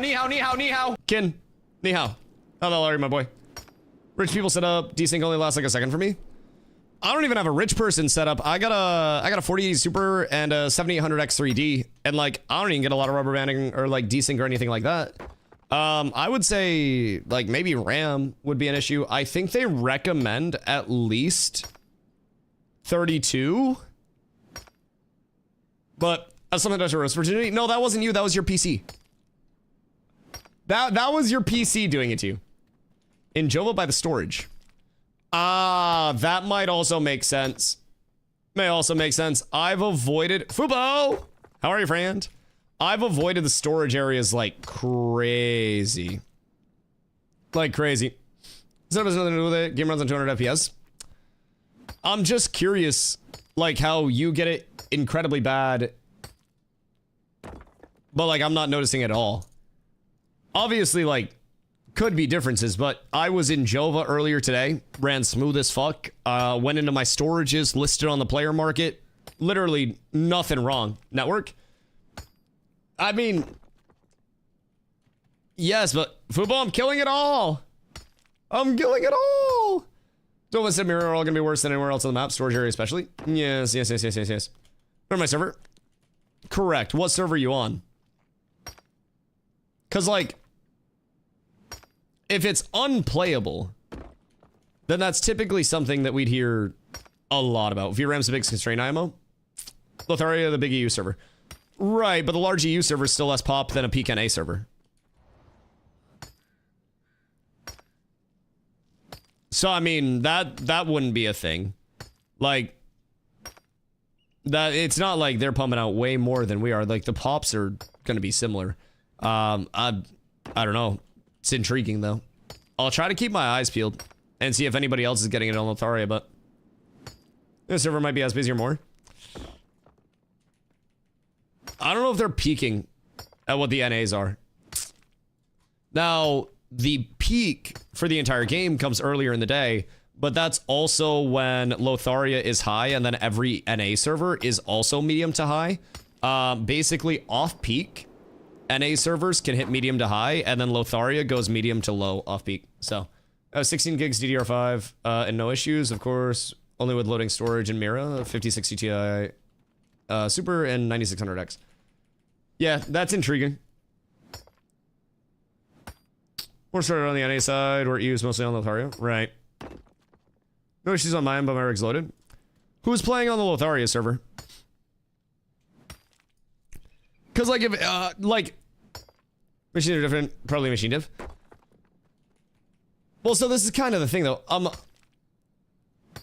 I'm wondering if it's a Lotharia as a whole thing or if it's a you on Lotharia thing. Because there are people in NA that have had routing issues on their side. So specifically people from Florida have had to play under VPNs because the routing of their like internet isn't optimal. So that's been causing a lot of desyncing. And I'm almost wondering like if it's a you thing where running through a VPN would stop that for you like it did with pretty much every single person in NA that was experiencing the same thing. I'm trying to troubleshoot it from a standpoint of like, if I haven't seen the entire comm just up in arms about it being unplayable or any like murmurings of it, even like Reddit, Discord, fucking forums. I haven't heard much, but you think a wipe is likely? Oh, a wipe's inevitable at some point, but is a wipe gonna happen right now? Probably not, but this is very possible our servers are just worse. Well, I'm saying it could also just be like an issue that's easily solvable on your end through something like a VPN. Like, sure, it could very easily be something on Intrepid's side, but it could also be on your side too, is what I'm trying to say. There were a lot of people that experienced the exact same thing that you're talking about on NA. And then whenever people would come in and they'd be like, Dusty, I'm rubber banding like crazy, I'd say, are you from Florida? And they would say, yes, I'm outside of Miami. And then they would run a VPN and it would all go away. So if you haven't tried a VPN, I would try a VPN first before immediately chalking it up to Intrepid stuff, and then maybe go in the Discord, start a little bug thread, and see that in the GPU driver. GPU driver, also a big one. Yes. Will a VPN make my connection better? Because it changes your routing. So again, I'm not the internet guy. I'm literally just telling you fixes for the problems that you're encountering. If you want to argue with me about it, then that's a different thing, and we can go down that route. But I'm trying to help fix your problems, not argue with you. And I'm telling you from speaking to a lot of people on a daily basis, many people have had that problem. Lotharia has a queue of 80. He's rubber banding on his end. See, I have people in chat right now that are also saying it's on your end. Argue a strong word. Push back against everything I say. So it changes your routing. That's the thing with the VPN. That's why it has helped with people in Florida so much, because the routing from Florida is bad to the servers. I don't know why, because I don't design that, but there are a lot of people that to this point are using a VPN, and that has solved all of their rubber banding issues. So I would recommend trying that, considering it has worked for many, many, many, many, many people. And if that doesn't work, then, you know, build a mountain and go up to Intrepid. But I'm much more of a molehill before mountain person, and I think we're looking at a molehill instead of a mountain here, where if you're rubber banding and not everybody else is rubber banding, then that clearly indicates that it's not the server itself, and the server's not being taken down for maintenance, for server workers out, or anything like that. Therefore, it's not a global issue. It's more likely a localized issue to you. And that's nothing against you. I'm not attacking you. I'm trying to help you with that. But 100% tell you what he's saying is true. In North Florida, and rubber banding was making the game unplayable. Researching this issue, it appears specific to Florida and advised VPN to fix issue. Did this and game was playable. Very playable. Yeah, yeah. I would recommend. Also, what are the odds? JXJ the Jit. How did I not put that together? Man with Jit in his name has to be from Florida. Make sure you're on an SSD or NVMe. Yes, yes. Also, definitely do that. If you are on a SATA SSD, you will probably be very sad. If you are on an HDD, your PC probably should have blown up by now, and I don't know how it hasn't. So congratulations to you on that. But yeah, overall, I'd say probably just start with the VPN. I haven't had any issues. I'm also not from Florida. But overall, VPN has saved many, many, many lives, and I would start there if it is a little cooked. Say it isn't the worst. Yeah, I mean, it's not the worst. It's kind of like getting kicked in the balls is not the worst comparatively to getting stabbed, but I mean, still not the best. Relic hunting? Yes, my friend. Welcome in, Nix. So I'm gonna get a group together here soon. And then we're going to go over to the June Dark. And once we go over to the June Dark, we're going to try to kill some named mobs, some trash mobs, and see if we can find ourselves a relic to bring back to our settlement Miraleth. So relics are these powerful things that can be controlled by settlements. You have to get them to drop out in the world, then you have to escort them back. So Be getting a group together to do that very soon. It's been a pretty quiet day, though. A lot of people are working on their various crafts, trying to get their gear caught up. I've been trying to do a shitload of mining, so that way I can help my guild with all of our progression. Super rare, though? Oh, fuck yeah. Oh, fuck yes. I could go out, and the one that we're looking at is called Heart of Golgora. So it drops east of Wildport in an area called Pit of Hell, and it drops from a named mob. So when that drops, it notifies the entire server. But I could be sitting there for a week and not see it. I could also go out there and first kill, just bam, and then hit it. So incredibly rare, incredibly low drop rates. There are ones that come from trash mobs throughout the world. There are ones that come from named mobs. There are ones that come from specific bosses, like world bosses. So there's a lot of different opportunity with those.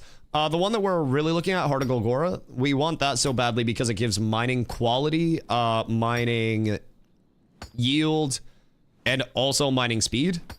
So it's basically like the big three for mining, which mining is fucking pivotal right now, honestly. It's one of the best spends of your time that you can possibly have. Drucifer, hope you're doing great, dude. I am still sick, but I'm getting there. I'm starting to feel better, and I feel, oh, so much better today than I did yesterday. So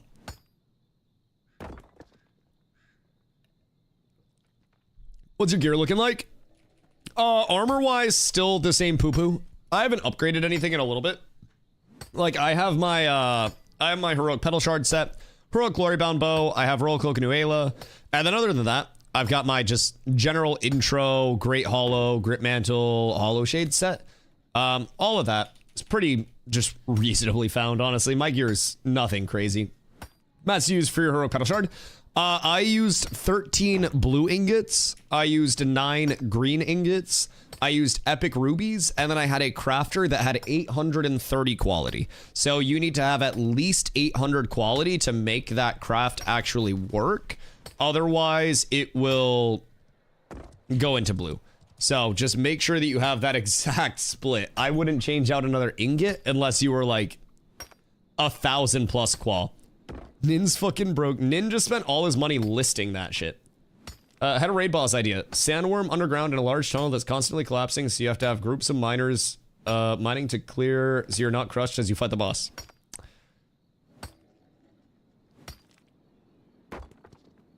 Fubo. You can't bring miners to a boss fight.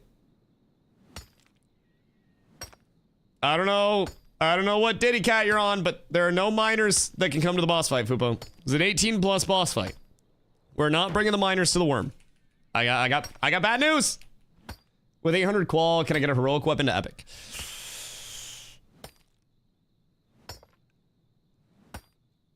Probably. Like you can make an epic weapon with 800 qual. Like you can make an epic weapon with 0 qual if you really want to. It just depends on the mats, I guess, would be my answer. Like the quality is an impact on it regardless. It just depends on all the mats. No Diddy, no Drake, no Dr. Disrespect, no Minecraft, no Roblox, no EDP. Fuck, who else, bro? That list is too fucking long. Bro, I swear to God. I swear that shit's gonna take up a fucking whole stream segment here soon. Jesus, fuck. X-Worm. No, Manny. We're not going out and hitting Worm. Chat, I just realized I sold my mace to a guy named Bentley. Am I cooked? No, absolutely not. Now, what you should do, Sib, this is the tech, okay? You get somebody to dupe you a bunch of crafted shit. And then you sell the crafted shit to players that don't know it's duped. And then you launder the gold onto a third account. So that way, when your main account gets banned, the third account has all the gold. And then the items get taken away. So you have all the gold and nobody has any items from your dupe. My legendary iron sold. Oh my fucking God. Wait, what? God damn. Good for you, big baller. That doesn't sound like a hypothetical. So, like, hypothetically, if I've been doing this for 3 weeks now, I bowled 5 this morning. Oh, what the fuck? From where? Goddamn. Goddamn. That's nice. Willow's been making me good money lately. Oh, dude, I have such bad luck with rarity. I genuinely have terrible luck. I don't know. Wait, Sib, was your mace epic or heroic? What mace? What mace did Sib sell? Cerrone. Wait a minute. Hello. I know that cat. That's one of ours. I love just seeing all of our people out here in the fucking desert. Just like out and about randomly. It's so cool. Slate runs. Right. Right. Are you in a spot where you're just getting a shitload of slate? It's in the anvils, isn't it? In Lotharia, we have in Jova, Relic. We got 1,000 quality mining, and I tested with my friends and nothing changed. Almost the same drop in Jova and around Jova. Wait, 1,000? Nerland! Nerland, thank you, brother. Thank you for the gifty, dude. I appreciate that. Sib has been bailed out. He said, where's Hoofsy? And then another hero swooped in to save Sib. Nerland, I appreciate that. Thank you so much. Thank you. I have a run marked out in June Dark. Oh, fucking really good for you. Don't tell me about that, but good for you. Just hit Journeyman Hunting where terror birds found a hunt. Oh, fuck. Where are the terror bird statics? Are those... There's one terror bird that spawns... I want to say it's on the shore of, like, this lake, if I'm not tripping. I think there's one that's on the shore of this lake, and that's the one that always spawns fucking the otter. A little bit down. Fuck. I'm a casual. How far down? Like, down this way?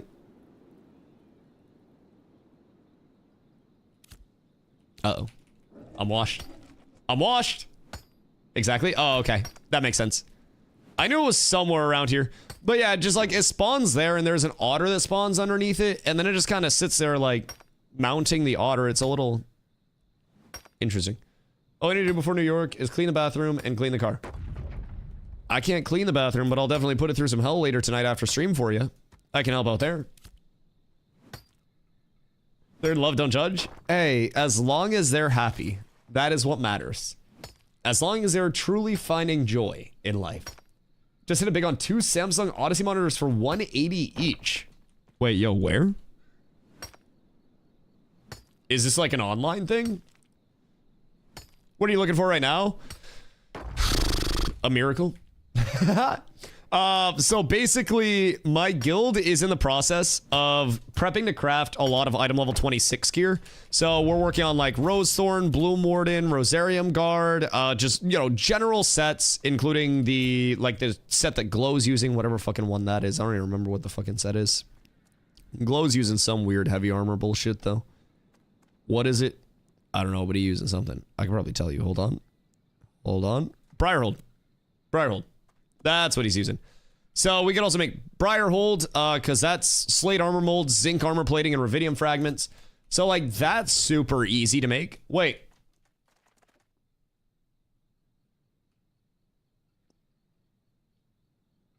Who was working on that slate route? Who's doing that? Streak's dying on the 8th? Oh no, god no. I IRL stream when I travel. So I've been to Vegas, Iceland, New York once already, TwitchCon, so San Diego. Like I don't travel much because I don't make enough money to travel much. But like I have a little IRL setup, so I will always just do a dual IRL stream. It's obviously not gonna be like the fucking 10 hours of walking around stuff, but like I usually just hang out and shoot the shit with you guys. The Iceland trip was actually really fun because like when I'm in a city, I don't really like IRL streaming that much because I don't like to be a nuisance. And I think most IRL streamers are fucking nuisances. So I try to kind of like keep to myself and shit a little bit more. But Iceland, it was great. There were no people out there. It was all just fucking in the middle of nowhere. It was absolutely gorgeous. So I just got to walk around and show everybody Iceland. I stream from different places in the country every single day. It was a fucking blast, if I'm being honest. So probably just do a short little New York stream, catch you guys up on what I'm doing for the day. Maybe if we're at a fun spot, then stream that or some bullshit.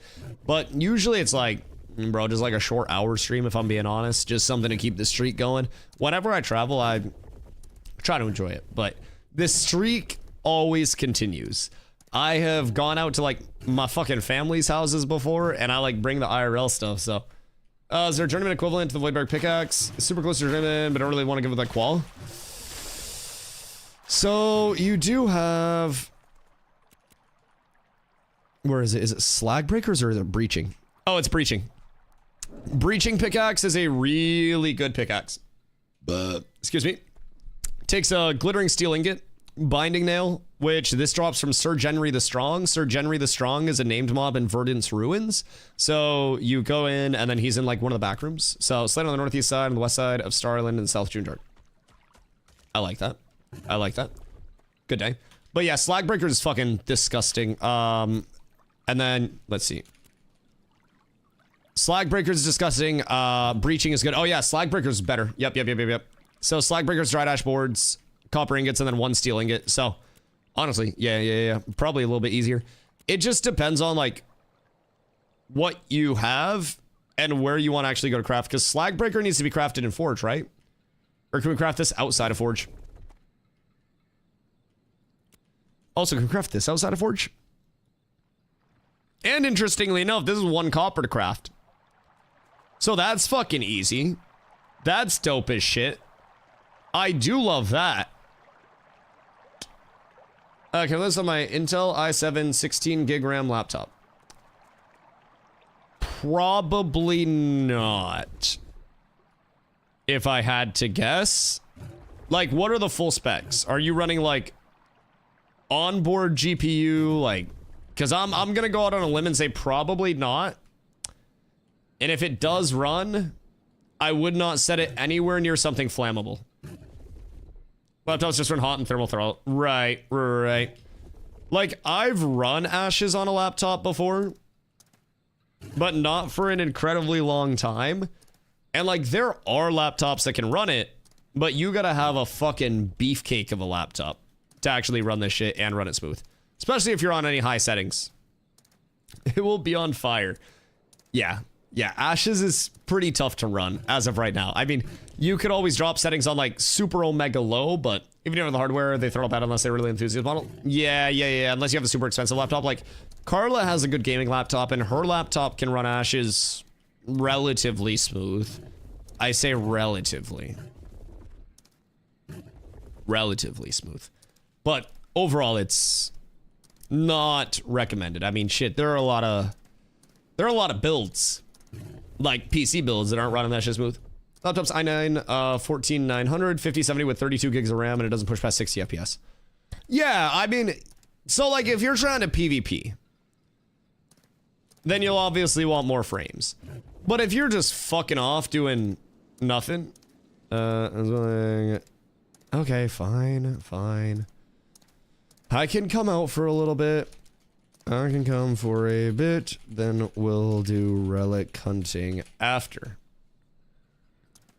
Just gotta store. I guess I should probably just store an 8th at that point, huh? If I'm going out to Apothecarium, then I should probably store an 8th. My 7800 XD 4070 Ti Super 64 gigs of DDR5 is smooth.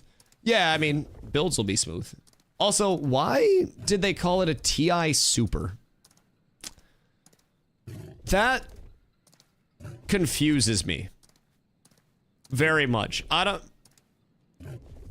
So is it like 4070, 4070 Super, 4070 Ti, 4070 Ti Super? Like, is the Ti Super the best? It's right below the 4080. So that's like above a regular Ti, right? It's like a more Ti? Do you think they'll eventually come out with Ayo Salo? Thank you for the T1, dude. I appreciate that. Do you think they'll come out with a super duper at any point? Like they just keep evolving it? Usually has more VRAM? Ah, that makes sense. That'd actually be a really solid value then for Ashes. Because I've heard VRAM is rough. Oh my god, Salo, thank you for the 5 as well, dude. I appreciate you very much. Thank you. That is incredibly kind, man. I'd be sick as fuck, but y'all be showing up and supporting like crazy, dude. I can't even hear out of my left ear right now. My head's so plugged, but I'm happy to be here and I'm happy you guys are here. Also, Salo, you had asked about citizenship stuff. With the citizen dues, Nice. Nice. So anyways, with the citizenship dues, you can either pay those or I'm gonna let you in on a little secret. You can literally just not pay your taxes and then wait for your citizenship to run out and then just pick up your citizenship again. Pew. Crazy. Crazy. I know, absolutely wild. Game-breaking tech. For real? Yeah, I did it all last phase and the phase before that. Brother, I haven't paid taxes in this game since I was a fucking mayor. And honestly, Zombie forgot to pay his taxes when he was a mayor, and everything was just fine at the end of it. He lost his mayor, but we had somebody ready to swoop in. So, like, I'm gonna be real, fuck taxes. The IRS gonna get you. The VRS is gonna come for my shit, bro. I swear to God. No one paying taxes? I genuinely might pay my taxes just to say I did it. If I'm being real foil. I might do it just so I can be like, oh, hey, look what I did. Does that feel like a good noodle? Yo, poor Meta. No. Meta goes to post his mace and he's super proud of it. Two people immediately just fucking spit on him. Yo, that's so fucked. That's so fucked. Hold on, caution. You asked me for gear previously. Here. I don't know if you need those or not, but they're yours if you need them. Oh, wait. Those as well. I got you. I don't know if he actually needs them, but Caution asked me for gear like 7 days ago. I didn't expect to see him out here, but we're good. Wait a minute. Do you need help? Why is everybody making fun of Meta? Dude, it's a nice mace. It's a nice mace. Have a little bit of citizenship. Is there a node with a mining relic in it? There is not yet, Voil. I want to get the mining relic, though. I really want to make my way down to Pit of Hell in the June Dark and then get a Heart of Golgora. That would be fucking wonderful. Wonderful. Lure, what up, dog? What's the best set? Item level 26 for tank PvP? A few different ones, realistically. A lot of people just go Rosarium Guard because it's relatively easy to craft. Heavy was kind of mid, in my opinion. I'd rather medium, but it's got Fortitude set bonus on it. It's got some general good set bonuses as well for the rest of the set. So overall, you'll see a lot of people in Rosarium Guard. You do have a lot of people that are also going Briarhold. So Briarhold is heavy force, so it gives you a little bit more of an offensive. A lot of people look for this type of craft simply because it's cheaper. And, you know, mining is very easy comparatively. If you really want to go into medium, then you can. I just wouldn't necessarily run in too heavy into medium at this point in time because it is incredibly expensive. Akadira gonna be out soon or no? Akadira will both not be out soon and also not be worth using. This may be a shock to some, but people only used Akadira last phase because it was bugged and it was craftable early, not because it was actually, like, very good. Akadira is better than not having a set, but overall, Akadira saw a lot of its claim to fame simply because you were supposed to have Grandmaster tables to craft it, which takes a very long time. And spoiler alert, you did not need Grandmaster crafting tables. Yo, Jay, what up, my boy? How are you? Is there a target nearest ally bind that uses closest to your cursor? Closest to your cursor? There's a target nearest ally. I don't know if it uses closest to your cursor by default or not. Cabin abs is absolutely S tier. Junk, thank you for the follow. I appreciate you. Fuck, right off rip, I don't know. I know there's a target nearest ally, but... Also, Zom, what do you want me to do with all this copper and zinc and shit? I got a lot. I don't know anything like that. Yeah, I can't think of anything like that either, but... paid 365 vouchers and taxes. It said paid for a couple days, then reverted to saying I need to pay again without a monthly reset. Get fucking rolled. Get absolutely rolled. You didn't process this? Pigeon, you gotta process all this? Because, brother, I have a shitload for the guild. Like, if you want to process a bunch of metal, I have an ungodly amount of metal that I am just hoarding right now. Because, I mean, I'm going to have to craft my shit too, but I'm going to take a little bit of time each day. And I'm just going to pump some minables. Like, just make sure that I'm getting all the actual econ that I need. Make sure that I'm, you know, spending my time wisely. But I got a lot of shit. Close the journeyman on my ult. Okay, word. Is your ult in Mira? Because I can bring up a couple stacks. I will bring up zinc with me. Because I will need a lot of zinc, no matter which way I go. Zom said he was doing Tomb Plate for Bulwark. Yeah, I mean, Tomb Plate's not bad either. Tomb Plate's, I level 29, of course, so that's going to be a little bit harder to pull off, but need your Hippo Leather, your June's Kosh ingots. It's definitely not bad. Bulwark is your 10% damage mitigation for 15 seconds. So, I mean, that's not bad by any means. There is also the option of Forge Guard for a really good bulwark, but this is going to be ungodly expensive because of glittering metal strands, depending on how we can do on those. A lot of zinc armor plate, but like Forge Guard is actually what I'll probably 3-piece. I'm probably going to do a 5-piece Blood Runner, 3-piece Forge Guard. The Forge Guard chest itself is, in my opinion, the best fizz chest in the entirety of the game. Anybody that's not using this, well, I got bad news. Your chest piece is probably worse than this shit, dog. Because this is disgusting. There's more than one furnace. You can process 2x and then get an ult and process x4. Yes. No, invite. Massive. Okay, yeah, send it, whatever. I'll drop off these mats. I didn't know if you needed me, so I was gonna run back up to Mira, but I can pop over. I'll just store the rest of these sheet, and then I'm on my way. Smelting armor works when you press a button, not on pickup. Right. Yeah.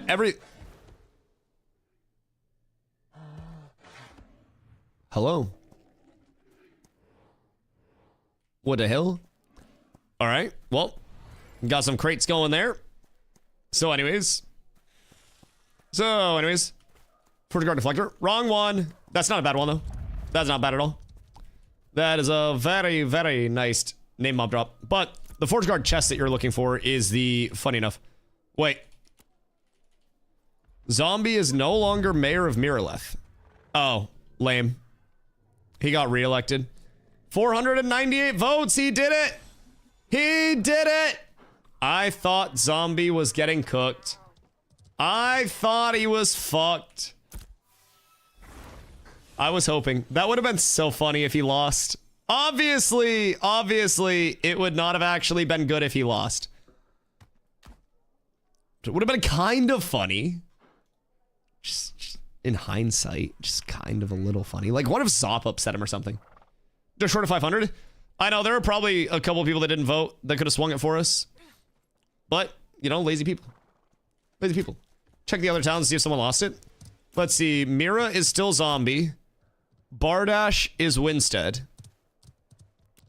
Halcyon is Pop Tartarus. Jova is the gray one. Is that someone new? That sounds new. Phoenix Fire is Nuela. Verdict's lost Jova. Oh, it was Verdict's for Jova. Right, so Judgment lost Jova. Interesting. So who's the gray one from? Who's this guy? Who the fuck is that? Sunhaven is Raboku.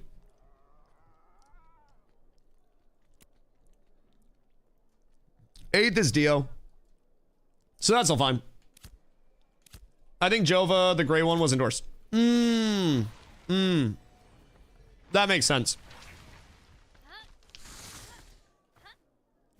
I think the gray one is maybe Aegis. In all fairness, I feel like every guild that's not in the Slur Alliance and is not in the Cash Alliance is probably in the Aegis Alliance at this point. Like, our server is essentially Cash, Slur, Aegis, and then people that have yet to be abducted into an alliance. Also, I want to fight the Aegis Alliance. Not for anything bad. I just want to fight them. I just want to get some content. Yeah, only the Slurs attack us. Well, that's because the Aegis Alliance runs away from them. Like, the thing is, the Slur Alliance also wants to fight Aegis, but Aegis won't fight the Slurs. And we also haven't been able to fight Aegis because we just haven't seen them. So, I'm not quite sure, like, what they've been up to in terms of, like, a gameplay route. I'm assuming they're all just head down econing like fucking mad, but there's really no way to tell. Where do I find Sand Chief Bikmik? Codex, what's that for? It's quest? Fought them in the Jova War? Bro, the Jova War, I was going fucking sicko mode. I will say though, I think there were, why am I on my fucking, god damn it. Went to bring on my goddamn RAM and I'm on my crate mule. I didn't even realize. The Jova War, I have no idea what happened with the actual score, but I went back and watched my VOD. There was nobody dying on our side, like at all. Yet somehow, somewhere, a bunch of mirrorless citizens were dying. I don't know if they were in the town. I don't know if they were killing AFK players, but I watched my POV back because I was like, damn, I wonder who's dying in this raid. Bro, like nobody in our raid was dying. I died twice. The entirety of it? No, sorry, 3 times. One of them was I got teleported to the Ember Spring somehow, and then the guards killed me. Second one was also massive desync and lag. And then the third one, zombie was calling it all in, and then I just kept pressing forward. That one was my fault. So I had like 1 legit death that entire war, and then 2 that were very laggy. 13-3 with 1 death from guards. I had 2 deaths from guards. Wait, how do you see how many kills you had? That didn't pop up for me. Sag. Won our node back from Polar. How many votes do you guys get? What's Resno looking like after that? Set my combat tab to only kills and deaths. That makes sense. That makes sense. And then you just keep track. You fucking goober. You goober. Jesus Christ. Hey, combat tab like that? I have it in my socials tab. Poithinally. Oh, I didn't check the anvils, huh? Let's see. KT is Odin. Oh, wait, sorry. KT is Greymaker. Vexhelm is Odin. Durgrim is Jonah. And then Valgadim is Cat Guy. I have no idea what's going on up there. I don't even know which alliances are there or what, but... do we have Master Armorsmith in the server? Or online Master what? We have in Shoal weaponsmithing and armorsmithing. Yeah. We should have everything on Shoal for both item level 26s. We also have carpentry. So we can do weaponsmithing, we can do armorsmithing, we can do carpentry, and then we also have master tailoring, I think. I want to say we have master tailoring now, and then zombies working on master leatherworking as like the next thing. I do believe. Don't quote me on that, but Greymaker, the man who threw shade at zombie forever. Oh, is there beef there? I kind of like that. Kind of like that concept of beef. Level 9, just spent all my money processing flowers. Any advice on what to do with all this daffodil thread? You could sell it on the player market, depending on what rarity you're holding on to. I would just try to sell it on the player market and cash out a little bit. Kept running against this at KT unsuccessfully. Poor guy. Poor lad. Just leatherworking missing because nobody can use it. Because no huntable spawning. Shit, I want to be real. Even when huntables are spawning, bro, it's hard to get medium armor up. I unironically spent 3 weeks last phase gathering to craft 5 pieces of heroic medium. Is light gear used at all for any class? Yeah, I mean, there are sets of light that are really good. Mitigation-wise, it's obviously not going to be your most, like, efficient, but most people will just base off the stats, if I'm being honest. Unless you're a melee. Like, you're not really min-maxing mitigation that much. It doesn't really matter to that huge extent. So, a lot of casters will go into light at some point in time. Same way a lot of melee will go into heavy at some point in time, just because the actual rolls outweigh what's possible with the other gear. Do I like light? My point still stands. I like medium more. But there are a lot of really good caster pieces. Even if you look up to item level 29 stuff with Cognizant on the high end of it. Cognizant is going to be something that comes from Carfin, and honestly, it's going to be crafted. But Cognizant's just an incredibly good caster set. Light Force, Siphon's okay as well. Siphon's not great, but it's all right. Even though it's freaking struggle. Yup. Yup, 1000%. There's a reason why I have been going a little chill on my armor pacing. A, it's all going to get replaced. B, like, it's nice to have, but it doesn't really matter that much. Like, I'm going to pick away and I'm going to try to save up everything for my armor set. Now, the only question is, do I want to go... Whoops, my dumbass. I always use the wrong search bar. Do I want to go Rosarium Guard and then try to come upon some otter leather? Because I would need otter leather for a 5-piece Rosarium. And I could provide my zinc, I could get my rubidium, but I'm not out there hunting otters, so I'd need to find some otter leather. Whereas if I go like a Briar for 26, I get slate pretty easy. Slate armor molds aren't going to be that crazy. So, you know the numbers for the mats you need for rubidium on the Discord? Oh, word. Okay, cool. Lego Riv. That shit's expensive though, no? Oh, Rosarium Guard? Okay, cool. Yeah, because I'm gonna do a little bit of like mining each day. I mean, today I spent like 4 hours mining, so I stocked up on a lot of shit for people in the guild, hopefully. I'm trying to obviously get like a bunch of my zinc in place, which I hope I don't die because I got a lot of zinc, but I'm assuming I can go... How much is like a Riv going for? I don't know at this point. Honestly, I'd have to assume at least fucking 10 to 15 gold, but I might be on Fent. I don't really know. I haven't looked in the last couple of days. Chat, who's in Mirror or Jova right now? Honestly, I'd be shocked if there was any available. If I'm being real, I'd be fucking smitten if there were any available. Anything Lego's way too much for average pop. It's only 0.1. Yeah, no, absolutely. Lego is a commodity. Lego is a flex. Heroic is your, like, value input. Like, Heroic is your Lexus, and Lego is your fucking Bugatti. What are you looking for? Lego Rubidium, or Epic Rubidium. Just Rubidium in any rarity. Because, like, I'm gonna be honest. I'm not really worried about putting out a fucking Heroic Plus Rosarium Guard set when I'm just gonna replace it. I'm gonna probably make myself a blue set, if anything, and then just call it good there. Because a blue 5-piece Rosarium, I can probably go common, I can probably get like Heroic Riv, and then I can probably get common Otter Leather. So, 8 gold in Jova. Wait, for Lego Riv? You might want to buy that. Loki, you might want to snag that. Uncommon just beater tier?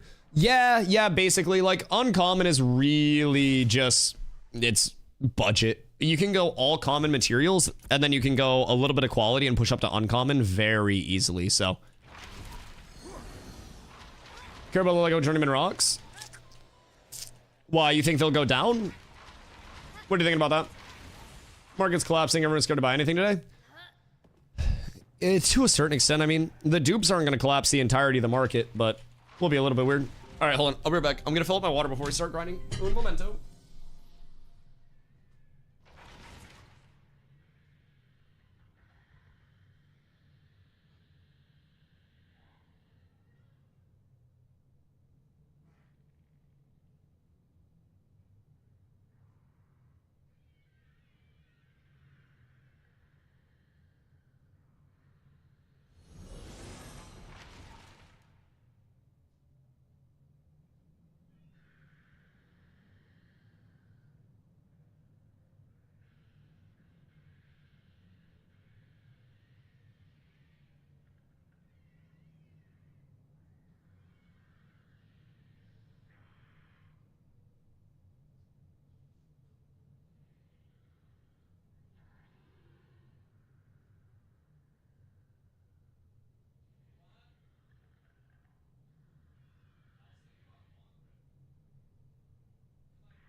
Good day.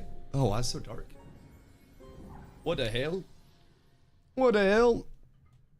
Until Intrepid says they're done with the cleanup, I think people are just too scared to invest. Yeah, I 1000% would not be buying any completed gear right now, if I'm being honest. I would go very heavily away from buying anything that is fully put together. If it's heroic, epic, or Lego, there is a non-zero chance of that shit getting stolen. Oh, you guys just stay towards the... Stay at the front, and then I'll pull back here. Because then I'll just pull here, and then we just move everything up after. And then we pull. But it should be fine to just one pull this. Because this will be... Actually, last time I came here, we were pretty much one pulling this shit. So...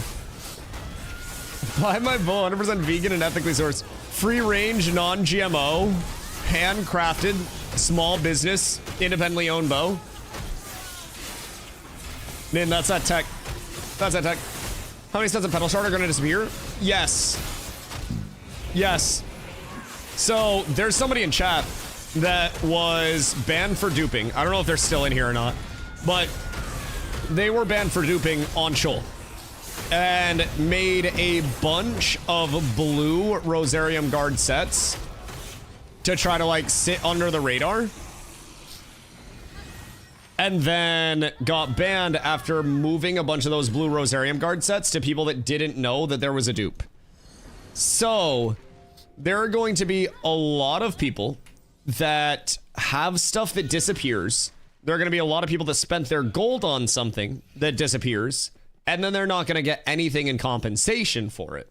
And they'll be mad at Intrepid instead of being mad at the people that fucked them over by giving them duped stuff. So...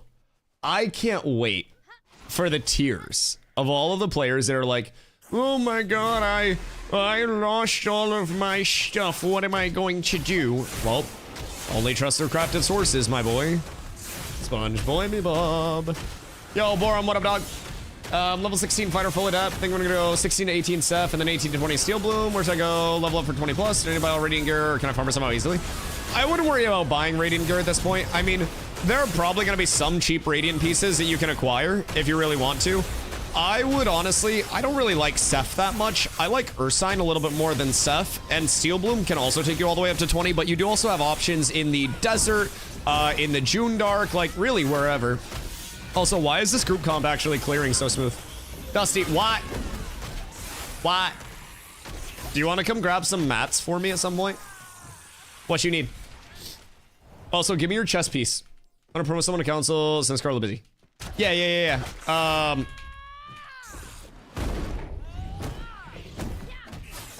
VC after stream? Because I'll be on super late tonight. Because I don't want to, like, push it too much and still be super tired. I can pop in VC after stream. Yeah, I got you. We can have a little quick powwow about everything. Have people come in. Would it be like some admin side stuff? Because that'd probably be beautiful. That'd probably be absolutely gorgeous. You want my chest? I want the whole thing. Both of those meaty ham hocks. Or are you talking in game? You talking to the Forge Guards? I will say, you got like the Kmart Forge Guard chest though. So like, the good one, give me the Rosarium. The good Forge Guard chest is the Forge Guard Queer Ass or whatever it is. And then Forge Guard Deflector is the Jabate. So, the council, but we don't get you the rank. No, listen. We have a lot of autonomy within people in their leadership roles. So, like, I always say, while the structure of CADS is technically Dusty's guild, this is very much a, funny enough, someone actually put a post on Reddit that I thought was a pretty cool post recently. And I know, that's crazy for me to say. Dusty, are you okay? No. But somebody asked, like, how do you run your guild? Like, how is your guild actually ran? And they listed all the different types of, like, you know, it's like authoritarian, where it's one person at the top, or it's like a oligopolic or some bullshit like that.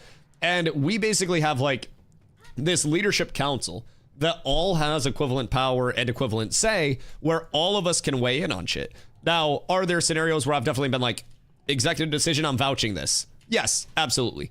But the reason why everyone is in their roles with cats that they are is because I explicitly trust them to have that autonomy and to, you know, make all of those things happen with the best interests of the community in mind. So it's kind of cool how it shaped up, man. When I came in here for phase 2, I had done some like company leadership stuff in New World, but like it was always just, you know, chill stuff with friends. And the level of organization that we have at this point, the level of just like everybody in their place doing the right thing. Oh, dude, it's fucking cool to see it all come online.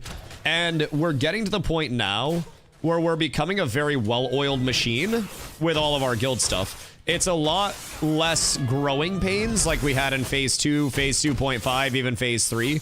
And now it's a lot more like we know what we're doing, we're hitting the ground running, and it's time to go fast. And that's felt really good. It's 4 bars the new meta. I don't know what's happening here. I have no idea what's going on, brother. I was told they needed a tank for some power leveling, and I came out to help my goddamn guild. Now, I will say, it's actually a really smooth fucking group. The 4 bard tech might be legit. I don't want to like start any new trends or anything too early. But part of me's thinking 4 bard meta is actually that shit. Glop is lost, their guild's won. Glop, you know what makes a leader even stronger? A proper council around him. Glop for vice mayor of for Miraleth. Come over, assist Zombie. You and him could lead the single best settlement in the fucking world. With a little bit of glop promo and citizen. Oh my goodness gracious. Oh my goodness gracious. Rallying the people. Getting them all glopped up and ready to glop. Oh, dude. Oh, it'd be a game changer. Moon Cow is vice mayor. All right, what about vice mayor? How many people do you have on your mayoral council? Glop can be treasurer. All right, Glop, how are you with numbers? Is Glop good with money and not taking it? Because I was treasurer one time, but apparently you're not supposed to steal the treasure. I watch one too many pirate movies. I guess. I was fucking doing it wrong. So, you know, it is what it is. But, you know, I'm not allowed to be anywhere near money and also not allowed to take taxes from the guild anymore. We all learn our lessons somehow. Excuse me. Pay attention to me, please. I'm the streamer. You guys are being rude. Is there a sheriff position? You just gotta go around and blast people. You just gotta walk up and say there's a new sheriff in town and then corrupt on somebody. Or just run around and scream, stop resisting at everyone. Actually, I think that's what I'd like to see from you. If you want to be the sheriff of Miraleth, I need you to run around every time somebody's running crates and then just start hitting them and yelling, stop resisting, and tell them to drop the crates. After you've done that, my friend, then you can officially join the ranks. Investing all our golden glop coin? It might be the future. It might be the future. Now, some people will look at glop coin 10 years from now and they'll say, wow, I can't believe it's that high. That's crazy. Some people will look at glop coin 10 years from now and they'll say, damn, I can't believe I got it before it was this high. Be one of the latter, chap. Get your glop coin now. I feel like everyone's down south. The anvil's empty. The anvils is very out in the middle of nowhere, and as a result can be very not populated. Part of the reason why I brought my group out to the anvils was actually that exact reason, because it's not populated. You guys are not gonna take my mobs. You stop. You're not. These are mine. This is on lockdown. I'm sorry to break it to you, but anvil's dope. Anvils is really good, if I'm being honest. Like, I do like the anvils a lot, but it's also just not got as much validity as a hub, right? So the Riverlands is very central to the entirety of the map. The anvils, like the Riverlands is here and then you radiate outward. The anvils is a trickle down from the top and only a trickle down from the top. So you start out there, and if you don't have a group, then you're already gonna be, you know, worse off for wear. Now, my group started in the anvils, and we had great luck and great success out there, primarily because we spent 100+ hours plotting our route. We had an entire group of people that were making characters, running our set route, and then changing our route to make it slightly more efficient. And I don't mean more efficient as in we're going to do this quest or not. I mean slightly more efficient in the realm of we are going to run this direction and take this specific path to avoid mobs. So like when we came down, we started in the anvils, came out the bonfire side, grabbed commissions, did the Rockling commission right here, went up to this high ground to do the wolves, dropped back down, and then ran specifically along this ridge because this ridge doesn't have mobs on it. There are mobs above and below you. You drop down right here, and then you swim across, hit the road here, and then you get to the harbor where you're super safe. And then you do the caravan quest to the harbor, and then you mob grind. We hit Vexhelm Settlement Cork until like 9. And then once we were done with that, we initially went over to Minnows at Cinder Touched Overlook, and then ended up going to Thremden Cascade because there are bears here. If I could do it over again, I would do level 9 in the Vexhelm Node Cork, and then I would just do Thremden Cascade until 16. We would do 7 levels of bears, and all of us would have gear, and we'd be set to move into the tropics at that point. So, with the knowledge that I have now, I'm fully confident that we could level in under 24 hours. At this current state of affairs. Now, that would also be subject to like how contested all of our spots are. But if we were to, because on launch, like we were so far ahead of the curve. My group was the first group on the server to hit level 25. So we had no competition. We went to, excuse me. We went to every spot that we wanted to and had legitimately zero issue going out there and competing in any way, shape, or form. So, Shrimpy, what up, my boy? Let's know the flashbang got fixed, got hit again last night. Weird. Where were you when it got the flashbang? It was worse than the original. Oh, no. You bug report that? I found a packed level 19 to 20 2-star bear spot in the anvils. Yeah, so that'd be a good transition to Thremden. So literally in the anvils, you could do 3 stops, and then you could be level 25. Totally wish you checked that cave early on when we were leveling, but there was no way to know about the issue. Yeah, funny enough, Zombie actually told me to go over there a couple times because it's something that we farmed in the past. And like, we knew it existed, but we didn't know that it was dropping that much shit. So Zombie told me to go over there a few times and like bring a group out there. And I didn't. I straight up didn't. Alrighty, well. If these guys are taking our shit, then I'm gonna flag up on them. I got bad news. I got very bad news. But that is my stuff. I cannot allow them to do that. There are more snakes northwest in the circle if you guys want free farm. I'll direct them in the right way. I will send them in the right direction, and I will hope that I don't have to settings check them. Because if I do, then they will be very sad. They will be very, very sad. To what? Oh, Pit of Hellzom. The drop cave of dreams. I asked a couple times where to like bring people to, and you were like, oh, go Pete Pit. And then I never went. And if I went, we would have been so rich.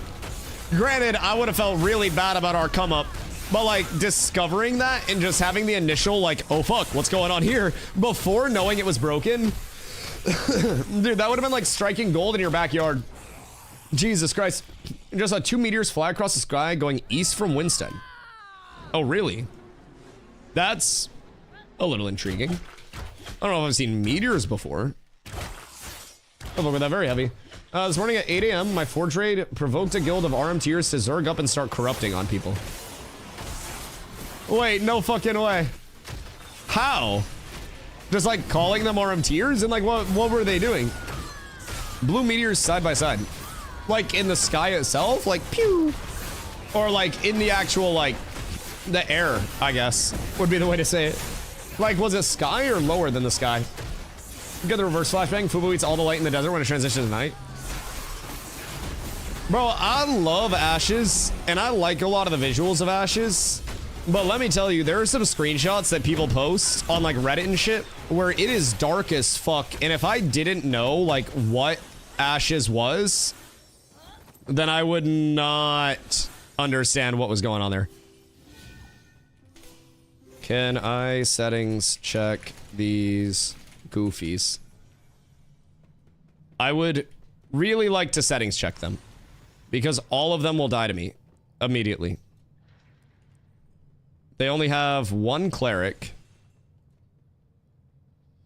Okay. I will let them hit that, and then I'm just gonna run in and settings check them, and then I'm gonna kill their cleric immediately. Like, I gave them another area to go. And they didn't want to go there. So now, I will settings check them. And then we will kill them. And they will not have a very fun time with it. Finesse heavy. Oh god, Sib, what the fuck? Oh god damn. Sib's fat as fuck. Jesus Christ. Jesus, Sib. What the fuck, brother? That's fat. Sib is huge. The red portal gates, are they instants? They are not instants. No, everything is all open world. Jesus Christ. Sib's about to be doing like a jillion damage. An epic Mirageborn is fucking insane. That bitch has almost 6k power on it. Actually, over. When you factor all that in. God damn, bro. Like, that is an absurd amount of power. Sib, what are you at for power right now? Because that's 430 power. Crazy. Crazy, crazy, crazy, crazy. Glow is also fat as fuck. Glow is huge. I don't know why this power secondary roll is so damn high. Bro, it's massive. That shit's insane. That's such a big power roll. That's literally enough to incentivize not going HP. That shit's wild. Hey, I'm glad we got that in guild. Because now we get a few more of those bad boys. And everybody doing insane damage. Settings check after these die. Because they got 2 in there. So I'm just going to walk in and see if they are silly enough to flag up. Because I do not want them competing for my spot. And they probably will. Somebody will hit me. Somebody. Somebody will hit me. Somebody. Anybody hit me? Oh, that's not smart, buddy. That's a bad idea. That's a bad idea. Entire group's flagged up, now they're all dead. Yep, sorry. Hate to break it to you, dog. I did tell you guys you could go elsewhere to farm, though. I really got bad news. I did say if you guys didn't want comp to go elsewhere. Oh, they're all dead now. So, I wonder if they learned anything. Because this is not a safe place for them to try to farm right now, brother. I gotta get my guild here. Oh, that's a stupid idea. That's a really dumb idea. That's not gonna work for you, bud. What, like, come on. Come on, gentlemen. Is this what we've devolved to? Have you no class? Good fucking gravy. Oh, can we get a res on Buki? Oh, hold on. Buki on me for res. Downstairs. What was he thinking? I don't fucking know, dude. Brother had a little bit of that hero syndrome going on. Listen, I told them. They were contesting our spawns. And I typed, and I said, you guys can go northeast if you don't want to be contested. Look, I said there are more snakes northwest in the circle if you guys want free farm. I literally gave them a chance. I gave them a chance. And they turned it down. And I have bad news. If I give you a chance and you turn it down, what happens next is your fault, not mine. That is... I don't know what else to say, man. But... I gotta do what I gotta do for the people. See a red burst towards Winstead from Briarmore. We're just getting a fucking meteor shower tonight and I'm missing it? What do you mean? What do you mean? I'm out here fucking mob grinding and I could be enjoying a meteor shower with the boys? What are the goddamn hell? But yeah, so Tokyo, the portals, like, the Harbingers. These are not instants, they're force flag lawless areas. And you'll actually see these once they activate potentially growing in the world as well if we don't deal with it in time. Now, I would say there's a very good chance that we don't deal with it in time. because those shits are hard. They're going to be much harder than anything like world boss that we have at this point in time. And let me tell you, we haven't killed the world bosses yet. I'll get ready for my flag to tick off. Yo, Elio, what up, dog? Love the stream. Have a quick question. Yeah, of course, dude. Most of the content I see in Ashes is all farming. Understand the leveling in AOC is slow, but are there currently no quest lines to facilitate leveling? There are, however, the quest lines are more focused on the early narrative, like that 1 to 10, so to say. And they're working on building out more of a main story quest, also building out more questing hubs, they're called, throughout the world. So in the Riverlands, you got your first time user experience, and you can go to Lionhold on this side or Samia's Hope on this side, and those are like your starting towns. And then after that, you have Second Sword Outpost, which presents some other quests for you. And they do also have town quests that are available, so commissions they're called. Those are set by the mayor in a town once those towns hit tier 3. And those also give you some like side quests that are repeatable to do. But overall, the actual questing narrative, the world building and the functional like main story quest feel, right? That tapers off by like level 10-ish in most of the areas that you'll find.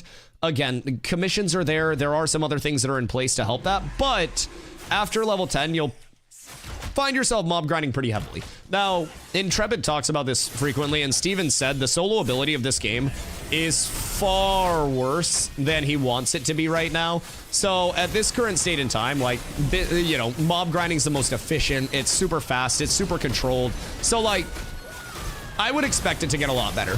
I wouldn't necessarily expect the questing prog to ever be, you know, better than mob grind, especially with how large Ash's world is, because there's just so much place to fucking run, right? But I would definitely expect it to be better in the long term. Yeah, absolutely, dude. Happy to help. If you have any questions, please feel free to let me know. I will say, like, on the questing, 14 months ago, there were no quests in this game whatsoever. So to think that they are working on that main story quest build out, that large narrative journey throughout the world, I'm excited, and I'm not even a quester, man. If I'm being completely real, like, the thought of, you know, people in my community and other communities having alternative ways to level other than just mob grinding. I love mob grinding. I have played, you know, tank in so many games in my life now that, you know, I'm used to hitting mobs over and over and over again. I played Diablo 2 for my first game ever when I was 4 years old. And I made a game, I cleared my farm, and then I remade a game and I did it again. So I don't mind the repetitive content whatsoever. What I do get upset about is when people in my community are like, oh, Dusty, I can't fucking do it anymore, dog. I'm so bored. And I really can't wait for that to be a little bit better. Those games, Zombie and I had this guy earlier trying to rage bait us. Zombie has some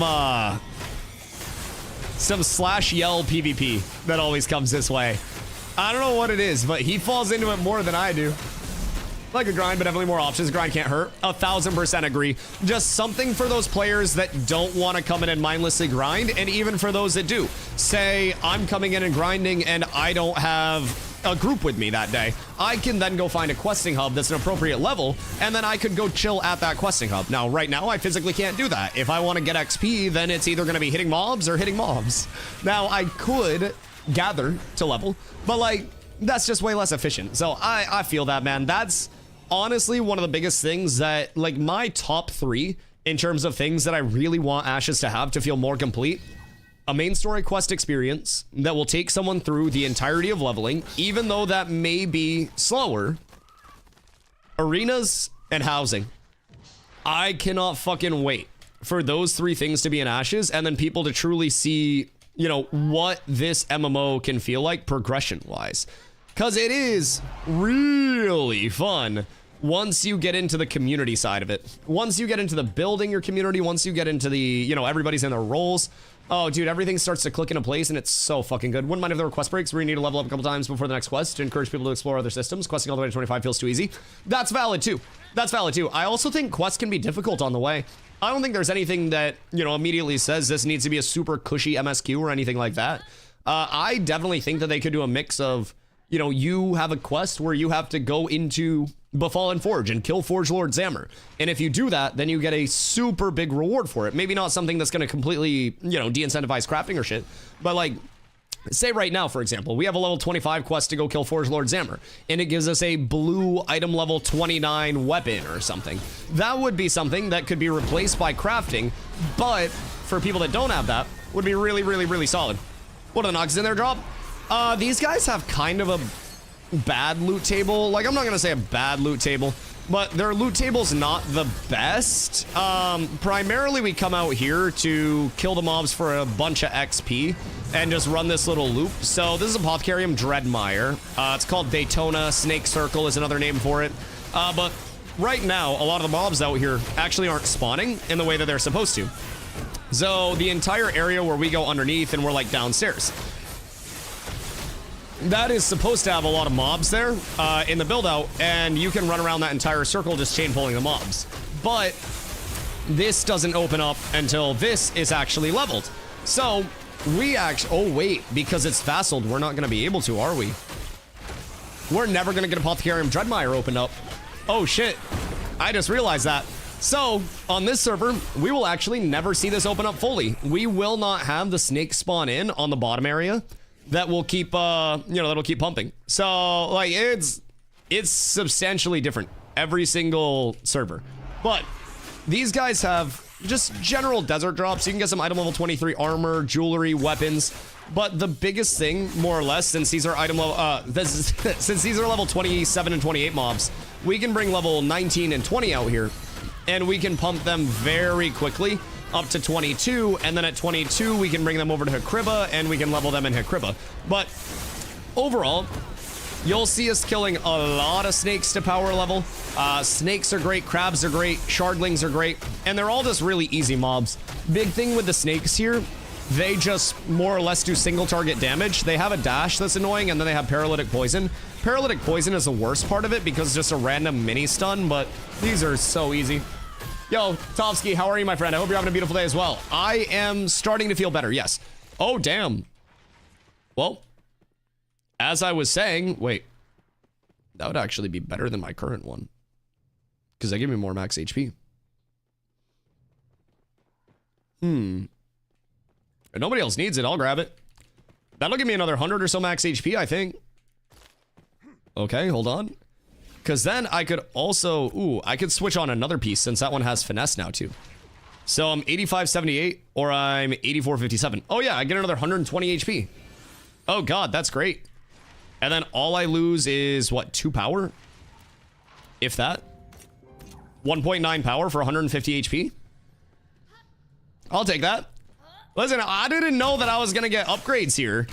But I mean, I'll take it. I didn't plan on this. I didn't know this was a Dusty day. I thought I was doing selfless stuff. I thought I was helping, not being helped. Shit. So, thanks for asking. Yo, I'm very glad that you're doing well, man. I'm very glad you're doing well. Yes, I feel like a human again today, which is the biggest thing. I had my spirits back about me, man. Carla, I am so thankful for. She has got so much medication for me over the course of this. She fucking ran to the dispensary today knowing nothing about weed to get me edibles, so I wouldn't be miserable again today. Like, I'm thankful, man. I'm very well taken care of, so I got all of the supplements. I got everything that I need to be feeling better. It's wonderful. So I still definitely am sick. I think I have probably another day of it in me before I'm really feeling better. But that'll be perfect because New York's on the 8th. So I'll be doing an IRL stream that day. You guys will be able to see me in the Big Apple. If you guys are in the Big Apple, please feel free. Drop us a line. Link up while you're there. We can get food or whatever. Love my calm. Would love hanging out with people. Hoof's going to be there as well. So you guys can pull up, hang out with me and Hoofsy and Carla, and we can get some food and shit. But yeah, I'm super excited. I'm glad that I'm going to be feeling like a human again, man. But I'll have an IRL stream that day, and then after that is back to normal until the next travel. And let me tell you, I can't wait for it to be back to normal, bro.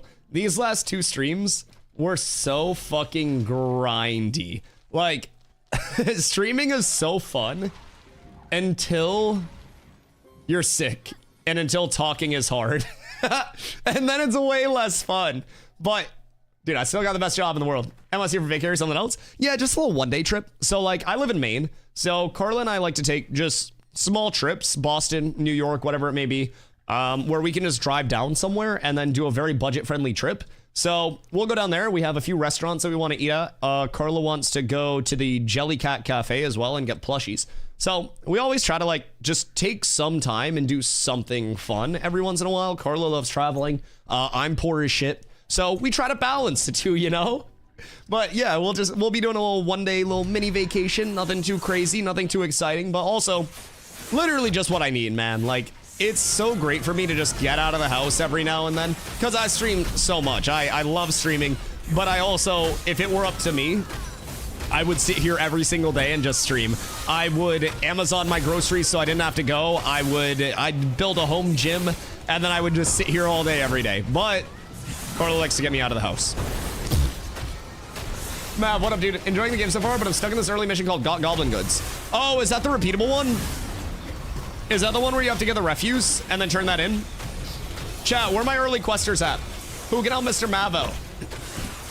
Hoofsy also has a couple of banger restaurants that are planned for us. I've heard some hype. So, Clue. Hello, my friend. Hope you're having a beautiful day. It's bugged if I remember. Oh, there's the one from the medium armor. Does that one work? Yo, Disco, thank you for the 15-day streak. I appreciate you. Also, Clue, I hope you're having a good day, dude. Interesting. Okay.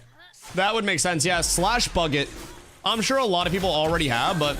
Yerd! Yerd, thank you for the $15, dude. I appreciate you so much. Thank you, brother. Fucking legend. 229,$15. I appreciate that, brother. Thank you. I will have fun, dude. I will. Who's got the highest streak right now? Leon. Leon's is getting close to a year. It's real up there. I think Leon's like 320 or something. Leon! I don't know where he is. Somebody go get Leon. 325? Yeah, something like that. Yo, Shu. Having a pedal shard crafting project. Right now, I'm aiming for rare, so I'm gathering 100% rare materials. Will there be a better / cheaper way than that? Yes, there would. Hold on. Where's our crafting calc? Is it pinned in professions, right? Pinned. Oh, wait. I see that right up.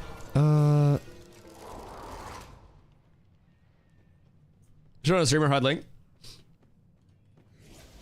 Is it still broken? Not sure how the quality works. Dusty, what? What do you want? I'm gonna find one on Google. Wait, if you Google cats with abs crafting calculator. Cats with abs crafting calculator. Okay, no, it doesn't pop up. That's good. That's good. Cat game crafting calculator. How to make a cat in Infinite Craft. Cat BMI calculator. Calculate your cat's body mass index. Well, I did find a cat BMI calculator. If anybody is worried that their cat is fat, so we can always check on that. It's not, but I hope they don't DOS that shit. Oh no, I don't think people would take it down. Honestly, if you slap a couple of ads on that bitch, we might be able to get some premium subscriptions for the guild. If I'm being honest, mayhaps. Hold on. All right, let me see. How many crafts have we actually run with this? Because I don't want to tell people something wrong. But think of my height or height length plus weight. I could drop the link. It's omnicalculator.com and then their biology tab and then they have a cat BMI tab. I don't know why, but that's fire. Kill enough, bring it back to the bonfire and talk to one of the 3 NPCs. Oh, okay. So Kyle over on YouTube, helpful YouTube chatter, by the way. God, those are rare. I appreciate you so much, brother. Kyle over on YouTube said it's repeatable, kill enough, bring it back to the bonfire, and then talk to one of the 3 NPCs over there for the Goblin Quest. Ooh. Ooh. Good luck to whoever needs a ring slot. For a rogue set, I think he did Rare Zinc with Epic Ruby and got heroic. Yeah. So Rare Zinc with Epic Ruby is the heroic output. In terms of, let's see, jewel crafting, earring and ring, and you're trying to do rare. Let's see. Max quality. Wait a minute. Oh, okay. So you had the 3 groups. Oh, okay. Funny enough, this is actually my first time using this shit. So, if you're trying to go rare. Uncommon 50% and then qual 1100, 1000, 1050. Okay, so your cheapest possible craft. Cheapest possible craft would be seemingly Cat with abs is absolutely S tier. Shadow, thank you for the follow. I appreciate you. Seemingly, you'd be looking at uncommon on your metal, rare on your rubies, and then 1050 quality or higher. But if you're going without quality, then you could probably do a rarity split. 1111 rare, maybe. I wouldn't go heroic on the ingots. You would need some qual, but depending on the qual that you're looking for, that'll be a big change. But I mean, I would say, let's see. Honestly, right now, it may be better to do this. If I'm being real. Because the, sorry, I got distracted. The heroic rubies are going to be pretty cheap overall right now. I'm running the wrong fucking way. My bad. I just got lost in game. I just started running the wrong way away from all the mobs while I was trying to do that. My fault, guys. I completely stopped pulling for a sec. Good fucking god. Is it possible to kill boss now? Dragon, yes. Tumok is an absolute dick. Tumok is very self-healy, and as a result, you can't really kill him that easy.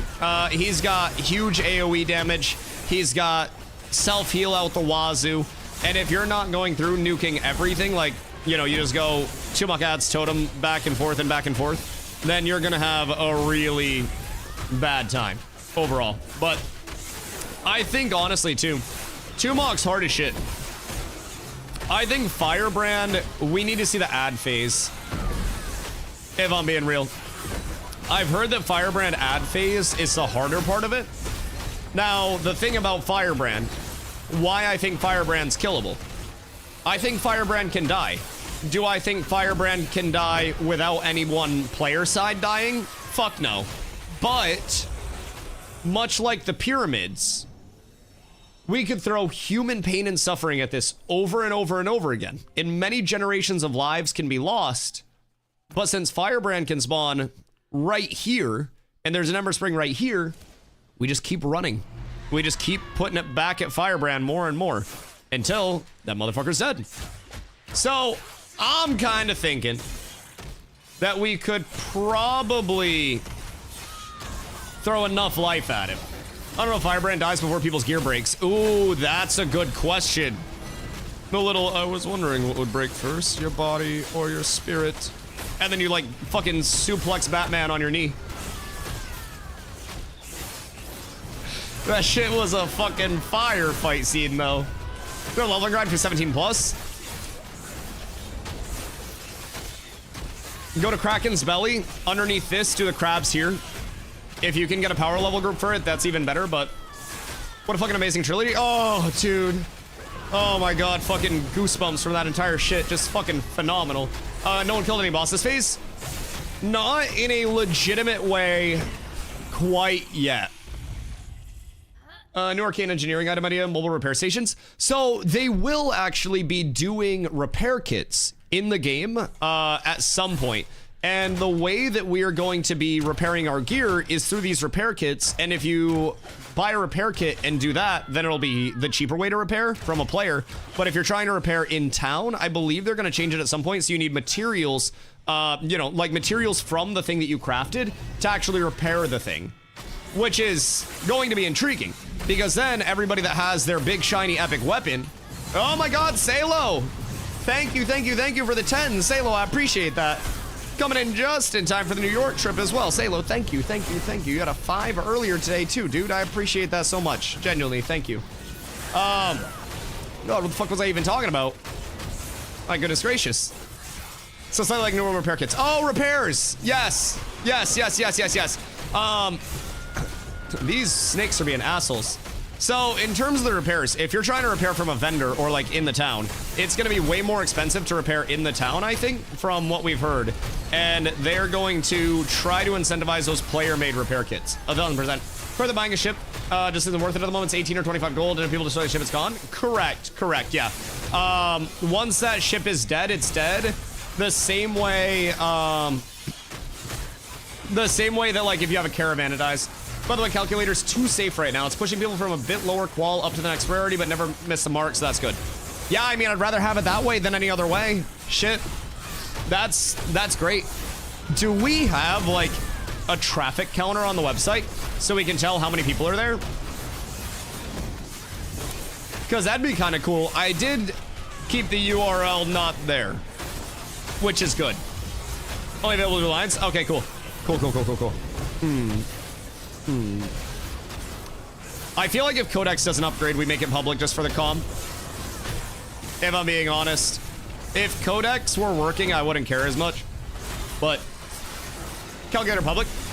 It will be soon. The reason why it hasn't gone public, soon, hopefully. The reason why it hasn't gone public so far is because, like you heard Sib saying, it's not accurate yet. It's accurate-ish. And at this point, it's safe to use, from what we've gathered, from what their testing is. It hasn't bricked a craft. Ooh. I need those. That's fine. But yeah, so basically, it's safe, but still not 1,000% accurate. Codex fuck with the calc? Yes, Codex is fuck with the calc. Pretty sure AOC Planner website, but guy was in the thread reading the math to also work on the site. Oh, Taken? Yeah, he probably was. I'm hoping that Taken gets it all sorted out, because, like, Codex is just such a great resource, but with Intrepid making it so he has to, like, hand enter every bit of data, oh my fucking god. Oh my goodness gracious. But this is also, just for perspective, what I've always said. Whenever somebody's like, oh, I don't like that sources like Ash's Codex exists. Well, the alternative is that every community develops their own shit, and guess what? We're still going to do it, regardless of if Codex exists or not. So, Codex is the general good. Codex needs to exist for people to have an equitable level to play, or they need to integrate it into the game in some way. But even if they take Codex out, even if they literally hire a hitman and kill Taken, we're still going to make a crafting calc in-house, and that's just going to stop it from getting out to the community at large, because if it becomes a competitive resource scarcity, where we then have an advantage over all of our competition, well then if you're not in our guild, then you're not gonna get that advantage, the same way I wouldn't give you gear. Like, that's what happens when it's cutthroat. When things are public, it's better for everybody. And when people start having their in-community sources, that's when it becomes very detrimental to the community at large. So I'm hoping that Intrepid does see that and see that Codex is just as beneficial as Wiki. It is a core part of the game, in my opinion, at this point. It is incredibly impactful. Intrepid needs to work with him. Low-key, I feel like Intrepid could absolutely consult with Taken to work on ways to integrate some of the Codex measures in-game. Does every item need to say exactly where it drops? Hell no. But I will say, an in-game crafting calculator would save so many steps for so many people. Nobody likes guesswork on crafting, where you're possibly going to brick an item, and if you have to guess what the output of your craft is going to be, then that's a bad system. That's my take on it. I would love a resource in-game, in the crafting UI, where, hear me out, I search up Rosarium Guard. Drop-down menu, rarity. Drop-down menu, rarity. Drop-down menu, rarity. Crafter quality number. Just let me type that in, and it shows me the preview. That's literally all I want. It doesn't have to be today, but if we get that at some point in time, my goodness gracious, I would be peachy. I'd be so happy. Codex needs to be there for the mass player base that is in these mega guilds. Community needs stuff like that. Absolutely. Absolutely. And at the end of the day, the mega guilds will have everything. Cats will have all of the resources that we need. Like, every guild will find a way.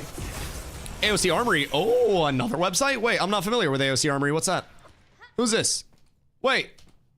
Is that Voil? Why do I feel like I know that name?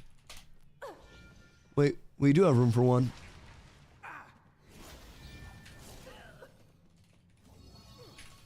Hold on. Who is, which one of you is this? Is that Voil? I don't know which one this is. I can't remember. What if I give you a present? This guy knows how to talk. This guy knows how to sweeten the pot, boys. Listen, if all of y'all came in every single day and you guys said, hey, Dusty, do you want a present? And then you gave me a present, that'd be fucking sick. That'd be dope. You're 25, one of your others. God damn it. All right, fine. One of the others can have it. Okay, hold on. I'll be right back. I'm going to blow my nose. Ryan, you can invite this guy if you want to, if we have the spot.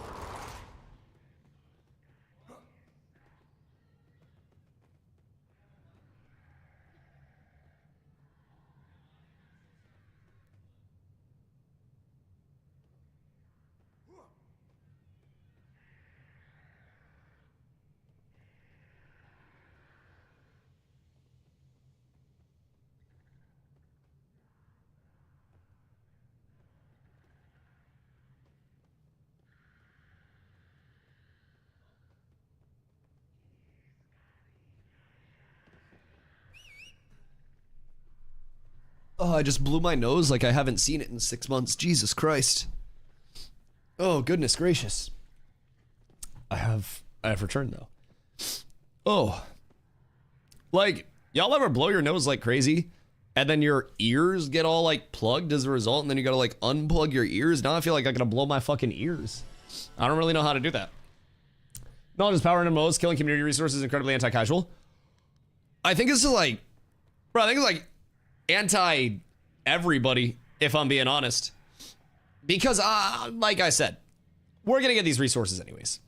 Everybody's going to, not everybody, but communities will find a way to get these resources out to their community, and these will be present, but they're not going to be publicly present from every comm. And a publicly utilizable source like Codex that's made for that kind of traffic is great. So I'm gonna be real. I don't know what this website's hosted on. I don't know who's hosting the website. I don't know what we have for like Cloudflare protection in this bitch. Is absolutely Yo, yes, actually, thank you for the follow. I appreciate you. I don't know what we got for like Cloudflare protection and shit, but I'm assuming if we put this out into the community, it'd be dead within an hour right now, without more infrastructure set up, considering it is the one source that's verified right now. So, actually, early access still available. Thought it was over. Early access is going to just be a continuous state of development throughout. So, you won't have to worry about it ending, so to say, unless for whatever reason, 1, the game dies, or 2, the game launches. So, best case or worst case scenario. But, other than that, wait a minute. Who dis? Chewy. But yeah, so early access is just a continuation of development. Nothing is gonna change along the way. Alpha, beta, all in early access. Early access is just like the new name for development, so to say. So it won't end up, you know, just going away at any point. My guess is that before we're looking at a launch, it's still probably gonna be 2 years minimum. That's just my theory. But beta will keep our characters. They will be wiping multiple times. So they'll probably wipe in between now and beta. And then they will also probably wipe when beta begins. Just for a heads up. Like, they want to minimize wipes as much as possible, but there will naturally be times where the game has shifted so much, or when, you know, certain things go wrong to the degree that it does need to be wiped to preserve the state of the testing economy, right? So far in the past, we've seen wipes every like 3 to 5 months roughly. And I'm really hoping this time around we make it to June without wipes. But let me tell you, there's already a whole lot of fuckery going on with this server, boys. Let me tell you what, there's already a whole lot of hoopla and hullabaloo. Now, that's kind of the caveat of development, though. Things will always get fucked up while this game is in development. It will never be in a state where it is fully perfect until it launches, and even then it probably won't be perfect. So, just be prepared. Be very, very prepared. I'm gonna level a lot more efficiently my second time around. Brother, that is the best mentality that I love to hear for new players. Genuinely. Makes me very happy when new players come in and they're slow the first time and they explore and then they're like, all right, I know what I did wrong and I know what I would change. Me personally, I love hearing that. Like, genuinely makes me happy because that's the same mentality that I had. I came in my first time and it took me 150 plus hours to level to 25. I was a new streamer, I was a new player, and I wanted to just, you know, have the experience of this game. I came over from New World, and I was amazed to be in an open world MMO again instead of something that was fully, you know, instance off. So, for me, I came over here, I explored. I understood systems more, I understood how my build played a lot more. My second time leveling, it took me, God, I'd say probably 100 hours to level. Third time around, it took me like 65, and then this time it took us under 50. And I'm convinced if I did it right now with the same group and we went back in time with the knowledge that I have at this point, we'd do it in under 24. 30-ish without downtime? Yeah. I think no downtime, no comp. Like, if it were to launch right now and we had the same start that we did, under 24. With all the knowledge that we have now, Thramden Cascade, all of the other spots in the anvils being a little bit more parsed out than they were, because keep in mind, they added the anvil's points of interest literally like 2 days before the servers went up, dog. I can't even lie to you guys. This a bot lumberjacking and then walk to a tree and walk away if it was common. There shouldn't be any way for it to parse rarity, because rarity is not determined until it's actually gathered.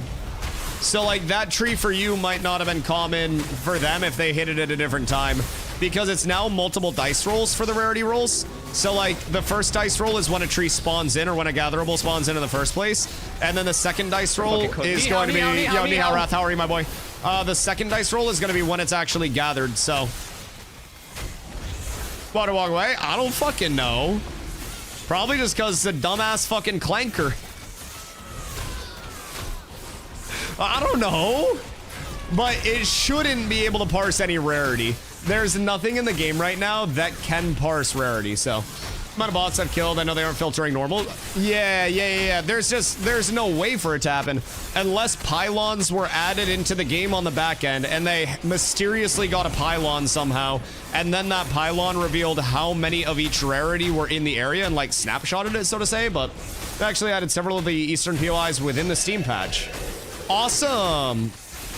Those assholes. That's ratty. Good design would call that info to run ESP type sheets. Yeah, so previously they didn't have anything that would call those things, but now they have that double dice roll system that I mentioned, where originally it's a dice roll on spawn to see what populates that node at what time, and then when it's gathered, it's a secondary dice roll to determine the rarity of it. So there are a couple of dice rolls that go in, and then if you have a mining node, then there's another dice roll to see if you get any procs from it. So there are now multiple like simultaneous dice rolls that are all worked in. Wow, I can't hit that shit. That are all worked into the total like gather, so to say, to keep it a little bit less hackable, because there is a huge drama last phase about a mysterious overlay that you'd run by and it would tell you what gatherables were where and what the actual what the actual quality of that was. So is there any chance that a node will have higher likelihood to roll high? No. They took out all gatherable tells. There were previously visual tells. Those are gone. Everything at this point in time is genuinely back to RNG gather. There's physically, as far as we know, is the disclaimer I'll put there. As far as we know, there is no discernible way to tell the difference between, oh hey, that's not bad, between those things. Only thing is, rocks near cliffs and in caves will have a higher chance for extra spoils, but that's it. Yeah, they mentioned a while back with the logic-based spawns. So, like, if you're looking for gemstones or ore, you may be more likely to find those in a cave. If you're looking for weeping willow, a tree that spawns near a riverbank will be more likely to be a weeping willow than a tree that does not spawn near a riverbank. But it's not just that weeping willows can spawn there, right? It's basically, like, logical weighting to it. So they have a few systems like that, but those shouldn't impact rarity at all. You're playing tank. How's the class? Does it have a good tool set? Is it clunky at any places or the rotation flows smooth? I really like the tank design. In terms of rotation, tank plays off a builder-spender system, so don't judge the fluidity right now. I got a bunch of mini stuns on me from these asshole mobs, but tank operates off a builder-spender system. You'll see around my tank icon that I am building that little blue bar called Courage when I take damage, and then also when I do the last 2 hits of my weapon combo called my finisher and my extended finisher. So, yeah, exactly. So, on those last 2 hits, I get my Courage up, and then I spend my Courage in a weapon combo, or like an ability combo, and I try to just keep that rotation going. I have Grit, which is a 20-second cast that gives me mitigation. Well, 20-second uptime, instant cast that gives me mitigation that I have to keep up. So I'm always trying to watch my Grit timings. I'm always trying to watch my cooldowns. I've got a lot of abilities that kind of like interact with each other. I can put stagger out on targets really easily. And then with my ground pound, if the targets are staggered, then they get tripped. If they're already tripped, then they take more damage. So, oh shit. What the fuck? Well, I guess I'm grabbing that one too, huh? Well, we got an upgrade over here, boys. Yo, Maple, thank you for the raid. I appreciate you. I hope the stream was absolutely phenomenal for you. Glad Grit is not just a one-time thing. Yes. Grit was annoying at one point in time. Like, very annoying at one point in time, if I'm being honest. Now, I didn't mind it with those initial changes coming in when they made it the 3 stacks. Who's AFK? Motherfuckers roll! Oh, Griefer's AFK. Or did the server go down? Wait. Oh no, the server went down. Oh wait, that's not good. Well. Something bad happened out here, boys. Uh-oh. So, server went down? At least it did out here. You can always tell when the servers are going down. Because if you dodge roll or sprint or anything, it doesn't consume stam. There we go. There we go. 07 Grit Mantle. It's just me. Teach me to fucking roll neat on that. No, I guess I'm an asshole. Feeling better? I am starting to feel much better. Yes. I still definitely feel sick. And I'm still stuffy as shit. But like today was the first day that I woke up. I'm gonna error 37, aren't I? Is absolutely Yo, Mama, thank you for the follow. I appreciate you. Today was the first day that I woke up and like felt like a human again. It is great, dude. Now, I will say, part of it may be because of the fact that Carlo went to the pharmacy, and I guess there's like a Sudafed that you can only get behind the pharmacy counter that's like the really good Sudafed. I guess it's the shit that they like break down into like, you know, cut and fent and stuff. And you have to like ask for it and show ID and shit. And that's like the good Sudafed, and the stuff that's on the counter is the bad Sudafed now, or like over the counter. So Carla got that for me. And at the pharmacy, they were literally like, hey, do not let him take this before bed because it will keep you up. Real Sudafed. Yes. Yeah. Well, like it's the generic brand because it's cheaper. But yes, it is. I could probably grab the box, but you still have your helmet. That one, bye-bye. But I mean, I don't need the green anyways. I'll just replace it. That's for meth. That's what I've been told. Is that people break it down for meth. Which, I'm gonna be honest, kind of makes sense. Because like, I haven't had coffee today. And that shit has had me on a nice a nice smooth level throughout the day between the pseudometh and the edibles. Like, kind of got a little speedball going here, chat. But yeah, that shit works, man. I was in bed and I was so stuffy I couldn't breathe through my nose. And I had to keep like getting out of bed to blow my nose. Carla gave me the pseudometh and she had to go to work. And after I took it, I went back to sleep and I woke up and I was like, and I just breathed through my nose and I was like, what the fuck? What is going on here?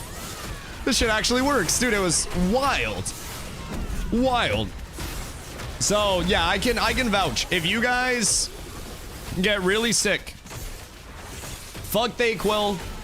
Just go get the meth from your local pharmacy. A little upper, little downer. Well, the eddies are also, hear me out though. Sativa eddies. You can't really sativa or indica an eddy. I'm gonna be completely honest. But eddies are also a nice little upper. They also track who buys it.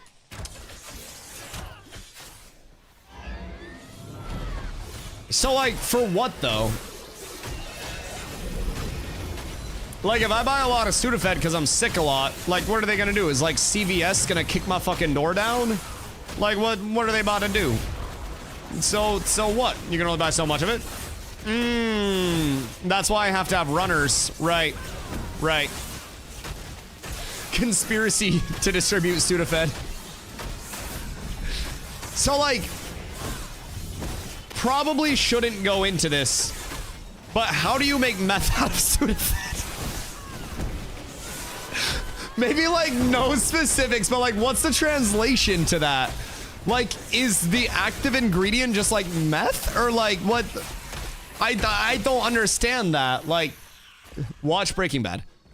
I've watched Breaking Bad multiple times, but like I also got a 17 on an organic chemistry test when I was in college, and I dropped out of organic chemistry and also changed my major.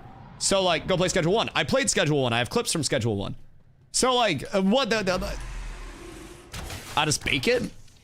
Like, if I put my Sudafed in an oven at 325 for 30 minutes, am I now a drug lord? Cause like, I'm kind of scared. Like, how do I avoid accidentally becoming a drug kingpin? Yes, bake it. Do you think the meth heads have a chemistry degree? I mean, so you say that, right?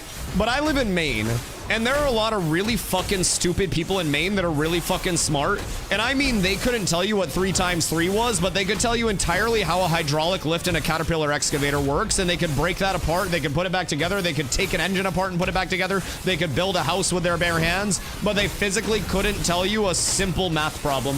I know a lot of stupid-ass smart motherfuckers up here, and I'm sure you guys know the same in your own respective fields, but it's fucking miraculous. So I kind of think maybe meth heads are just savants in their own field, you know?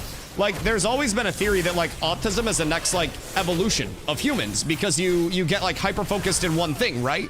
And that allows you to specialize in something. So what if the meth heads are just the actual next evolution of humans? What if it's been between, like, autism and meth heads? And the meth heads are like evolving faster because they've got the uppers. Autism superpower. Bro, I know so many people that are on the spectrum that are incredibly smart. It's weird how they have so much brain power just as a human. I don't understand. And everything's just like mental math and shit. Like, I don't know. I'm amazed. I don't know how I can be so stupid. Savant syndrome exists. Savants are cool as fuck. It's cool, but it's also like, what if you applied yourself to anything else? Like, I often think about that with video games. Like, what if I did anything with my life other than streaming this amount of time? Like, what if I became a motivational speaker or something? Like, what if I put all of this time that I put in since I was 4 years old playing video games, and I was really into rocket science and shit? I could have changed the motherfucking world, dog. But now I can change Vera by telling people the tank's actually really fucking dope in PvP. Games over rockets? Bro, I can just play like Kerbal Space Program or whatever the fuck it is. Storm, tank in PvP is great, in my opinion. It has a lot of different elements that can be either more supporty, more engagey, or more like damagey and pressurey. But overall, The... Hello, Maging. Wait, that's a banger name. We shall. We shall. I will keep you posted if we have room. I like when people just come by and they're chill and they're just like, yo, let me know if you guys get a slot. Nice, reasonable, chill people. Very cool people in this world. So, in terms of tank, we play very aggressively in small scale. Like, incredibly. I should probably be getting these essences, actually, instead of passing. We play incredibly aggressive in small scale, while also enabling a lot for our group. So, I always try to say we're kind of like the point guard of the, you know, the PvP group. I can put Protect up on one of my allies, and that can have 30% of their damage taken come back to me instead of going to them, so I tank up an ally. I also, in my PvP build, run Aegis, which is a little AoE for 15 seconds. It transfers 20% of the damage they take back to me. So, like, I can effectively make somebody 50%, you know, stronger. They take 50% less damage. Technically, they're twice as strong. So, I can impact my allies a lot. I can grapple. Grapple is this. I throw a grapple out, I pull you in, and then you're mine. Tank has a lot of trips, which are hard CCs, and some stuns as well. So both of those are hard CCs, which will allow me and my group to do damage through those. So it's a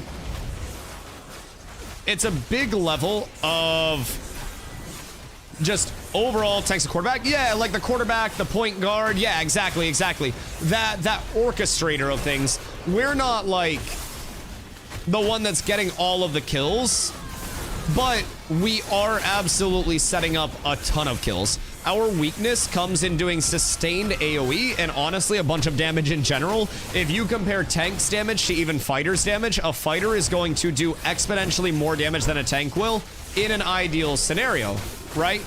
But a fighter's ideal scenario is a lot harder to pull off than a tank's, because tank has a lot more life play, we have a lot of sustain, and we need a lot fewer things to actively go right for us to succeed. So, tank is just like, it's consistent, it's tempo, it's engages, it's pressure. If I grapple you, and then I trip you, and then I wall you, and you're just stuck there with me, then you're gonna die. And we set up so much. We can change an entire fight just by pressing banner. That little AoE gives every single person in the group 15% of my max HP as a shield, which, as you can tell, that's like half of these guys' HP is shields. So, tank does genuinely so fucking much. I'm a solo player. Would you be able to hold your own versus a ranger? Yeah, tank is one of the 3 best 1v1 classes in the game, in my opinion. The only things that I lose to are going to be either like a really good rogue. Actually, it doesn't even have to be a really good rogue. You just, rogue's so fucking brain dead right now because of TTK. I lose to rogues and really cracked bards. But overall, tank doesn't really worry about much. Fighters can beat tanks if they get their combos off, like if they do really well to avoid getting CC'd by us and shit. But I definitely feel as though tank is top 3 in 1v1s.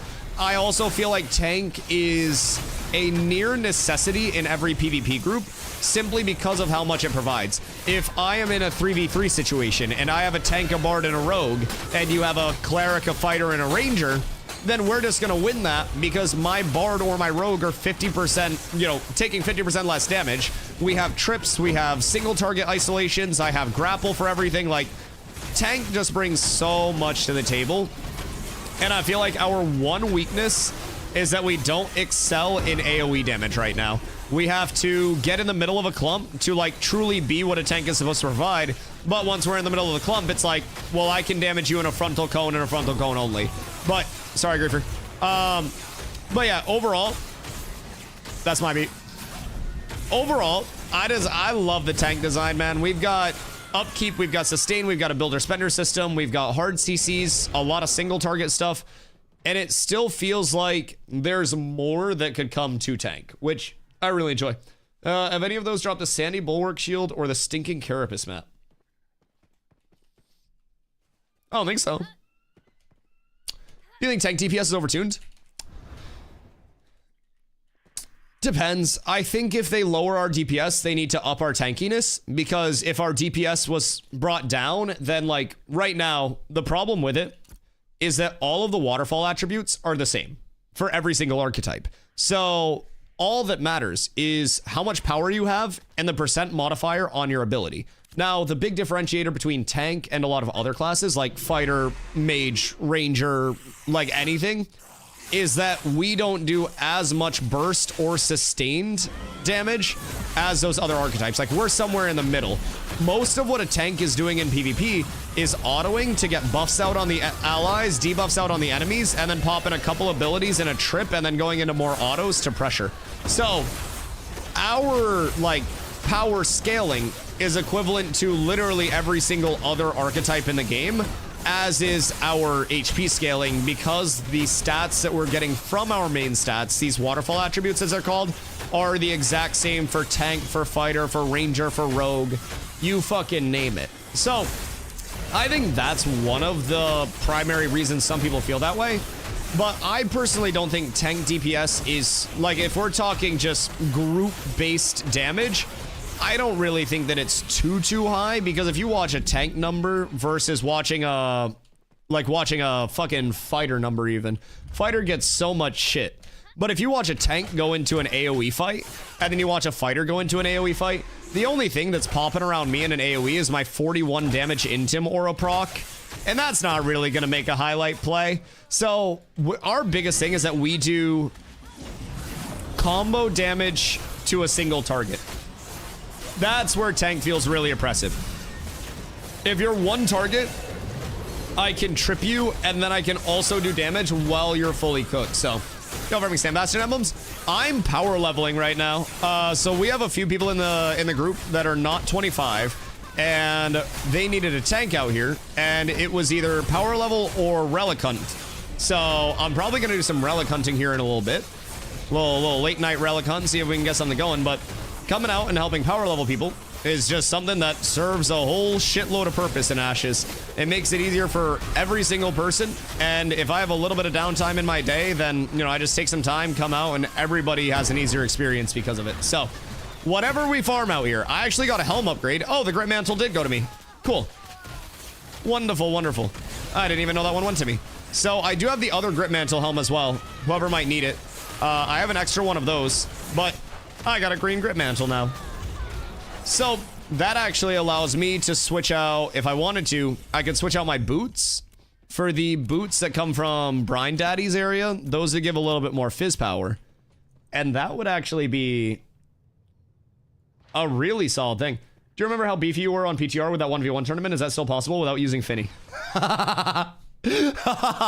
Like, technically possible, yes, but do consider. Also, Syston, how are you, dude? What are your graphic settings at? I run Epic for most of my graphic settings. Right now, I have my global illumination on medium, though. I can show you some tech with this. So, global illumination on medium versus global illumination on, like, Epic. Shadows.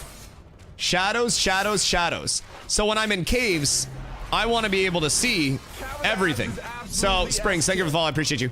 So, when I'm in caves, I put my global illum on medium, so that way I can see everything and I don't have those shadows coming in.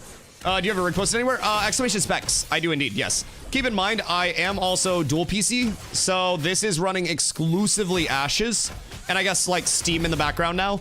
But I have nothing else open on that PC. Spar, thank you for the follow as well. I don't have Discord. I don't have any other launchers. Literally nothing in the background. So this is just Ashes. I can turn my FPS on for you guys as well. Alt-Shift-F. So even in these fights, like, I'm out here holding 80, 100 FPS. So it's pretty chill. I am very happy with how my game runs, especially for being on Epic settings. Now, I will say, large PvP, I do typically like to turn my settings down just so I can have a little bit more consistency from them. Some fewer, you know, high lows in the FPS and just more of that overall evenness to it, right? So, this game is getting me to buy a new GPU.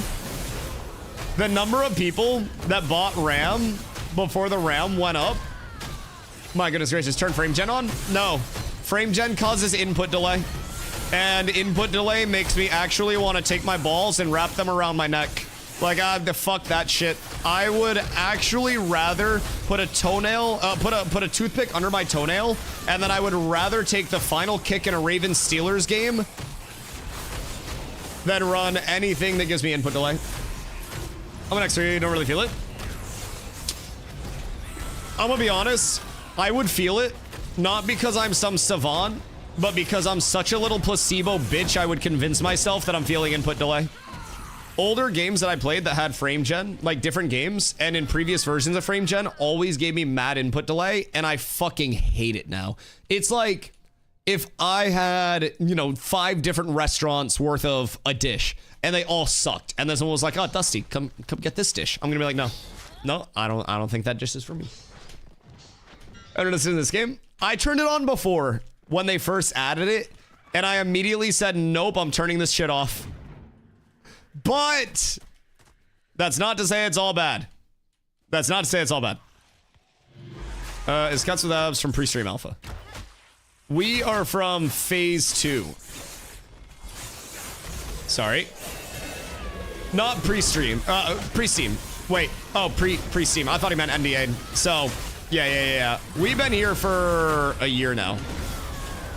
Here since December 2024. That has more weight now as well, since it's now 2026. That makes it sound cool. Makes it sound like we're cultured. Got everything for a new PC before this phase. Got in just in time before even crazier GPU prices. Oh my goodness gracious. I mean, hey, a good time to build is always a good time to build. Here since October 2024. Did I start playing Ashes in October? Wait, when did I start playing Ashes?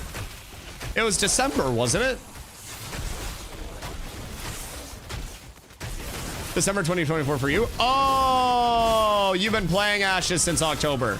Oh, I thought you meant like here in stream. I was like, motherfucker, how? I was like, you ain't know me back then. Started December, you started right before me? Dude, I genuinely cannot believe that I came over here with like 4 friends just to check out Ashes because I was burnt out on New World. I knew in the long term that Ashes was something that I was gonna want to play, but like I was not sold on Ashes for the first year that I had my pack. I got my pack in January of 2024 and I didn't fucking play. Hoopsie! Thank you for the 5, brother. I appreciate you. I didn't play Ashes for almost a year after I got my pack because it was one of those like the potential's there, but it hasn't been realized yet, right? I wanted to see more. And I hopped in because I was just burnt out on New World and I was like, you know what? Fuck it. I'll give it a shot. And I had a few friends with me and look how far it's fucking come, man. Now we are one of the, in my opinion, the best community in Ashes. We are one of the most new player friendly communities. We present every bit of content in the game to every player, to every player that's a part of our community, whether you're casual, competitive, anything in between. And we also do it within the ethical fucking confines of the game, and we don't dupe, exploit, or do other fuck shit. Thank you. Thank you. Please don't do fuck shit. Doing fuck shit is very bad. What is our I love it, dude. It's been a journey. It's been a journey. Like, when I was in New World, I played New World for 7,000 hours. I went full-time streaming in New World. I got partnered in New World. Like, I was fucking terrified at the prospect of leaving New World and taking a chance on something else that would probably kill my channel. Because as a small streamer, like, you go place to place and your viewership reflects it anytime you move. And once you get a certain level of big, you have a lot more freedom to bounce around. But, like, I was a 150 average viewer streamer in New World, and when I left, I came over here and I lost over 100 average viewers. I legitimately dropped down to about 40 average concurrent, and I had 200 subs. I was pulling out of my savings the first couple months that I was over here, so that way I wouldn't have to get a job, so that way I could keep trying to stream full time. And it was incredibly fucking scary. I remember looking every single stream to see if more people were coming in. I don't stream with my viewers on, so I would check my analytics after every stream. I would see how long my retention was, like how long was I holding a viewer in for. When you click on my channel, I want you here for the entire 10-hour stream. I don't want you to fucking leave. So I obsessed over that, dude. I was looking at every analytic that I could. I was trying to figure out how I could make more engaging content with Ashes. Oh my god. I obsessed over it. And to think that we're in the spot now with this entire community, with the guild in game, with the comm here, man, I'm so grateful. Like, genuinely, there's a reason why I hop on every day and I have fun and I'm happy with it. And it's because I'm so incredibly grateful to be here, man. I shouldn't be here. Like, I went full time streaming a game that was dying, that many people were leaving, and that a lot of people were just incredibly, you know, critical of for the right reasons. And somehow the entire time that New World was dying, my community was growing and it became more and more consistent. And like, dude, I'm grateful. It's something where I don't think if I did this 99 more times that it'd work. I literally think this is like the 1% where shit actually happens, bro. So I don't know, I'm grateful. Pastor Thomas during your stream, you don't have massive smile on your face. I'm just happy, dude. And keep in mind, if that's been the past 3 days, I'm also sick right now. This is me being sick and miserable, bro. After stream yesterday, I got off stream and I just went in the shower and I like cried in the shower, dog. I felt like shit. I sat here and I couldn't breathe while I was talking. My nose is still stuffy. It hurts to talk. Like, it's better now. I'm getting better. I'm on the mend. But dude, the last 2 streams have been fucking miserable. Miserable. And I'm happy to be here. You have a shower beer? Shower Gatorades. Dude, I've been so dehydrated because like it hurt to drink. It hurt to eat. Like it was really bad. So, oh no, not again. Uh-oh. This is bad. This is not good.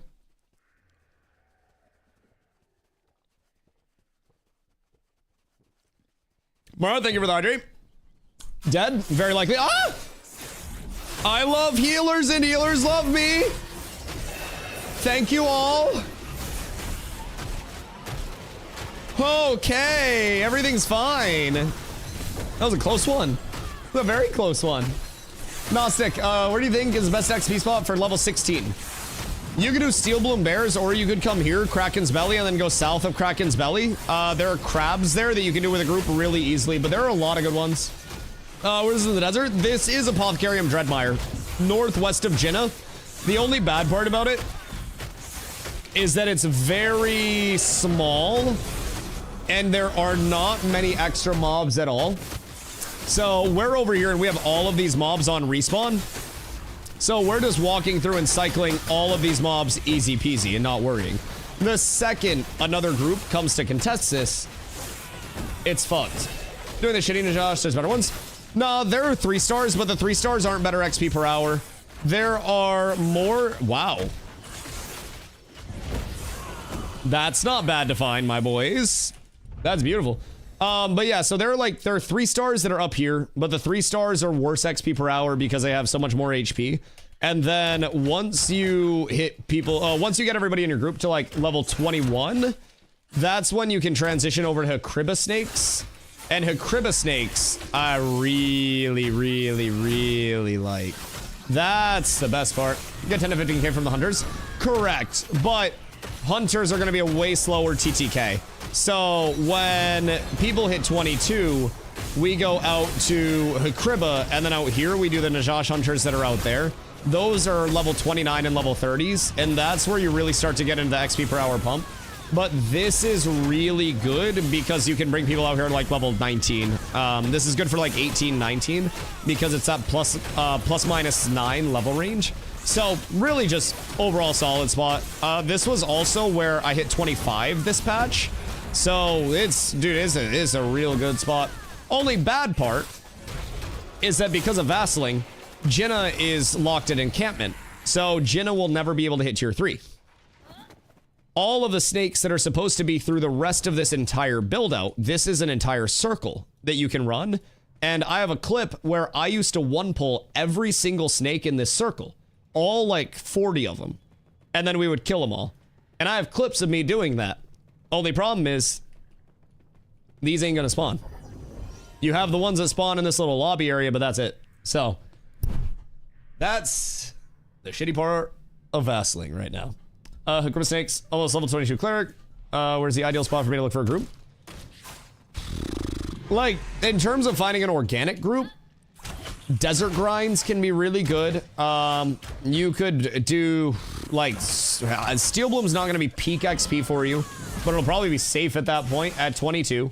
Our response is broken or because the node needs more progression. The node needs more progression or settlement. Without T3, this area is not technically open. So this like pocket dungeon doesn't activate until T3. But yeah. So plus it drops emblems gear. Yeah, Steel Bloom's not bad around level 22. You could also go to a few different spots in the tropics. You have crabs that are out here that you could do. Again, the crabs that are out here, you could do Lighthouse, but that's Force Flag. You could come out and you could do goblins that are out here on Brine Barrel. Let's see. Honestly, kind of funny that the Riverlands has asked 20 plus. Desert, you've got Prismarium, you got Apothecarium, you've got Communion. Rip, thank you for the follow. I appreciate you, dog. You've got some Junedark farms as well that are solid potential, but yeah, I mean, overall, like, the map is pretty much open to you at that point, brother. Any group will be getting you XP as long as they're not dying. It just depends on, you know, how fast that XP is. But yeah, they, a while back, Crows, they made it so pocket dungeons were activated at certain levels, and before then, they were just completely inactive. So previously, they used to have all of the spawns here still, but they had gates. And then they changed that when they realized that we could just get through the gates and also kill all the spawns. And also, I got through the gates one time, and then I pulled all the spawns, and then all the spawns went through the gate anyways, so the gate didn't really do anything. So they took the gate out, and then they just took all the spawns out that were down there. So sorry, that's my bad. But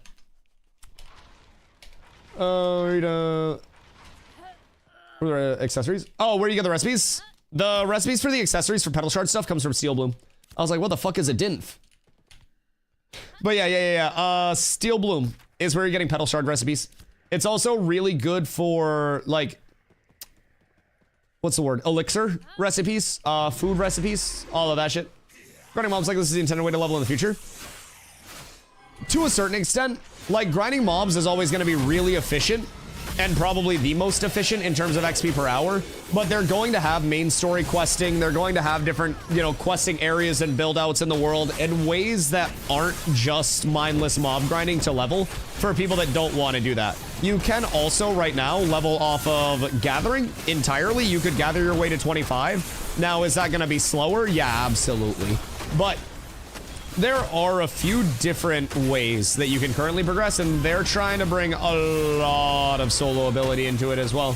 What do you think about the current crafting and processing system? I think it's really bad. A lot of the components make no sense at all. They just went through a lot of recipe reworks, so like a lot of the components will probably get tweaked over time. I've never been a huge artisan person, honestly, in many games, because it's always just a level of like, I put my head down and solo something, and then it's only me doing anything for it, and then I call that good, right? And I didn't really like that. What I do really like about Ash's, what's going on over here? What I do really like about Ash's crafting is that, hello Axiom lads, it incorporates a ton of different people in different loops. So in terms of like, is armor smithing worth leveling? Armor smithing is going to need mining. It's going to need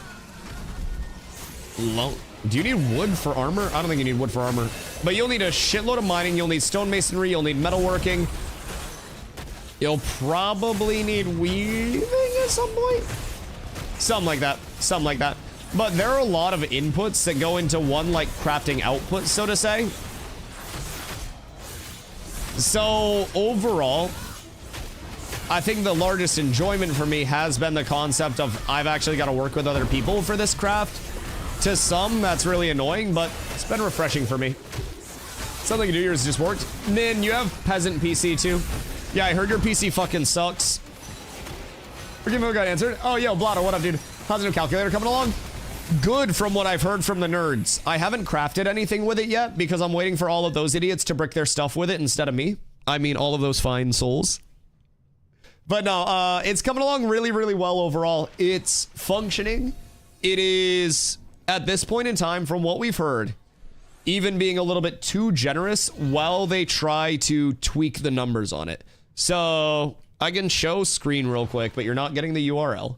So basically, with the crafting calc, you select what you're trying to craft, what slot, and then you take each of your inputs. So like this is group 1, so this is your ingots, this is your rubies, and this is for a steel bloom ring. So you don't have to pick the specific mats or anything. You just add your material group if you need to, add your rarity split through there, and then you put in your qual rating. So what we've been told is that as of right now, it is, if anything, being too generous. So this might actually be a little bit higher than 5% into rare as a result. So I think they shifted DRs today. DRs, you say? DRs in what? Like power or, oh, crafting? Checking crafts yesterday, they were 100% accurate. Are things weird again today? See, this is also why it hasn't gone fully public. Because everything's fucky. Until we are fully confident that we would put out a product that would not brick anybody's armor or weapons or crafts, we will not put out that product. Because the second it shifts and somebody goes, Dusty, your calc's wrong. Well, my bad, dog. Can't do shit for you. No arcane NG option on the calc. I think that'd be under custom. But yeah, fuck your caster shit. Put a debate one that has the wrong cal. Yo, that would be so mean. No, that would be awful. That would be like the equivalent of me putting a fucking crypto rug pull out there, dog. Like, actually, the community might be more forgiving if I crypto rug pulled them. I don't know. Swimming to get your fishing placeholder or is sport fishing finish? Sport fishing is primarily based off of Arcage's sport fishing mode, where swimming out to get your fish is intended. Now, I think there needs to be a change. Not in the sense of not having to swim out to get your fish, but if somebody successfully fishes a fish, I can't steal that and I can't loot that until they actually loot it, because then it becomes a crate. It's not a crate when it's on the ground, it's a lootable that has a crate on it. So I can't actually steal somebody's fish until they get it. Didn't realize it, but it's like a 101 to Arcage. You may notice over the course of Ashes, Steven really likes Arcage. Steven really likes Arcage. If there's something that he can bring in from Arcage, he'll probably bring it in from Arcage, except for the pay to win. Except for the pay to win. But yes, this is, I believe, literally like a legally distinct Arcade sport fishing mode, which I really hope that I can steal people's fish soon. Of course, I can do that if I kill them. But I'm talking like I want to be underwater, dusty sharking in that bitch. And then when they catch it, I wanna steal that fish before they come out and get it. What's Cats Discord? Discord.gg/cats with abs, !guild. Is there any weight put on higher tier mats that are in a recipe? Like if it takes 4 mats, 3 are novice and 1's apprentice, are they all 25%? All 25%. All equal weights as of right now. No, you can't do that. I know, that's my biggest complaint. I think it's a really cool mode other than that. I was sitting on my shoal skipper and I was waiting for motherfuckers to catch their fish, and then I was gonna have myself a comeuppance. I was like the pie thief taking it off of the fucking windowsill. Stealing fish is so dumb. Who jumps in the water to catch fish in a world with magic? Also, hear me out, a world with a literal fishing net slot as well. Motherfucker, we have a net. They don't exist yet, but we will have nets. Like, goddamn. But yeah, the nets will probably be cool. Fishing being incredibly similar to Arcade probably is a nothing burger, but you think they put their own spin to it? Have they addressed the similarities at all? Oh, it's supposed to be inspired by Arcade. Like, keep in mind, they're not trying to hide anything. Like, Steven loves Arcade, and a lot of the vision of Ashes is being somewhat of a spiritual successor to Arcade that takes a lot of the elements that Steven enjoyed from Arcade and gets rid of the pay-to-win aspect that killed it for him. So, like, you're definitely going to notice a lot of similarities, and I wasn't an Arcade player, so a lot of it's going to be, like, fresh for me still. But, yeah, there'll be a lot. Wouldn't say it's inspired, it's like hobby, heavily inspired. Yeah, exactly. Heavily inspired. It's like all of the IRL streamers that just want to be like Speed and Kai Cenat, that just do the exact same thing. Very heavily inspired. My homework is heavily inspired by my buddy. Exactly. Exactly. Heavily inspired. Heavily. As a creation draws inspiration from classic and modern MMOs like Arcade, Lineage 2, EVE Online, and Star Wars Galaxy for its sandbox economy, player-driven world, and deep crafting and PvP systems. And New World, woo! Just kidding. Just kidding. 170 hours in all gathering, 28 mining, 28 herb, and 25 fish. God damn. Have you been using gathering scrolls during that time? Because if you haven't, you're gonna miss all 170 hours of that. I miss New World. Part of me does, but part of me is loving Ashes and the potential of Ashes as well. Like, really, I miss parts of New World, but it was the highlight moments of New World and like the pinnacle of New World for me. That's the big thing. Like, the top moments of New World for me were really, really, really good. But a lot of New World for me, especially as a PvP-minded player, was simply I get on every day, I queue Outpost Rush or arenas, and then once I've queued all of those things, I go into my wars after, and then everything's fine. Hold on, I gotta blow my nose too real quick. One sec, because I'm stuffy as shit. Hold on.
Oh, goodness gracious.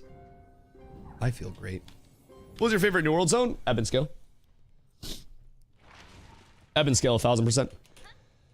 Ebb scale, actually miss. You only miss it because you forgot how you felt playing it? Well, no, hear me out. The only part in New World that I miss was literally being the best in the fucking world. Nobody could touch me as a bruiser. Just nobody had a fucking shot. I missed that aspect of it. Being unequivocally the best. So, like, I liked going into wars, and I liked the fact that in New World, people would message me weekly, almost daily, actually, and they would say, hey, Dusty, I have a loaner account ready for you to log into. Do you have a war at this time? And I would say, nope, I'll be there. And I would log into an account that wasn't mine. I would stream the war on a shared account. I would frag out. I would play 4 other wars every single night. And then I would just pump. It was beautiful. It was wonderful. And I had every bit of content that I could ever want. I played as many wars as I wanted. At one point, I was on every NA East, every NA West, and an EU server, specifically so I could get more wars. And like, part of that was fun. Like, the actual warring, you know, mode was fun. But also, looking at what the actual, like, systems were. Genuinely. There weren't any. It was Q Outpost Rush, do wars. Over and over and over and over and over again. Everyone said Pyongyang was gonna get banned. Why didn't you guys get banned? What the fuck? How do you guys escape that? Wait, I dispatched my private investigators to clear the waters of Pyongyang. Did you not get my dupe stuff in the mail? Oof, what? How? I'll talk to Steven about this. You just wait. There must have been an accident somewhere. We'll sort this out, buddy. All my duped gear is still here. No, dude, hold on. Don't get yourself in trouble. Like, you joke, somebody in chat actually got banned for duping on Shoal. But they were duping a bunch of like blue Rosarium Guard to stay under the radar, and they were selling it to a bunch of people that didn't know that it was duped. And like they were in chat today, like taking us through it and everything.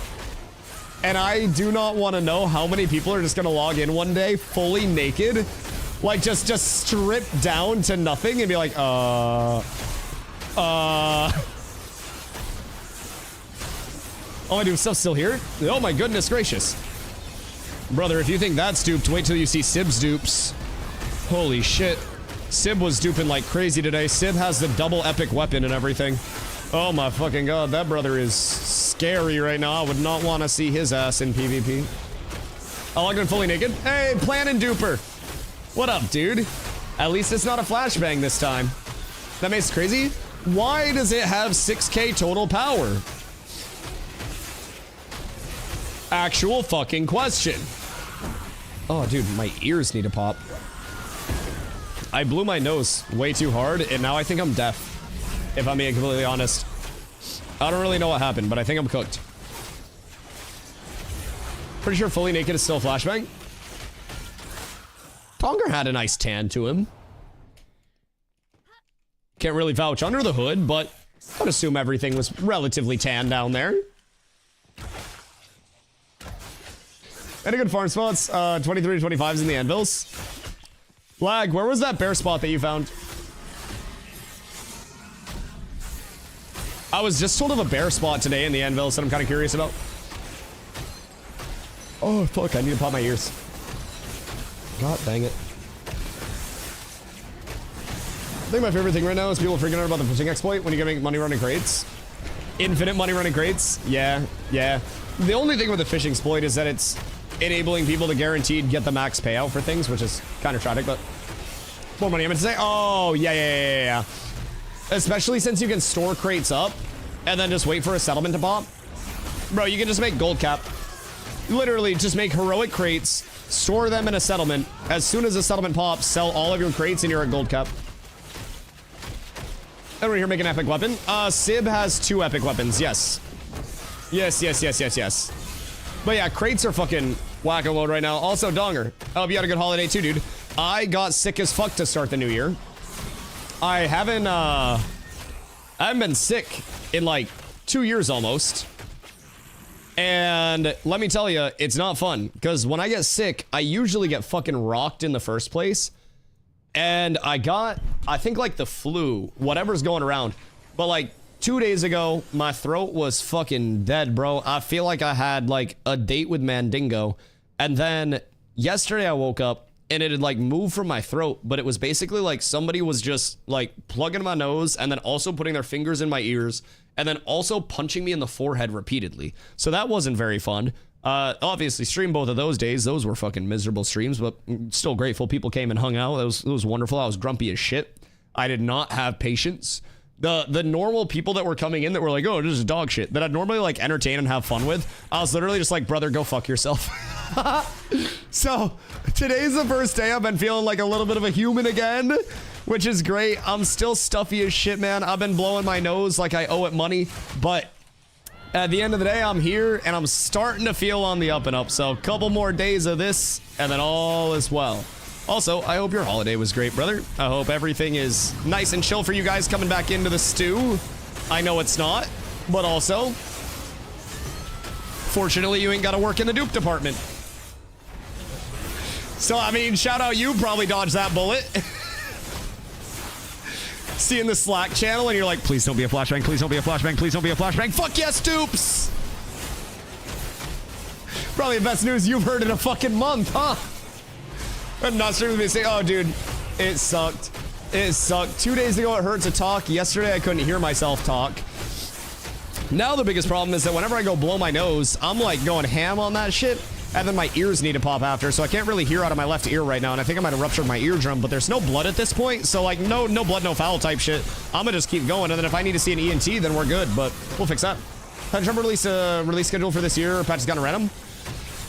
So they'll be talking about more future Outlook patches in the January dev stream at the end of this month. In terms of large content patches, they call those like sprints into milestones.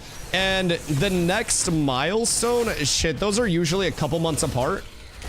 I'd say probably expect it like first few months, but even with that, if they do give any roadmap stuff, like Oof said, take it with a grain of salt, dog. One of the largest complaints from people in the Ashes scene is that like Steven and dates are like me and posting YouTube videos. They just don't mesh together. So personally, even if they give us a date and they're like, we're definitely gonna have this in by this time,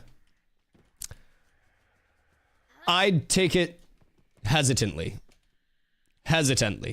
Does Oof have any credibility? He's friends with the Supreme Leader of North Korea. They patrol the waters. A lot of boats. Big fleet. Navy. All that. What's the current composition of your party? A fucking disaster. Thank you for asking. We have 1 tank. We have 3 bards. 2 summoners. And a rogue. Why? I don't know. Don't make this group comp. It might be working, but it's not optimal, I don't think. Need a mage? I got baited into taking this fucking rogue in. He's a friendly rogue, though. Very friendly rogue. I got baited, though. 7 bard, 1 tank? You joke. I had a thing in New World where group size was 5, right? And when I was queuing for Outpost Rush, which was like a 20 versus 20, kind of like capture the fort type mode, 3 different points that you hold throughout the map and you get kills, I would sometimes ask chat if anybody wanted to run a strat called pocket shorts. Cargo shorts. Not pocket shorts, cargo shorts. This shows how good my brain is. Cargo shorts. So cargo shorts consisted of me and 4 pocket healers. It was as many pockets as I could physically fit into a party, and people fucking hated running against it. Anytime I ran cargo shorts, I would play Outpost Rush against people, and then they would come into my chat, and they would give me shit for running 4 fucking healers. I was one of those fuck healers. Dude, cargo shorts is fucking timeless. It's so good, brother. It's so good. Those are so broken. Oh, dude. Let me tell you what. As a melee player, I played Kill Squad originally, but Great Axe Warhammer was where I really, like, you know, ended up evolving the most, right? It was just a huge fit as a bruiser. I like big AoE plays. I like taking big engages. So I had this thing where when I was learning how to play bruiser, I had played Great Axe Hatchet Kill Squad for the longest time, and everybody in my group was always like, Dusty, just switch to bruiser and play clump. Just do it. And when I switched, I was like, you guys don't want me to do this, because when I do this, I'm just going to frag out because this is a stupid fucking build. It's too good, and I'm going to just destroy everybody on this build. And I did. I enjoyed it a lot. And while I was learning, I would go into Outpost Rush, and I would take every single consumable off my bar. No potions, no anything. And I would hope that there was some random healer out there, completely solo queue me, just praying for a green circle on the ground to play my life in. I got so fucking good at playing absolutely nothing. And it taught me to really appreciate heals and learn how to play my life. I always say, ooh, pretty. I always say, if I have 9,000 HP, I have HP. If I have 1 HP, I have HP. My sense of urgency never changes. Because if I have HP, I am alive. I should play the exact same, whether I have HP at 9,000 or 1. I am always alive. What the vibe on Ashes tanking? Liking it or any more changes?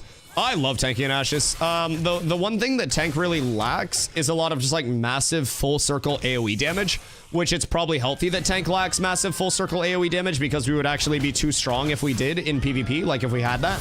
I have frontal cone damage, I have stagger, but like PvE tanking wise, I have never struggled with threat whatsoever. This phase was a little bit wacky because healer threat is through the fucking roof. But like I've never struggled with threat. I feel like I have a ton of damage potential. Like I said, I'm constantly just pumping out abilities, pumping out frontal cone damage combos. And then on the tanky side, when I get in trouble, I just block. And block provides an extra layer of mitigation on top of everything else that I'm mitigating. So like, Dude, my ears gotta pop. What if I made myself deaf in my left ear? From like blowing my ear, or blowing my nose too hard. That'd be less than ideal. But yeah, I don't know. I feel like Ash's tank is really well done, man. I feel like in PvP especially, we have an ungodly amount of different situations that we can impact as a tank. From aggressive tanks playing on the front line that are trying to get that grapple 1, 2, 3 draw without getting pulled in themselves and killed, to trying to locate the right target and get the most value out of that, to setting up kills, to the tanks that play a little bit, you know, more in the midst of it and they play peels and they support the back line. Like, we can dive, we can tempo, we can set up kills, we can AoE engage. Oh my god, we have so much. Is tank good with 1v1s? One of the best. Yes, tank is like one of the top 3 best, yes. What would your ideal comp for PvE farming be without crazy class stacking? I would do 2 cleric, 2 bard, 1 tank, and then 3 DPS. But that was disgusting. Oh no. Brother's kid threw up. Solo tank PvE any good? Bottom half of all the archetypes, in my opinion. I think summoner, cleric, bard are my top 3. And then you have rogue that's above the, like above tank. You have fighter that's above tank. And then I think you probably have tank above like mage and ranger in terms of solo ability. But tank just, you know, we gotta get in range, we gotta trade hits, and we can solo. We have self-sustain at higher levels, we have a little bit of, you know, healing and mitigation, we have trips, but you take a lot of damage. Already been told about multiple bans and people have items and materials deleted in their storage. Oh really?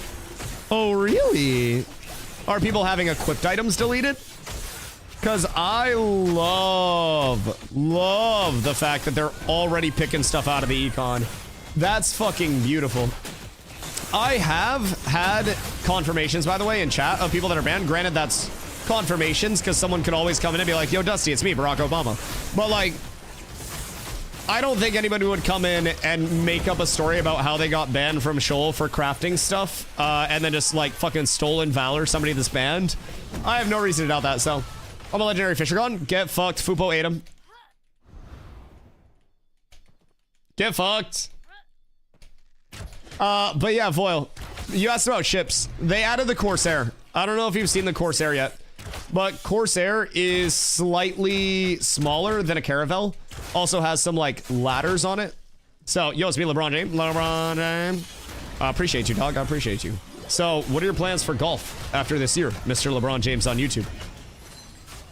Does Dorf get to use the ship skins? Kind of jealous. Dorf isn't allowed to go near any boats anymore. Ever since the incident. He's had all of his fun stuff taken away. He's strictly working in a dark office. They won't even let him turn the lights on anymore, dog. He's down bad. Discord ashes. Hold on. Hold on. Hold on. Glorious Alpha 2 testers. We will be bringing down all realms in 4 hours at 1 a.m. for an update.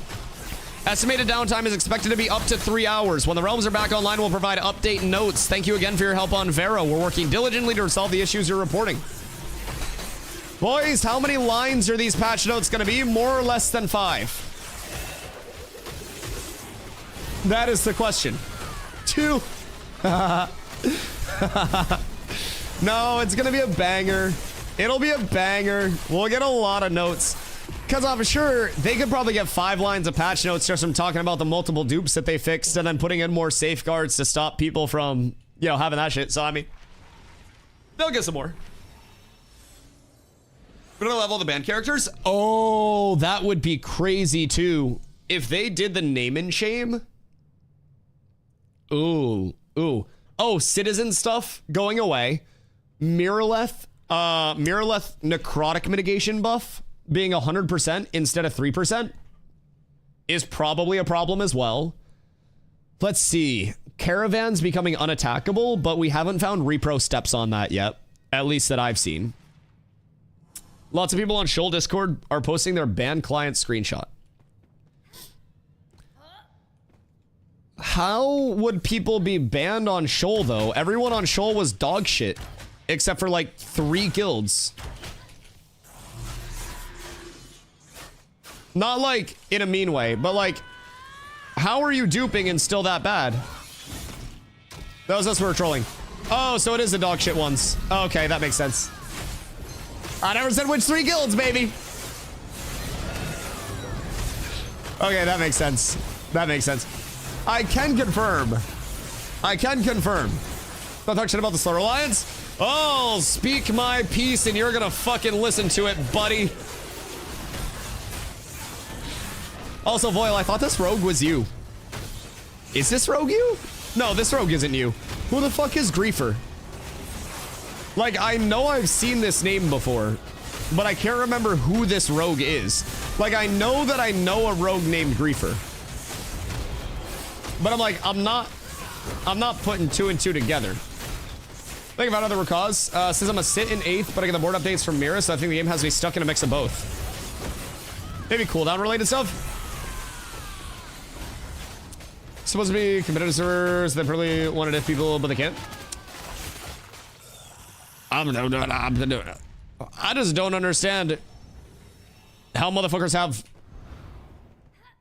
duped gear in there still bad. I'm not even in BIS, bro. Cause I'm gonna be honest. The PvP guilds over here aren't the ones that are having bans. And whenever somebody says, oh my god, gear is the only thing that matters in Ashes, yes, gear matters a lot, but there are a lot of guilds that were cooking motherfuckers that had literally duped gear. I'm just saying, man. It's the crafters. Well, so it's the same thing as the swipers in New World. The people that RMT and the people that dupe and the people that are going on that end of things are not frequently the people that are good players. They're the people that think they would be good players if gear differential wasn't a thing. I'd be in the NBA if I wasn't 5'6". I'd be in the NBA if I didn't get hurt that one time walking upstairs and slip and fall and stub my toe because then it cost me some agility, right? It's that element of person that typically gets caught up in duping and swiping. It's the dads that used to think that they were good at video games. You're 5'6"? No, that was a hypothetical. I'm 6'5".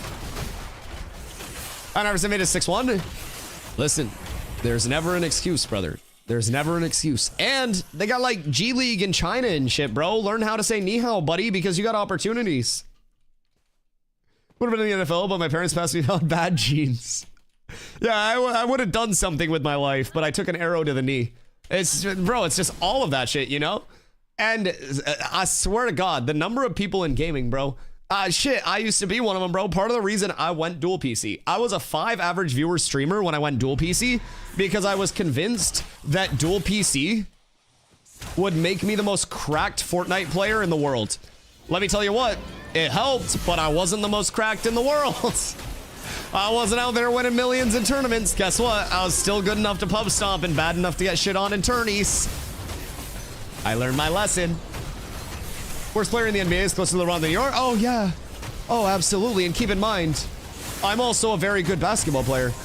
Like, I played in college, which immediately puts you into a very small percentage of basketball players, and the separation between me and a high-level Division I athlete is still disgusting. And then the difference between a high-level Division I athlete and an NBA draft prospect is going to be night and day, and then an NBA draft prospect to somebody that actually works out in the NBA is also going to be night and day. I can walk into basically any pickup basketball run and be the best player there, unless there is a D1 player or a professional player. That gives me basically 99% of basketball runs where I can just go in and dominate. I played ball, I'm tall, that puts me above all the dads that are there. But I'm still equally bad enough to where, like, fuck, you name the worst NBA player right now. Like, you give me Thanasis and Antetokounmpo. Give me Thanasis. And that motherfucker will throw me around the court, dunk on my shit, and then swear at me in Greek. Like, he will thrash me around, and he's a goddamn meme in the NBA. It's unreal.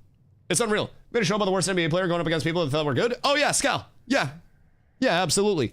Brian Scalabrine will wax any person in this chat in basketball right now, myself included, unless there is somehow an NBA player in this chat. And if there's an NBA player in this chat, then why aren't you giving subs?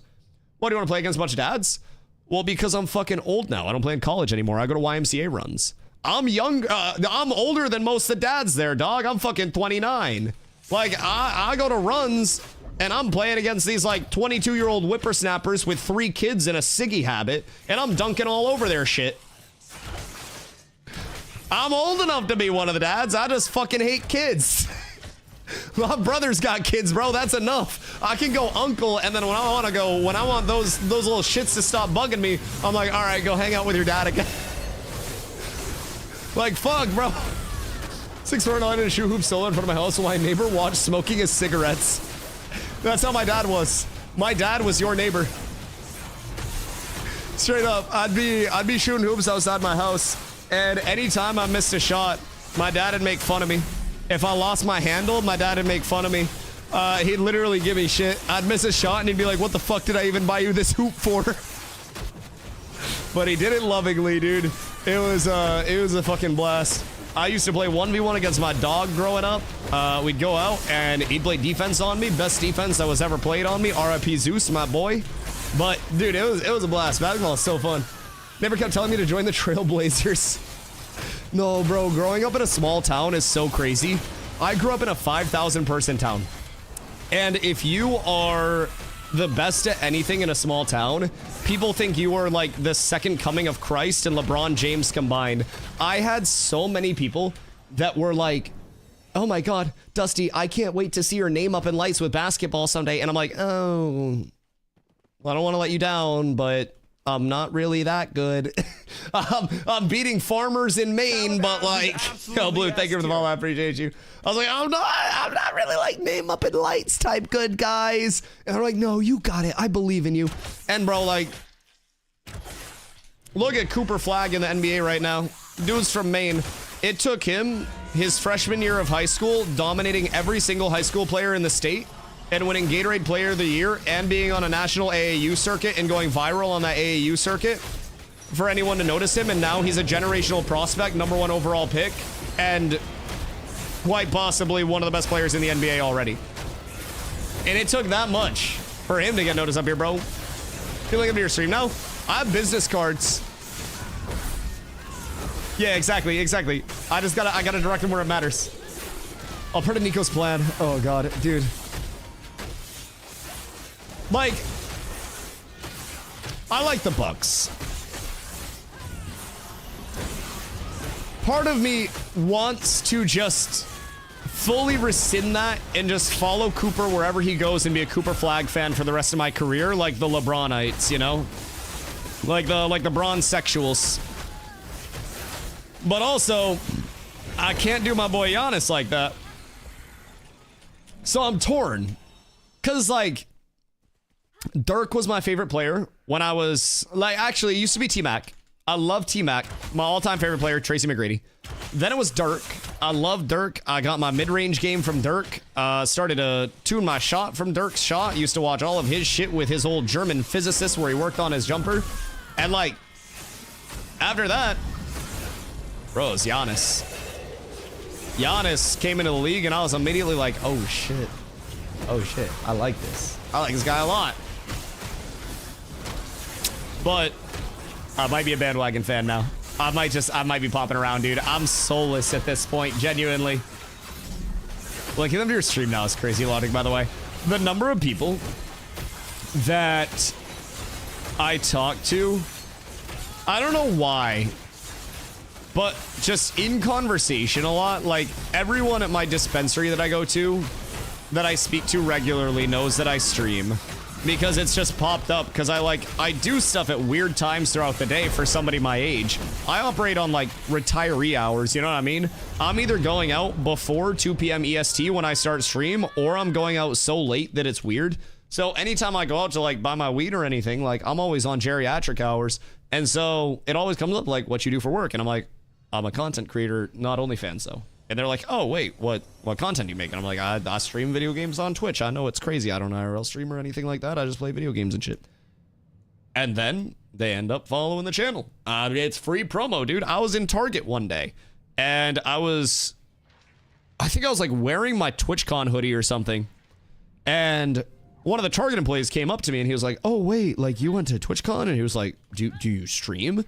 And then it just became a conversation off of that. So I mean, sometimes you just gotta plug that. Calvo, hope you're having a good day, my dude. What's everybody's level over here?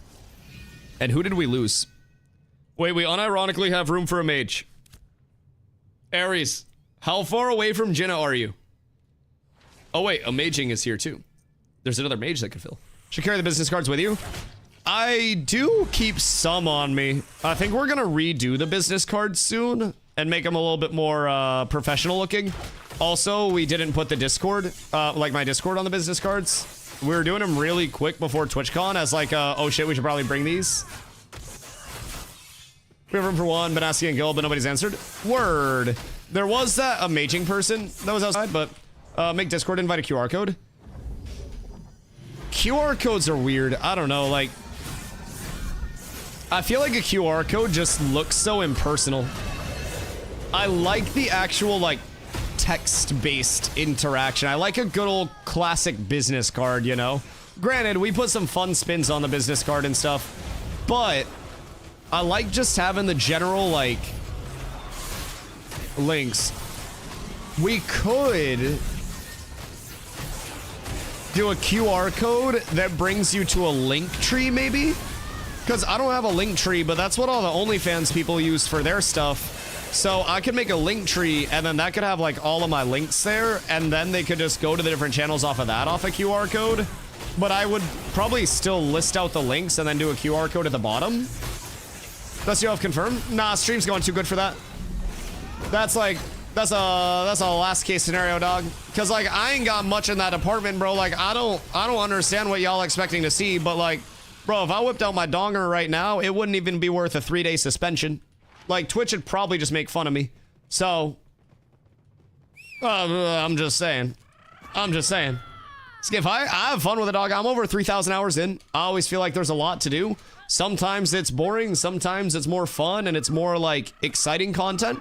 Right now, I'm helping some people level because I'm a really, you know, max level. I have good gear. So my options are either, you know, work on my next set of gear and my gathering and all of the boring shit, or I can come out here and actually hit mobs and help some people with their progression. So I always try to pay it forward a little bit, right? I have a great community that takes awesome care of me. The only reason I have the bow that I have, which is a really good weapon, is because my community takes such great care of me. So I always try to pay it forward whenever I can. I get out here, I power level, I help people get their shit and make their content easier. So Ashes is very simply put, community driven, man.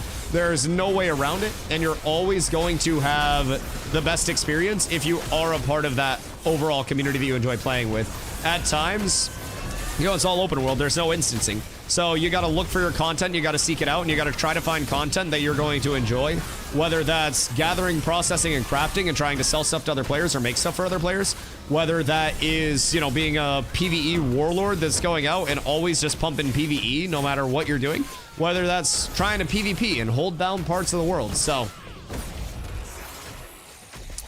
it's pretty cool, the amount of diversity that's in my opinion, and it just gets better, man. It's in development, so, ooh, yoink. That's my cost.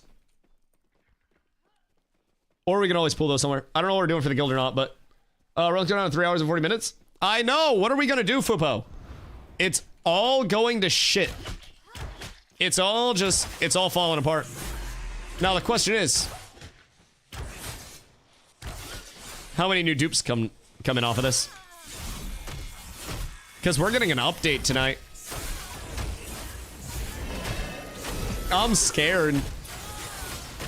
Planendorf, what did you work on for this update? Anything? Or have you just been on vacation? Have you been involved in like this future build that's coming, or are we safe?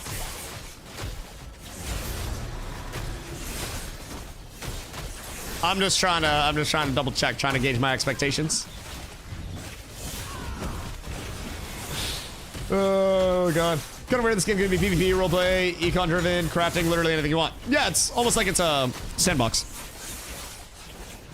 Yeah, 1000%. That's one of the coolest parts for me.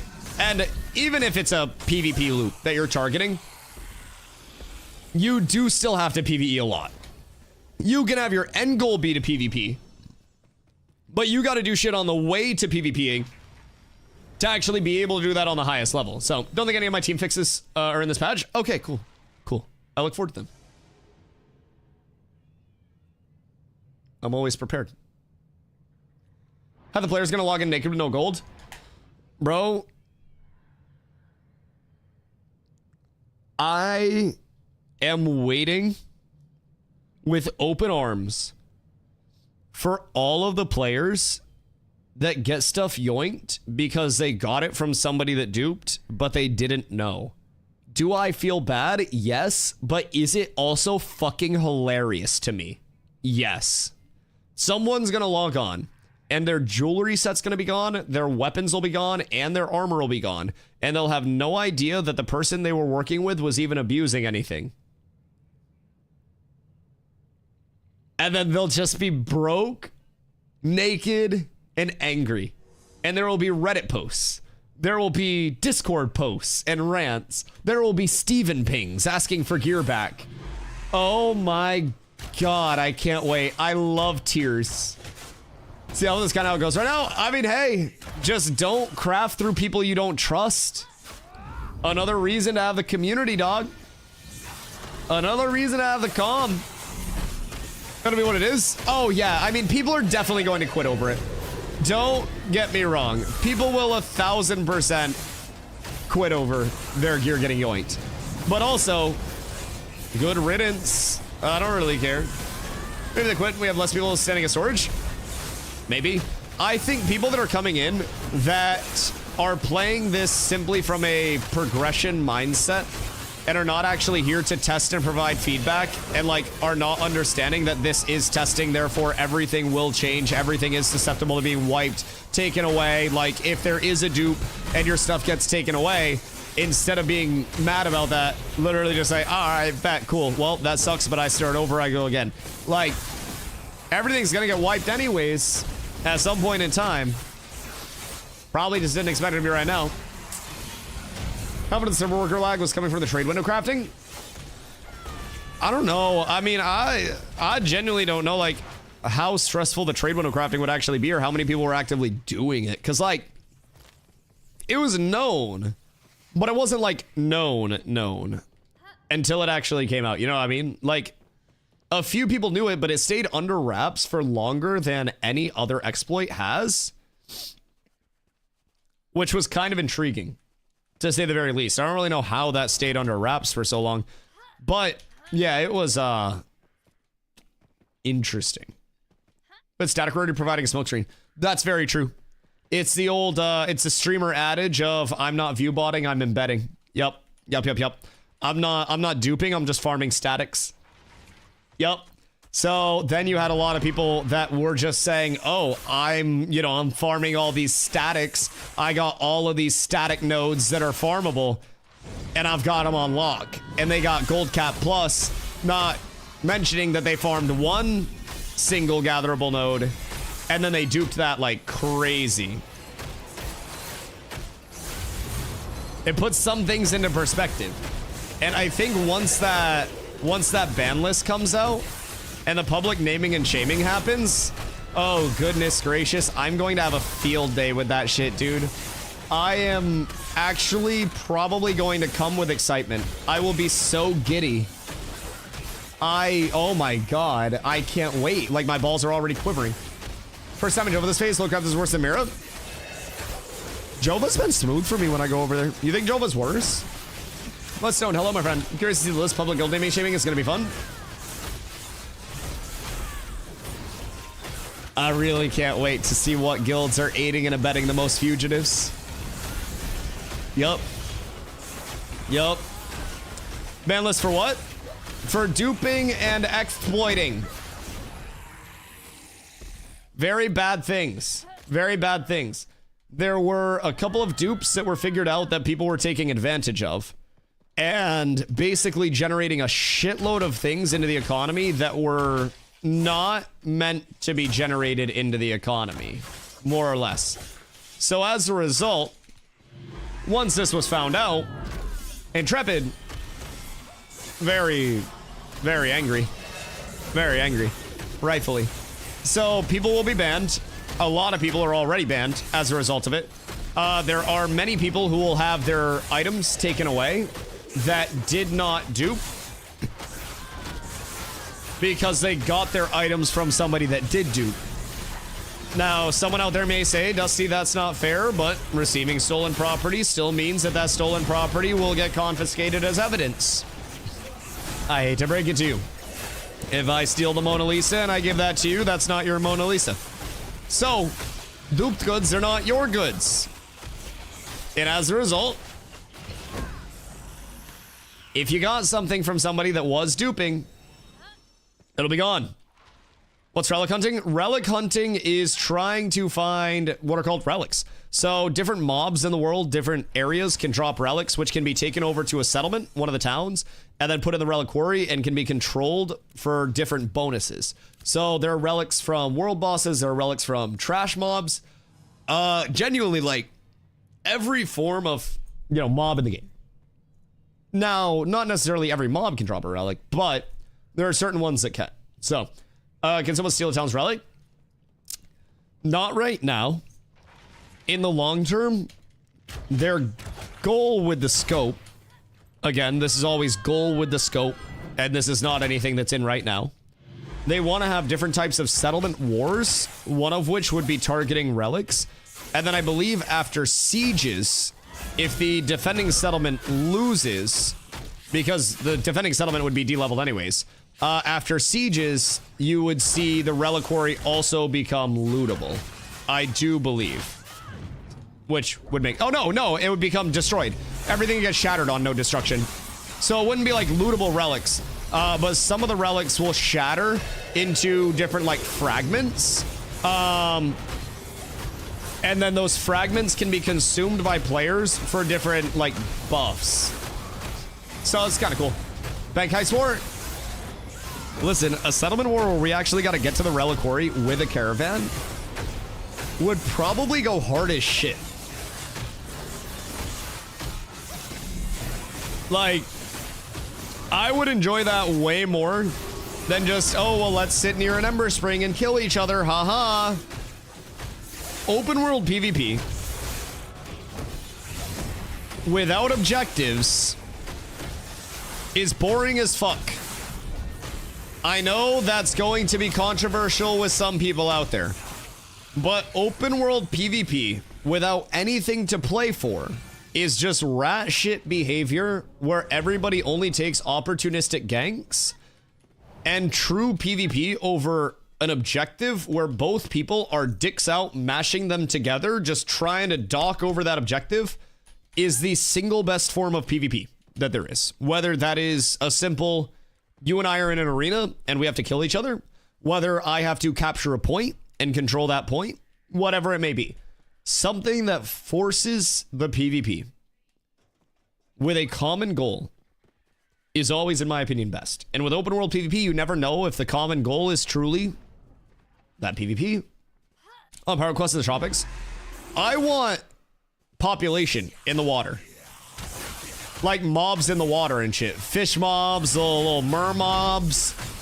I would love to see some life come to the fucking Dead Sea right now.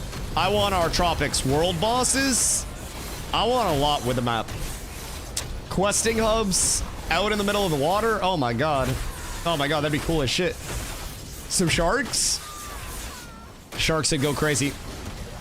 Sharks would be intriguing too. Water fights fucking suck though. Oh my god, half of an archetype's abilities won't work in the water. They have dead coral at the bottom, some mobs down there would be good. Oh, you could have crabs at the bottom of the water. Like, deadass, you could just have crabs and shit. We already have crabs, just put some of them at the fucking bottom of the ocean. We're little mobs in the water ASAP, no more free travel. Yep. Yep. Now, granted, there is no free travel, but yes, you can go underwater and, like, you just stay safe as shit. The entire game's crabs. Everything evolves to crabs. Free, yeah, as free as it gets. Yeah. They should have a world boss in the open sea. They have two that are planned. So they have Udabua. I call him Adobe Photoshop. But that is the Kraken boss. Steven showed us a while back the animations for that boss, and it looked really cool. And then there is also a fish boss whose name I can't say on stream because I would get in trouble, but I'll pull it up so that way you guys understand. I'd say it's something where, like, I'm not willing to take that chance because clips go out of context like fucking crazy. So this one, the fish man, I would like to petition for a rename for this because I'm never saying this shit. I know smart enough to not go near that, bro. Like, I can look at a road and say, oh, this road doesn't look very traversable. This road doesn't look very traversable for me. I call him Fishman.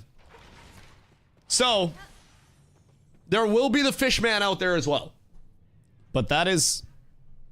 That's not my area. Can I move gold from one tune to another? If you give it to me, and I will only take a little bit. Call him Fishlith. That's much safer. That's so much safer. He's Bob. Bob the Fish. Fubo, will you? Fishlith. Anything slightly less dangerous would be acceptable and palatable for me, yes. I have my concerns. It's a trap. Yup. This guy's similar to Leviathan in Arcage. All right, cool. Fishlith. We can call him Levi the Fish. We can call him Bob. We can call him Fishy Man. We can call him anything. But I am not saying that goddamn word. If I did, Oof would recruit me to his fucking alliance. So. Nope. How to say it really fast?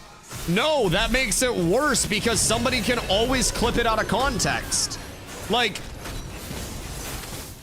brother, I'm not going near that with a 10-foot fucking pole. Like, I would rather take a 50-50 in a glory hole of having it lead to a fucking meat slicer than say that boss's name on stream. Like, at least there's a 50% chance I get my dick sucked. Here, it's a 100% chance that some motherfucker comes out here and clips that shit. Nope. Y'all might not notice this, but I say larger on stream. Like, when anybody says, like, big, I say larger, so that way there is zero area where anybody could be like, huh? Someone will type, like, big and ask if something is going to be larger than that, and I'm not going near it. I swear to God, I am very cautious. I've seen what Twitter can do. God damn it, Shatter. God fucking damn it. I hate it here. I don't feel safe in this stream. Just call it Finn. Honestly, I could call it Finn because it'd be the fucking end of my streaming career if I said that shit. Say that shit, roll credits, never come back. Now, I have said, any streamer that just has billions of dollars, if you ever want to clip farm one last time on your way out, slur tier list until you get banned. You just go that way. Like, I'm talking, you got like 1 million subscribers, you got more money than you could ever know what to do with. Literally just go through your favorite slurs and then see how far down the list you can make it, and then you'll clip farm for eternity after that. Like, say Summit just one day decided to retire with a slur tier list. No offense, but if a streamer ever makes $1 billion, it means the end's near. I have very bad news for you. There are many content creators that have hundreds of millions and close to, if not over billions, to their, not billions, but there are content creators that approach $1 billion. Yes. No one really wants to be Aiden Ross. Aiden Ross money, though. Yeah, I wouldn't want to be Aiden Ross. He got all the money in the world, but he spends fucking 15K on a couple leans, so. And they invested in the billionaires. Yeah, I mean, Train, Aiden, like the Kick guys that have like the co-ownership of Kick that are also funded by casinos have an ungodly amount of money. Now, is that directly their net? No. But you've got so many streamers that have so many assets at this point in time, especially back in the contract streamer days. Like, y'all understand how much money Ninja made from a Mixer contract, right? And then you invest that because streamers don't spend money. Like if you're living smart, we don't commute. We don't have to worry about shit. We ain't got to do a single fucking thing. Like I have such a low cost of living because I am a streamer. I wake up, I go to the store to buy groceries on sale if I want a meal prep, and then I come home and I stream. I don't go out to eat. I don't do any of that shit. Now there are a lot of streamers that live way dumber than I do, but like do a lot of bong rips. Lot of bong rips. Sick joke, the motherfuckers are making bags playing games. I mean, you say that, but you're hanging out here, you know? Like, at the end of the day, for some, this is a form of entertainment, right? For some, this takes the place of your Netflix, of your nightly news, of your family time for those that don't have family. XUC, 100 mil for just coming to Kick. Yep. I'm a little jealous. Bro, that's why I'm so happy all the time. Like, excuse me. Like, what was this thing when I was a kid? No, same, bro. Same. Like, I streamed for about 6 years before I went full time, making, you know, $0 basically. And I just happened to get really lucky, right place, right game, right time, and grew. And then like fucking risked it all to come over here from New World and just same thing, right game, right place, right time. And I'm happening to grow because of it. But streaming is something where even if you've got all of the talent, you could be the best player in the world at the game that you're playing. And you could be a very charismatic person, but if that game doesn't take off at the right time, then like, that's the thing. Sick joke happened right after I was unrated adult. Streaming's easy, man. Streaming in YouTube, I think, is the lowest cost of, sorry, not the lowest cost of living, the lowest barrier of entry thing that you could ever possibly do. Like, if you're ever like, man, this should have happened when I was a kid, I didn't start streaming until I was in college. I started streaming out of my college dorm room because I wanted to start streaming again. Like, I was playing basketball, I was in full-time classes, and then whenever I wasn't doing that, I'd stream. I would cast Dota tourneys, I'd play a few matches of Dota, and I'd throw up an hour or two stream. And then when I, you know, started streaming New World after I graduated college, I was working a salary job, 40 to 60 hours a week, working an admin spot at a college as a director of esports. And then as a result, you know, I was working in esports, so that was really great. But even then, you know, I would throw up a couple streams a week, you know, 3-hour streams whenever I had time around work. And that got me a baseline of people that came in. And it takes a lot, and most streamers, I'm gonna be real, even if you stream as much as I do, you probably won't see any form of sustenance or income off of it. I didn't for 6 fucking years. And after a while, I mean, like, I stream full time now, but I'm by no means getting a fucking bag. Like, whatever you guys think I make in a year, it's probably less. So, basically for streaming and video making, start with TikToks and YouTube Shorts, see if it clips get some traction, then start streaming, you get picked up by the algorithm. I think just make whatever content you want to, honestly. I think YouTube and TikTok and shit is the most accessible because you don't need to sit down for a 10-hour stream. And things like YouTube Shorts, things like TikTok, those get forced onto people's algorithms like you said, and it's a very easy, palatable watch. And also, YouTube and TikTok, you're rewarded by the element of if you watch my video, like you click on my video once, plus 1 view. Streaming is harder than YouTube and TikTok because streaming, you have to retain the audience. You can't just get a view off of clickbait algorithm push and then immediately have somebody come in and stay in your channel if streaming is if your stream is dog shit. So comparatively, you've got to have a lot more constant uptime as a streamer. You've got to be on your shit as a streamer, especially if you want to grow. But yes, like I do it the dumb way. I brute force Twitch and I do not do much YouTube at fucking all. My goal is to have a pipeline where my Twitch grows enough to where I can then pay somebody to scrub every single one of my VODs and then compile videos off of that VOD with my editors. And then they post that on YouTube, and then those people that work on that would get a split of the YouTube for essentially running that YouTube. But I'm not large enough to have the revenue to A, support that, B, incentivize anybody to do that. So streamers that are able to do that that's where you start making a generational bag. Like, you can make a bag off Twitch, you can make a bag off YouTube, you can make a bag off TikTok, but like, when you start double, triple dipping, and then you're also getting sponsorships on top of that, y'all don't know about companies that offer streamers $50,000 to drink something on their stream, huh? Y'all don't know games that offer streamers 5 digits per hour to play a sponsored segment, huh? I'm not that streamer, but let me tell you, $50,000 is not ridiculous for an hourly rate to get some of the largest streamers to do a sponsored segment. $1 to $3 per concurrent average viewer per hour is the going rate for sponsored content in the industry. Just for perspective, $1 to $3 per average concurrent viewer. Think of somebody like Summit. Think of somebody like Shroud. Think of an XQC. Brother, the generational bag that they make off of one sponsored stream and clear my yearly. And I'm a big streamer to a lot of people. And they clear my yearly off of a 2-hour sponsored segment. More money, more problems? Nah, fuck that. I grew up in a trailer not knowing if I was going to eat meals every night. I can damn well say now that I have a Honda Civic that's paid off and I have enough money in my bank account to eat and go out, I have no problems right now, dog. I live the most blessed life. I went from in a mobile home with parents that were always gone, working jobs that had them out all hours of the day. I walked myself to school in elementary school. I walked myself home. I had free lunch. I had clothes that got me made fun of. We went to Walmart for pretty much everything, and anything that I got that was nice was something that lasted me fucking years. And now I got a little bit of cheddar. I'm not rich, but I can say, oh, I want to go to New York for a day with my girlfriend, and we can do that.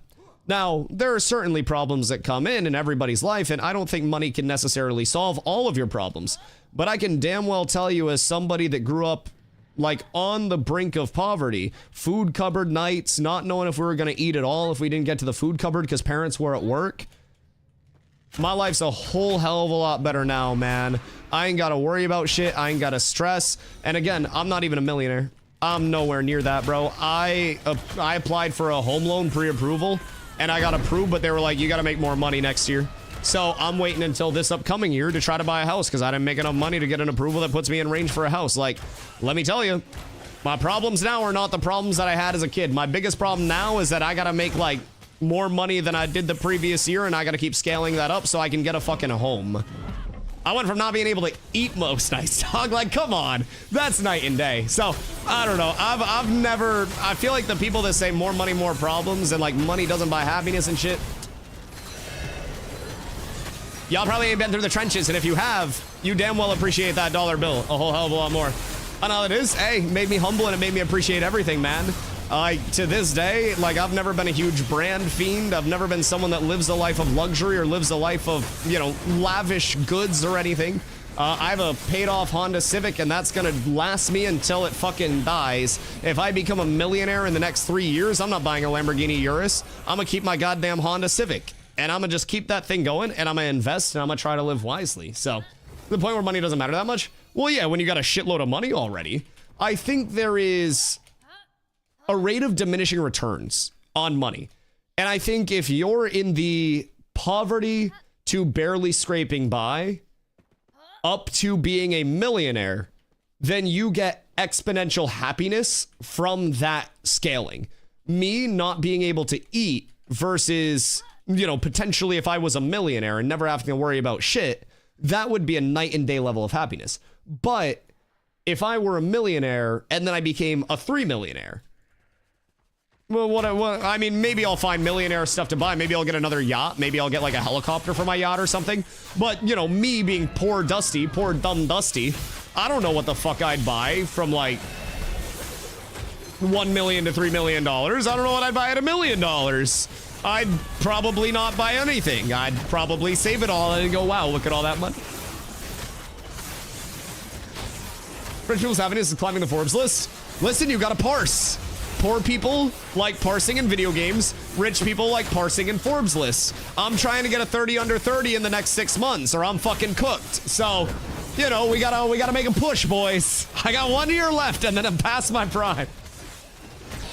A golden bong for sick rips. A medicinal bong. Jesus Christ. I can parse my Roth IRA. Can I get in on your Roth IRA with you, by chance? Like, you know how sometimes companies will seek, like, external funding? What if I also contributed to your Roth IRA, and then when you retired, you paid me out a lump sum? Hit my DMs. I feel like we could cook something. Like, what if you have an employer match and a streamer match on your Roth IRA where I just buy into all of your retirements? Sounds really personal when you say it like that. Well, hold on. I think external funding might be the play here. Or to upgrade to apprentice lumber milling, you can do that at either of the neutral areas out here on the map, or you can find whichever settlement has a wood shop, and then the wood shops will have that promotion as well. Get into a Roth IRA? Yeah, I want to help. What do you mean? Just put 15% take home into S&P SPDR. That sounds smart. Why would I, an idiot, do that? Consistency? If I bought a Lambo, I'd be too scared of someone stealing it. Brother, I live in Maine. If I bought a Lambo, one, it would be a Urus, because then it could actually, like, you know, go over bumps and shit.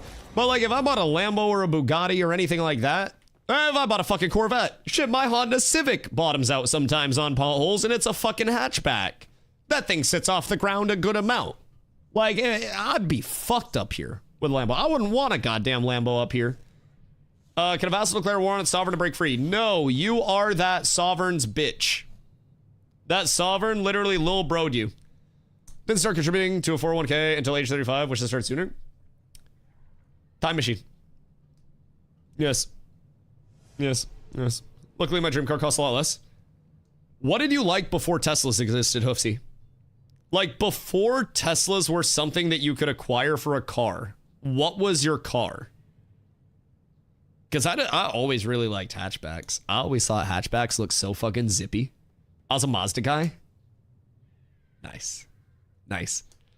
Do you like zoomy vehicles? I feel like you're like a Miata guy. 95 Supra? Nice. That's very nice. That's very nice. I'm a very quiet car guy. Like, I don't like the I like a psst in my vehicles. And if you have a 95 Supra that's pissing by me, oh goodness gracious. Goodness gracious. I got a Ford Focus RS hatchback. Dude, I love hatchbacks. One of my buddies in college drove a Volkswagen Golf. And dude, let me tell you, there is nothing that aura farms harder than a slammed and murdered out Volkswagen Golf that just rips by you. That shit was sick. I don't know if I could fit in it, but it was sick. That shit was small. I need to blow out eardrums 12 blocks over. Gross. Gross.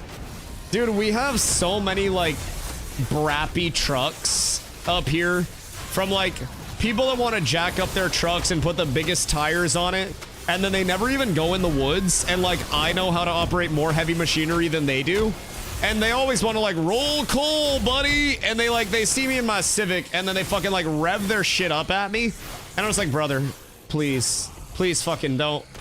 Like, oh my god. And then you have the stoplight racers, bro. I don't know why. I don't know if it's because people think that since I drive a Civic, I'm gonna want to race. But bro, I'll be at a stoplight and someone like revs their engine at me and I'm like, please don't. This is stock. A, I lose. B, why would I want to race a random fucking person and get a speeding ticket? They live their lives a quarter mile at a time. They're just trying to get home to see their family. Micro penis cut. Oh god. Oh god. Dude, it's something. You come up to Maine and you will see a whole hell of a lot of trucks with an American flag decal on the back. Whole hell of a lot of freedom. This shit's crazy, bro. This shit's actually crazy. Do you have a VTEC? No, not mine. Not mine. I have peasant. I don't drive a sport. I drive an EX. So it's like the visually aesthetic one, but it doesn't cost as much money as the sport does. Really the only difference between like mine and the sport, I believe, was the engine and the fact that it had metal pedals. And then the sport also had one exhaust in the middle of the back, which I didn't really like, actually. And I like the split exhaust where it comes out. So, is that the high-end Civic? Yeah. So you have like the Civic, and then you have the, it's like the base model, and then you have the EX, and then you have the Sport, and then I think the Accord has Sport Touring above it. But the trim package that I have is like cloth seats, sunroof, like everything that you would need in a trim package, unless you wanted leather seats. I did not like the metal pedals. ESEXSI. Oh, is there the ES as well? Yeah, that makes sense. There are too many. Too many. Why don't I win GeoGuessr? You don't. Nobody wins GeoGuessr. GeoGuessr fucking sucks. What is your total Skyline? I would break something the second I did that. I sorted that to me years back. They didn't know they make a model car that was actually in it. It turned out hilarious. Oh, Jesus fucking Christ. Listen, I always say my Civic goes 0 to 60 eventually, and that's all I need from it. As long as it's still getting there in a timely manner, bro, I'm fine with it. It's like you're over at your grandparents and stuff, and you're like, grandpa's trying to get out with the chair and shit, and he's all... And then he stands up, and you're like, oh, great, good, he's still alive, awesome. That's how I feel whenever I get on the interstate. I'm merging, and I'm like, all right, baby, you can do it. You can do it. Just gonna ease onto the throttle a little bit, and we get a little pushback, and then it's fine. It's fucking fine. With a swift tailwind, I can merge right in without anybody else hitting on their brakes, so it's fucking beautiful. No, this thing's kind of zippy. It's not breaking any land speed records, but like, I can tell you what, it's faster than my 2008 Civic was. So that's cool. I got rid of my old Civic. I got a new Civic, and this one's better. How many lanes? Oh, bro. Yeah, that's so true. I forget that, like, interstates in other states have more than 2 lanes. I don't think there are many areas of Maine that have 3 lanes, if I'm being honest. Like, pretty much all of Maine is just 2 lanes on the interstate. It is, primitive out here. It gets crazy in the winter. Oh, dude, it gets really bad in the winter. 95, most of 95 is just 2 lanes, though. Like, 95 all the way from...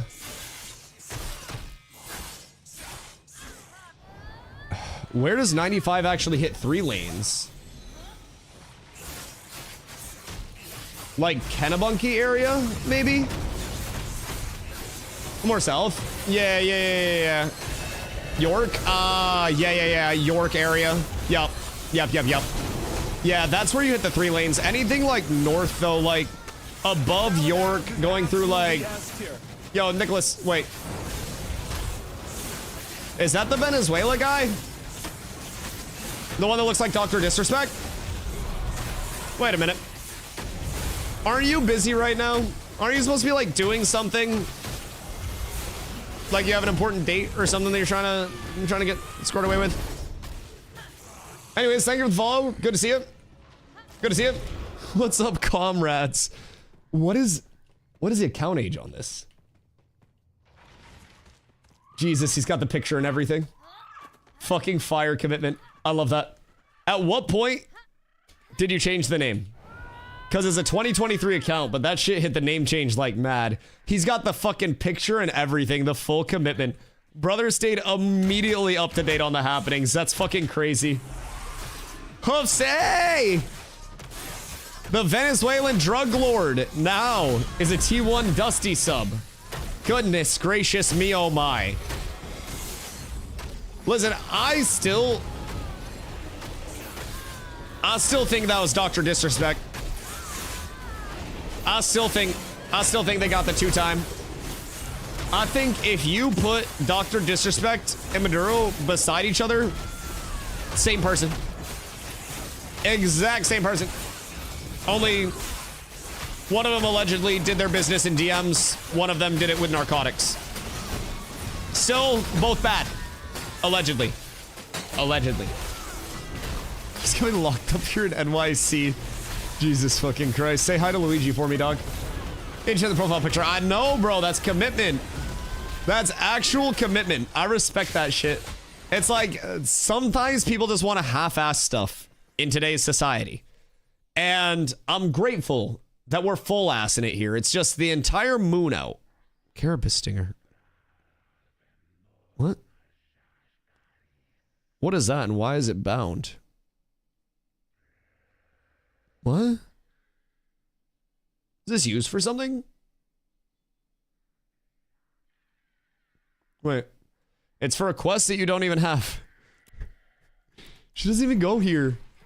Jesus fucking Christ. Okay. Keep getting those, can't find a use for it. Be cool to have, like, some repeatable turn-ins for things like that as well throughout the world. Maybe something like a settlement rep extension, but I don't know, there's probably more down the road. I think it's bugged item. Yeah, probably just something that's supposed to be taken out. Another patch note for tomorrow. Remove Stinger Carapace. You mean commissions? No, not necessarily like commissions as much as it is like a general not set by the mayor, like bring these to the settlement and then you get X payout just as a, I don't know, a trash item turn in, so to say. But I don't know, a little different than like the mayoral structured commissions, because commissions are put up by the mayor and you can only have so many up. I'm thinking more of like, these are things that drop throughout these biomes. Scryer and Aldo rep tokens. Yes, that's kind of what I was thinking. Is like reputation turn-ins, but we don't have factions like that. We have settlements. So unless we had actual like faction reps, I was thinking literally something like that. Like those rep tokens and those rep turn-ins. Yes. I thought that would be very cool. All right, we're losing one of the summoners. Boys, who's trying to pop in? Do we have 2 dropping out? What do we have dropping out right now? And what do we have here? I think everybody's pumping like crazy. And one more round. Get that XP. Word. Yeah, I mean, I'm down for literally whatever. I can go back to gather. Yo, does anyone want to go to the Goondark after this? Random question. Because I kind of want to go over to Pit of Hell and see if we can try to farm up a relic. Goondark? Goondark. Yes, yes, yes, yes, yes. Part of me. What's a Goondark? It's a Joondark. I call it the Goondark because we go there to goon. It's never safe. It's never safe. Bards can heal. Oh wait, did we lose our cleric? What does gooning mean? Google it.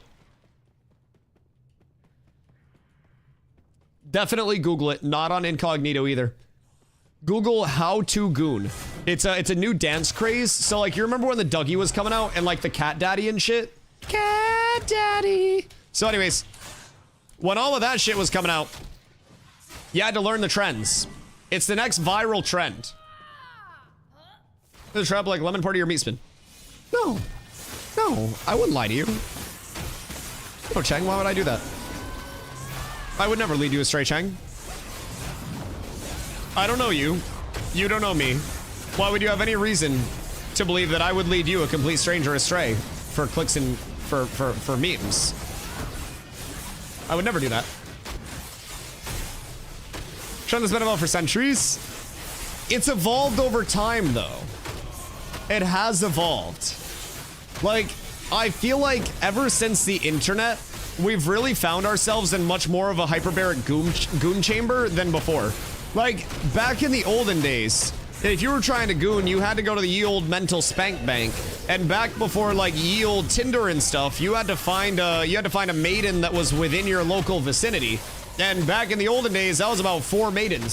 So like that probably was a lot harder to get like inspiration. Cause like, I'm gonna be honest, it's 2026. You can just Google titty and you can see what a titty looks like. Like Google Sydney Sweeney and you'll see what a titty looks like. If the year is 6, you're not Googling titty. They didn't know what Sydney Sweeney's boobs look like. They weren't blessed. So, you know, it is what it is. It is what it is. Now, we have technology.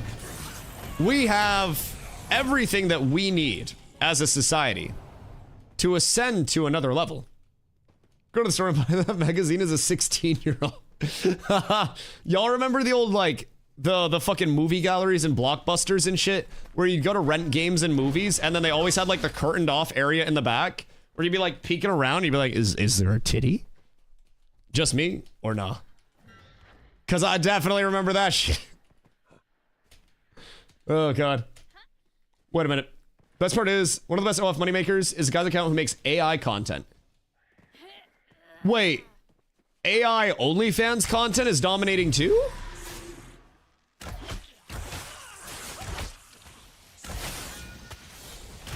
What? So you're telling me Vidal and Neurosama just broke the sub record, their hype train record again, and they have like 250k plus subs right now.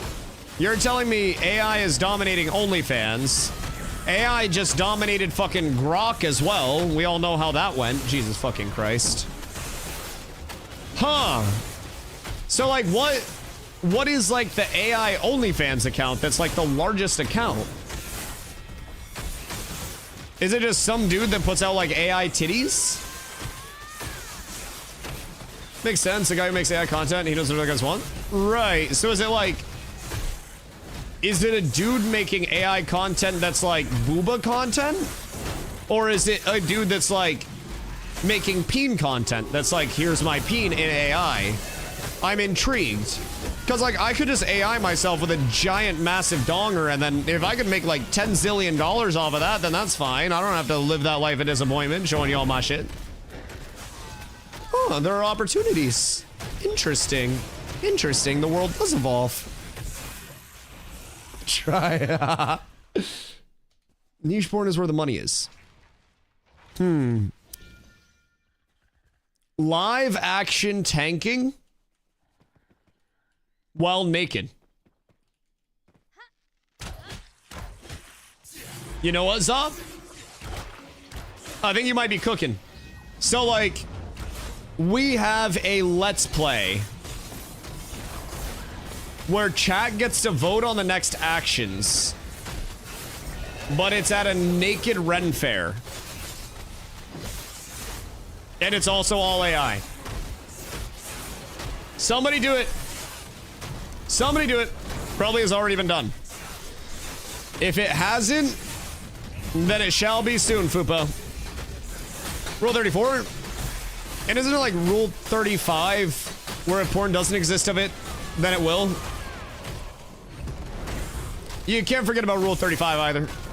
Like, if Rule 34 doesn't exist, then Rule 34 will exist. Why? Well, them's the rules, Nin. I don't make the rules. I simply just educate people about them.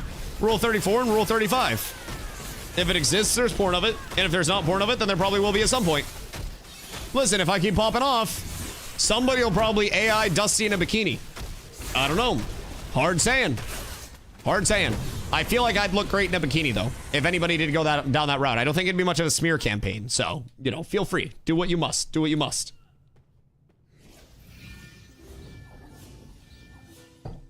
Day 922 of Twitch streaming may not ever be happening. I mean, I wouldn't make enough money off of that. It wouldn't be a quick pop off. I'd have to have like the flow of people from place to place. I have to start the business. Don't yell to her. She can't hear you. She can't hear you here, Nin. You're alone here. You opted into this. Come shame him. Listen, Carla's down for whatever stops her from having to work a job. If Carla gets to go full-time manager, whether that's managing my Twitch content or my butthole content, she's happy. So, She's just trying to manage something that's gonna bring bacon home, man. And I'm trying to find that solution. But so far, Twitch is going well. So far. Thoughts and prayers. I don't know how much longer it'll last, but while it's here, whee! I'm having fun. And I haven't had to show many people my butthole yet. So that's cool. Only a few. And those were for sponsorships. So, you know, the things you do for a little bit of a bag. Raid Shadow Legends was a really interesting one. I don't know why they wanted to see my butthole, but... Anyways, I just had to post a YouTube short for that, but... What I do? Nin is telling you to shame me because we're discussing butthole content and how it would probably make me a richer man. Yo, Pizza Boy, what up, dog? Raid's on too many buttholes. God fucking damn it. Gape Shadow Legends. Oh, God. Oh, God. We're going down the rabbit hole, boys. We gotta get out of the rabbit hole. Oh, God. I mean, I don't know. Sometimes people just, you know, like a little bull. We're moving on. We're moving on. Who wants to go farm some June Dark relics, maybe, at Pit of Hell? That would be a wonderful change up to whatever we currently have going on here. Got my new M2. Yo. That's gonna be nice. That's gonna be nice. There's an interesting theory that in our plane of existence, anything that can be imagined by a conscious being is possible, and only that which cannot be imagined is impossible.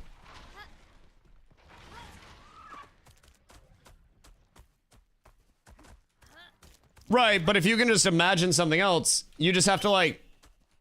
You just have to get more creative. You just have to imagine other shit that hasn't been imagined yet. And then you're set. Someone in my League games just said, Jesus loves you so much. I don't know if I trust that. That's a cute time to pack a bowl. Yeah, I think I'm gonna get another Eddie real quick. Hold on, because Carla's still not letting me smoke bowls. So I'm gonna get another Eddie real quick.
Good day. Everything has been balanced. So anyways, 2 more packs. Wait a minute. Are there more packs? Hold on. Wait a minute. Are we finishing this rotation? And calling it good. Level from 17. Wait. Who the fuck? Who leveled from 17 today? Miracle did? Jesus Christ. Yeah, that's not too shabby. That's not too shabby. Hit my final form for item level 26 with 454 power, 82, 22 HP full buff, no region buffs or group buffs, so just white spaghetti and scroll. It's not too shabby. That's not too shabby. Now, how many mats do you have available for moi? Because I'm starting on my item level 26 armor crafts. I'm trying to get all scored away there. What's max level in this game right now? 25 is current max, my friend. Any good spots in desert for level 15?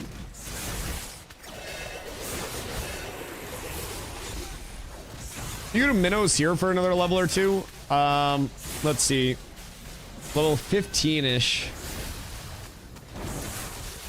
Probably a little low for shardlings, but you might be able to find some shardlings out here. I just can't remember what level they are right now. But I would say minnows or shardlings in desert at 15. You won't find the craziest level 15 grinds out here, though. I would say the tropics are much better than that. How do mounts work? Do they go by level or something? Level or questing? So, in terms of mounts, you get your first mount incredibly early on. Like, within fucking 5 minutes of making your character. And then, once you get your base mount, that's going to be a 135% movement speed mount. So, 35% increased move speed. And different mounts are sourced through a gathering skill called hunting, where you go out and, like, just hunt animals in the world.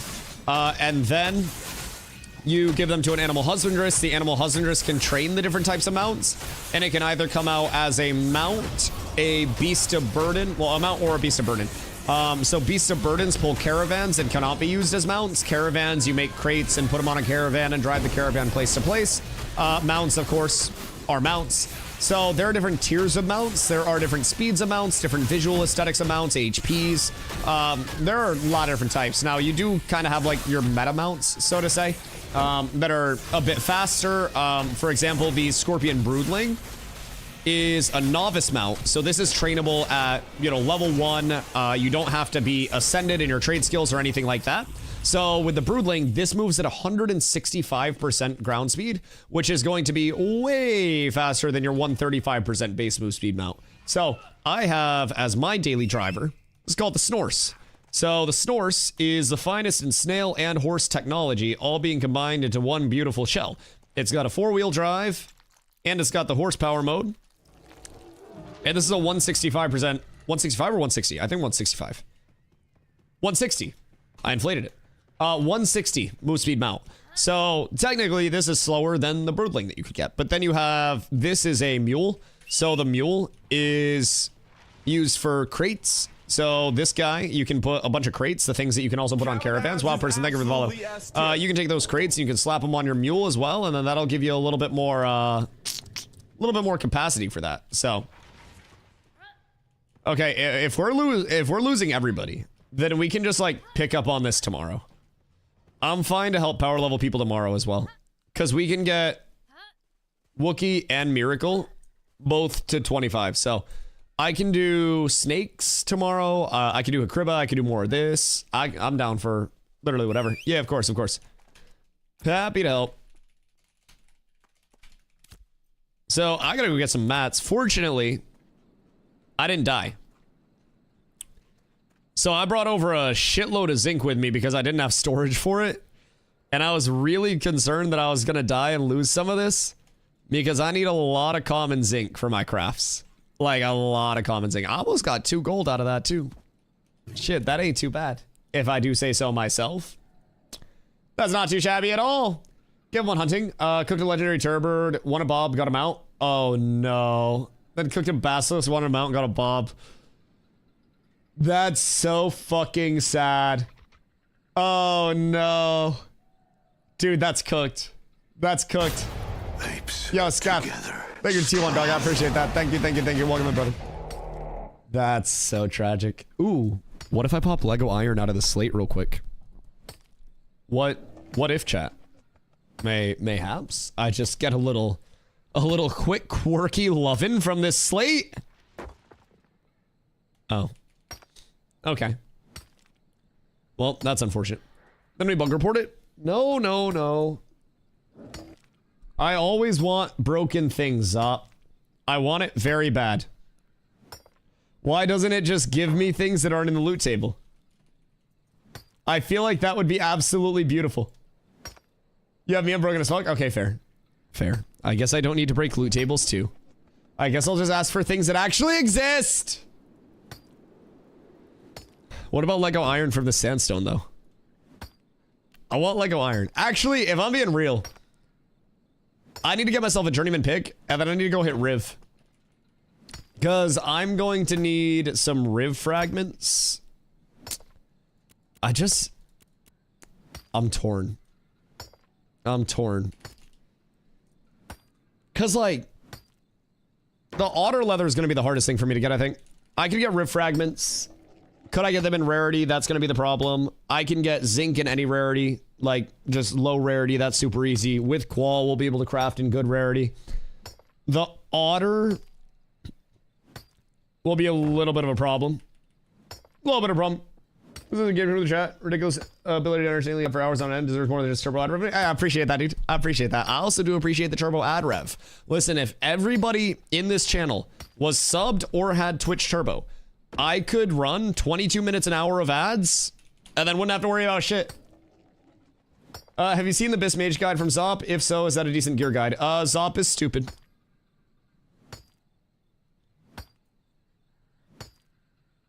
And dumb. Short. Dumb. Washed. Yeah, Zop knows what he's talking about. He's also here. If you want me to answer any questions. But yeah, Zop can point you in a good direction. But yes. I would trust that guide. Fair enough, Bullet Sugar. The game has so much potential. Hope it goes all good. Player base and development wise. Listen, man, it's gonna have bumps in the road. I'm gonna be completely upfront with you. It's going to have bumps. It's gonna have jankiness. It's an alpha. Everything that we're experimenting with and everything that we're playtesting is likely to change in between now and the full launch of this game. But being on the front line and being able to find bugs, provide feedback on good things, bad things, everything in the middle, it is very fun for me and my community. Ashes is incredibly community-based as well. So the second you find a community that you really like playing with, you never have to worry about content again. Right now, I just got done power leveling people. I didn't need anything from out there, but I came out because they needed a tank to power level, and I'm a tank that's good at power leveling. So now I'm running back, and I'm going to run over to Miraleth and store some materials and organize, because I got an inventory full of mats that I got to take care of. And I saw this patch of rocks, so I'm stopping and smacking some rocks because we need all the rocks. We need all the shit that we can get from the rocks, all of the zinc, all of this we're going to be using for crafts. And it may seem like I have a lot because I have almost 100 here, but that's not even enough to make one singular piece. So I'm probably going to be saving up for Rosarium Guard stuff. The Rosarium Guard set, this alone costs 312 zinc for one piece. There's a lot. The fuck, Nin? Nin throwing strays. What the hell? Goddamn. But yeah, there's a lot of zinc that's needed over the course of this, and anything high rarity can also spin into more money. At this point in the game, is it worth investing in a carpentry and lumber milling or cooking and farming for the gathering food, which seems everyone is doing at the moment?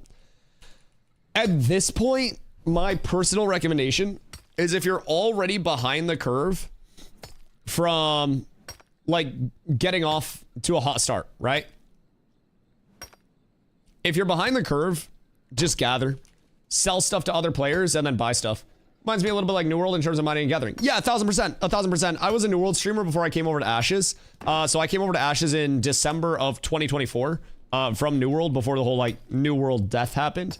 And there are a lot of small elements where I'm out of my comfort zone, so to say, in a new type of game, in a new environment that I haven't been in before, with the full social sandbox, but it's also got a lot of that familiarity from New World. It's got the town growth and the entire town structure of it, except not every town can be the highest level, and not every town can have all of the buildings in it, because you only have a set number of building plots per town. So you have to have multiple towns working together over the course of the entire map before you can actively have the highest level gathering, processing, and crafting available. So it takes, for me, a lot of the social systems that New World had and wanted to deliver on, it just knocks them out of the park, man. It's just deeper in a lot of those systems. Isotropics for level 15. You can do crabs right out here. Like, if you're level 14, 15, you can do this event with all these crabs for another level or two. And then at that point, you could go at like 17-ish and go to Epstein up here, and you could kill the goblins on the tip of Epstein. There are a lot of options right around that level, but yeah, you're in a good spot at that point. You could also, after you kill these crabs, go down to Kraken's Belly and go south, and then kill crabs along this shore. That can get you like to 20-ish as well. So any of those spots. Look, it was a shame, but this looks like exactly what it should have been. No, exactly, man. Outside of the fact that it's a tab target and not a freeform action combat, which for some people will feel kind of jaded, right? It'll feel a little old, feel a little antiquated. But I feel like the stamina management that they brought in, there's an active block, there's a dodge, there's a sprint. Like, it's a nice combat system that actually engages me. For a PvP MMO, probably the worst PvP I've experienced in MMO so far. What aren't you liking about it? Just like the full open world structure and that there's not really a lot of that on rails PvP, so to say. Because I feel like that's a lot of the issue with some people's, you know, PvP experience. We're so used to being able to queue for a dungeon or, you know, a fucking outpost rush or an arena and just get placed into that and then teleport into that. And I feel like a lot of MMOs have turned into lobby games more than they're actually MMOs, where I sit in a town and I queue up for something and then I teleport somewhere and I complete that and then I teleport back to the town and then I queue up for the next thing and then I get off of the game. And that to me is no different than Call of Duty. And I did that with New World for years, and that was part of the reason I burnt out on New World. Because while New World had PvP everywhere and you could queue into it at any point in the day, there wasn't anything behind it. There wasn't anything that actually, like, you know, made you want to PvP. Such process to just PvP someone. Didn't lost 3 gear pieces 5 minutes later because I'm corrupted. Oh, well then you didn't PvP someone. You non-consensually murdered somebody if you're corrupted. If somebody doesn't hit you back, then that's not PvP. That's just you being a murderer. If I walk up to somebody on the street and I punch them in the face and then they don't punch me back and I kick the shit out of them, I'm not an MMA fighter. I'm an asshole. So, like, yes, it's PvP, but it's also not Rust where you can just go up to somebody and free kill them. Like, that's not the point of Ashes. There are systems where you can get people into PvP, like a guild versus guild declaration. So I have this scroll in my inventory right now. If I click on this, QA. Do I declare on the QA guild? Interesting. Where's Anna? But I could declare a war on any guild on our server at any point in time. And these are all the guilds that are on our server. So I could basically pick one of these guilds, like emotionally unstable, and I could click that, and then I could deck them, and then we would have open world PvP enabled between us for the duration of that war. So that'll kind of like stop you from corrupting, so to say, but just open world PvP should be more accessible, less consequences, and make it more meaningful. I mean, are you saying less consequences from murdering somebody non-consensually? Because, like, that's never going to be in the scope of Ashes. Just to splash cold water on your face. Being able to murder people non-consensually without consequences, unless you have, like, a getaway driver to bail you out, is not going to be a thing. If you set up the perfect crime, then you'll be able to get away with it, and I could corrupt and then have somebody in my guild come kill me and get my stuff, or I could die to mobs and have somebody get my stuff. But the consequences stop this from devolving to a completely wild state where, like,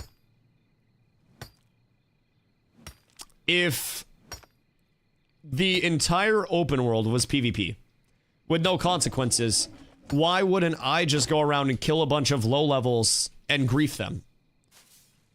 It was an AFK person, AFK fishing person, saw for hours, same spot in the woods.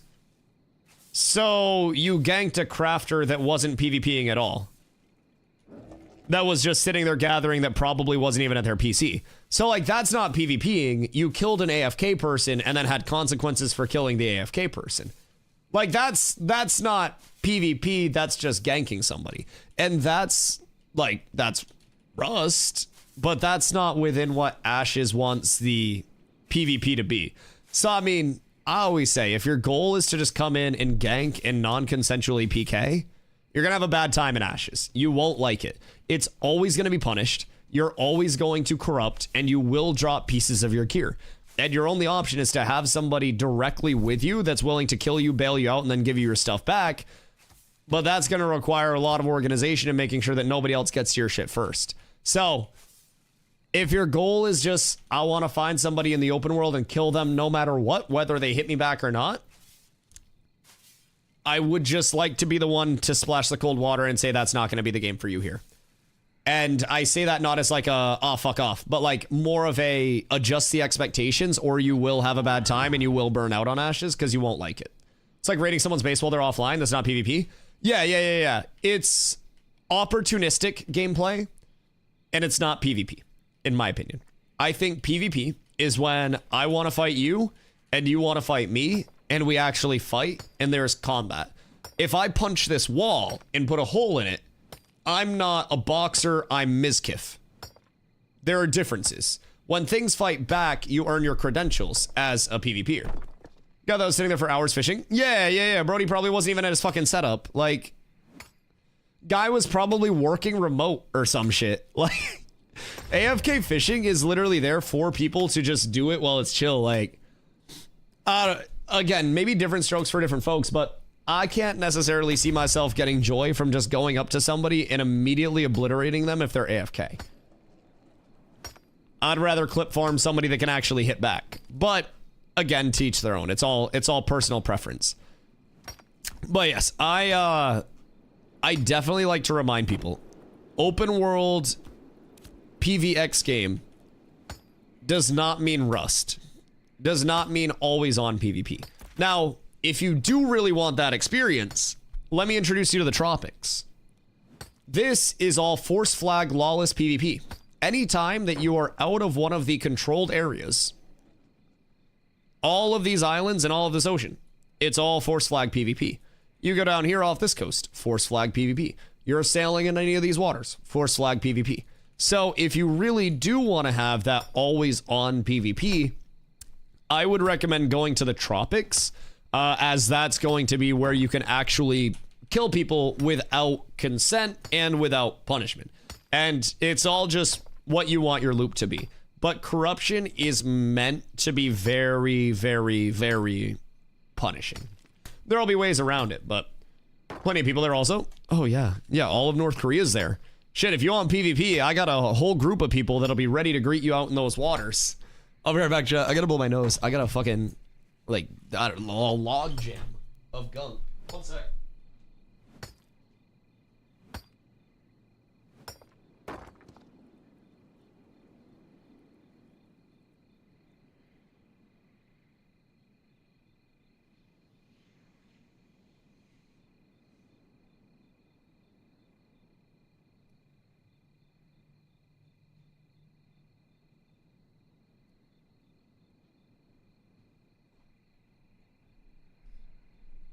So anyways. Sewer. What up, my boy? How are you? Hope you're having a beautiful day. The 12k hours coming back to haunt me. Nin, you were the problem. Did you offline more or get offlined more?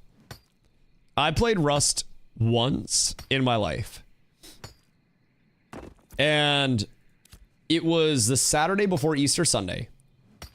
And I know that it was the Saturday before Easter Sunday because I started playing on Saturday. And I knew that it was time to get off when I saw my entire family pulling into the driveway for Easter. And I was immediately like, oh fuck. I have made a mistake. Oh god, dude, my left ear is so fucking plugged. Holy shit. You experienced in all the classes, if so, which ones do you like the most? I have baseline experience with most of the classes. By no means like an expert with thousands of hours on every class. I am pretty much a tank one trick, but I've leveled other classes, played other classes in thousands of hours of this game at this point. I fortunately have accumulated some knowledge. For me, I fucking love tank. I don't think there's anything that'll ever get me off of tanking. Rogue receives a lot of love, a lot of praise from people. Bard and Cleric are both insanely impactful. Ranger is really fun to play in PvP right now because you drop vines and then you drop big burst instances of damage. So yeah. I was thinking about the Rogue really fits my style. Rogue is really well done. Rogue is, in a lot of people's opinion, somewhat overtuned and somewhat like too strong. I'm one of those opinions. I think Rogue is fucking disgustingly well put together and well kitted out, but balance is something that's always going to be ongoing and evolving. within Ashes. So, Bard is a great skill in game, minus 7% gravity. Oh my god, Uppies. Yeah, Uppies goes fucking hard, bro. I can't wait till I'm not sick anymore. Holy shit. Holy shit. Also, chat, sorry about AFKing so much today. I keep having to go blow my nose because I am sick as a fucking dog right now. I'm feeling a little bit better today, but the past like 3 streams, I have been so sick.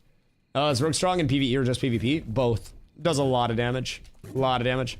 When do you personally think we can expect a full release? 2028 is my guess. Originally when I came into Ashes, I was leaning early to mid 2028. Now I'm actually in the latter half of 2028 for my projection, but that could always change. I could always be wrong about that. Things could always go faster, go slower, evolve in a myriad of ways. What is this? Hello, sir. Deadass, I thought that was gonna be Steven standing there ready to fucking smite me. Good day, my friend. You got a rogue with you or some shit? What's going on there? But there's still a lot of Ashes left to come. I will say, a lot of the work that they're putting in right now is the foundational work, which sounds straightforward, but I feel like in gaming right now, we've seen too many titles that skip the foundation and try to get right to the polish, and you simply can't have that level of progression because you can't build a skyscraper in a swamp. You need to have a strong foundation under that skyscraper, under that incredibly ambitious MMO build out. And if you don't have that good foundation, you don't have a good econ system, you don't have a good progression system, you don't have a good combat system, then that's going to be a huge fall off. So I feel like they're taking on the brunt of that core first, and we have some accessory systems, but Ashes is bare bones right now. And not bare bones in a sense of it has nothing. But what it does have is so integral to the core. We're putting in like the slab that the house is going to be built upon. And you're starting to see some of the, the framing go up. And you can see that it's going to be a house. You know that it's, eventually going to be one. But you're like, oh, I wouldn't live in that yet. And most people won't. But then you have your people that are homeless and they're like, damn, you got walls, a roof? Huh. Well, that's fucking awesome. And it's all about the expectations, right? So for me, I came over from New World and I was just looking for something that felt fresh, that gave me a community-based feel again. And Ashes fucking nailed that for me. It gave me everything that I could want to look for and more in terms of building a community, in terms of engaging with that community and playing with that community. And every single action, from the power leveling that I was doing earlier, to the gathering that I did while I was running over to this town, to ferrying the materials up to the next town they're going to be in, all benefits myself or my guild in some way, shape, or form. And that's something I haven't had in games in a while. New World, it was a very me game. I did my shit for me. There wasn't that large community aspect, so.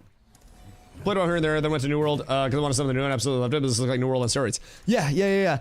And if you liked the, the tab target WoW combat system, if you did really enjoy that aspect of, what the older MMOs felt like, then you're not going to have that terrible carryover where you come in and Ashes is just, completely foreign and a miss for you, which is great. I played a lot of WoW when I was a kid, when I was growing up. Played Pally Tank my entire fucking childhood.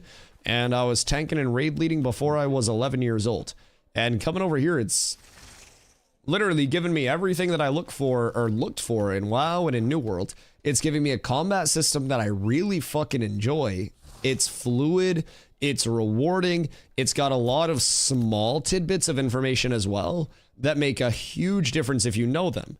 And it can be anything from, as a tank, knowing what my weapon combos are, so that way, every single weapon has a unique weapon combo attack, and that has a different number of hits until it gets to the final attack in that combo. And then on the final 2 hits of my combo, I get courage, which is my class resource, which I can then use for abilities and for, spending on shit. So we have a builder spender system that's facilitated by taking damage from getting through our entire weapon combo. Then you have the weapon trees. New World, this is where you got your abilities. I get my abilities from my archetype tree. This is my class tree. Weapon tree is for my weapon. This puts out different status effects. So Daze is a cast speed slow. On my longbow, I have wound, which is an anti-heal. So then from there, you have different buffs and debuffs that go out. Up here, Unstoppable is 15% Fizz Pen and 15% base damage. And then if I respec to my group build, I can put that on all of my group members within 35 meters. So something as simple as I'm a tank, I get a weapon combo out. can be the difference between my group winning or losing that fight.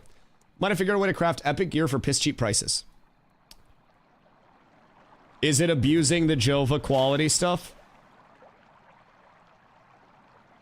Because I don't know that that's gonna be... No? Okay, good. No abusing. Okay, I like this. I like this. You post in guild. You let me know in guild. And then I'll try it. Well, you know, soon TM? I like that. Because I am prepping some stuff for my Rosarium guard, so... Would be happy to actually test it out. Yo, Sharkeisha. Don't kick her, Sharkeisha. What up? PvP settings. Did you have on-off to never get corruption baited? I'm a mage wanting to only ever hit purples, but still want to hit AoE on purples. Yes, so... In terms of... Rosarium placeholder and 8 out of 8? No, I'll be going 5-piece. I'm not crafting fucking 8-piece heavy. Fuck that dumb shit. No, I'll be going 5 pieces. Maybe 6 for the additional fizz power, but like... Fuck that. I'm gonna just replace that shit. It is 1000% a placeholder. It's just... It's there until I get item level 29 and transition back into medium. Does Jova have a broken quality buff? What if I told you that crafters were able to get up to 7100 quality confirmed in Jova? Just for perspective, if you're making a glory bound bow and you have Lego braid and heroic moonbell and all common dried ash, then you now have an epic bow with 7k qual. It's bugged. I would not recommend crafting on it because stuff will probably get taken out of the economy from crafting that. So just be cautious of that. But in terms of PvP, go into your options, gameplay, combat, and then uncheck, check, check for PvP. And then make sure that you search up force, PvP force flag, PvP toggle. Do not use toggle, you will corrupt. If you have your toggle on, that will allow you, while the toggle is on, to hit non-combatant players. That will result in you corrupting and then losing gear. That will be very bad.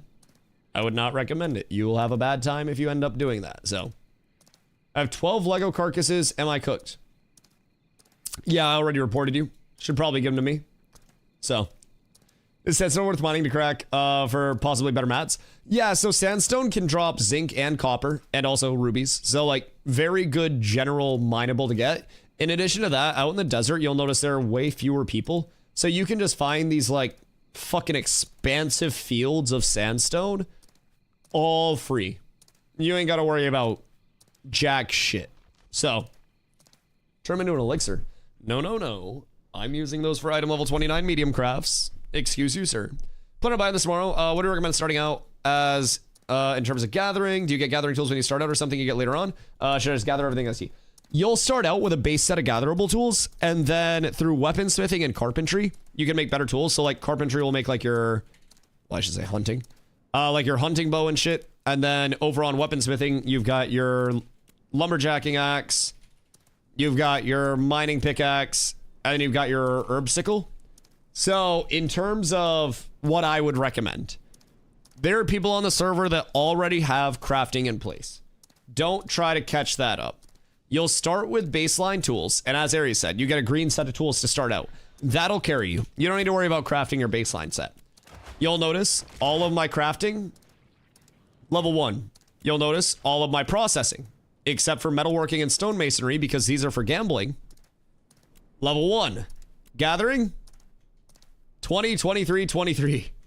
So, I would say gathering is never a bad thing. You'll be severely limited on storage and bag space early on, but you can buy additional bags from the vendor that is in any of the towns. So his name is Gerald. He's just a general vendor, General Gerald.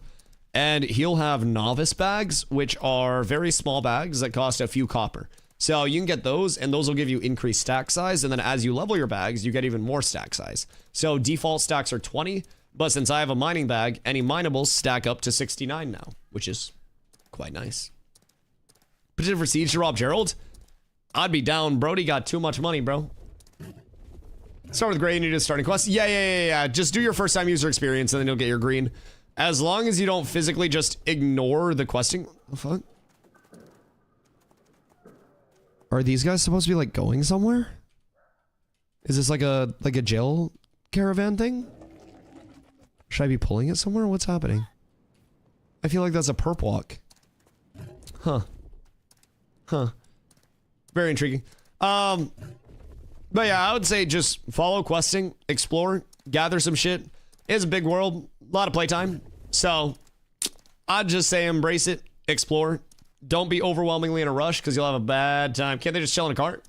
I don't want to judge. I'm sorry that I seemed like I was. I don't want to judge him. Imagine how many pieces you can make with a legendary leatherworking elixir. That is actually kind of true. That's very true. Currently, Seth, level 18, only getting 1.6k. Should I go crab solo? Probably. If I'm being honest. If you're level 18, also, instead of going all the way to crabs, go north of Ursine and go Goblin Plateau right here. Level 20 goblins, non-elites, and also flayers that are elites. A lot of radiant gear drops here, a lot of weapons, a lot of armor. I would personally advise that unless it's full con. But find Steel Bloom Bears. Yeah, you can do Steel Bloom Bears at their at that level as well. It's con out the ass. Oh, is it con as fuck right now? Yeah, that's the bad part. If it's contested, then you're not gonna have fun there. Steel Bloom Bears, very, very, very valid as well. Really, just fucking half the map is valid at that level. But... Yo, Cyber, thank you for the follow. I appreciate you. Welcome in. All right. I need to clear out some space somehow. And I think that's a tomorrow goal. I got a lot of shit. And I got to organize some of it. Jesus Christ. It's all chaos. It's all fucking chaos. Boys. I don't want to die. Your storage makes my eyes bleed. I know. I'm sorry. I am the worst. I'm physically awful. And I do greatly apologize. I am the worst. And it's fine. Boys, I greatly appreciate y'all coming through today. I'm sick as fuck right now. So I don't want to like push too far and fuck my voice up and stuff. So we're going to send out a little raid here for the rest of the evening. If you guys are new, make sure you do as Copycat has done and drop the follow so you know when I go live every single day. If it's your first time in the channel, I appreciate y'all being here. My name's Dusty. I've streamed 921 days in a row now. Don't log in Mira. Good comms. Good comms. Gulag, thank you for the follow as well. I've streamed 921 days in a row now. I'm quite literally always here. The past few days I've been sick as shit, but I usually start stream right up around 2 p.m. EST, and I got 8 to 12 hours of Ashes content a day for you guys.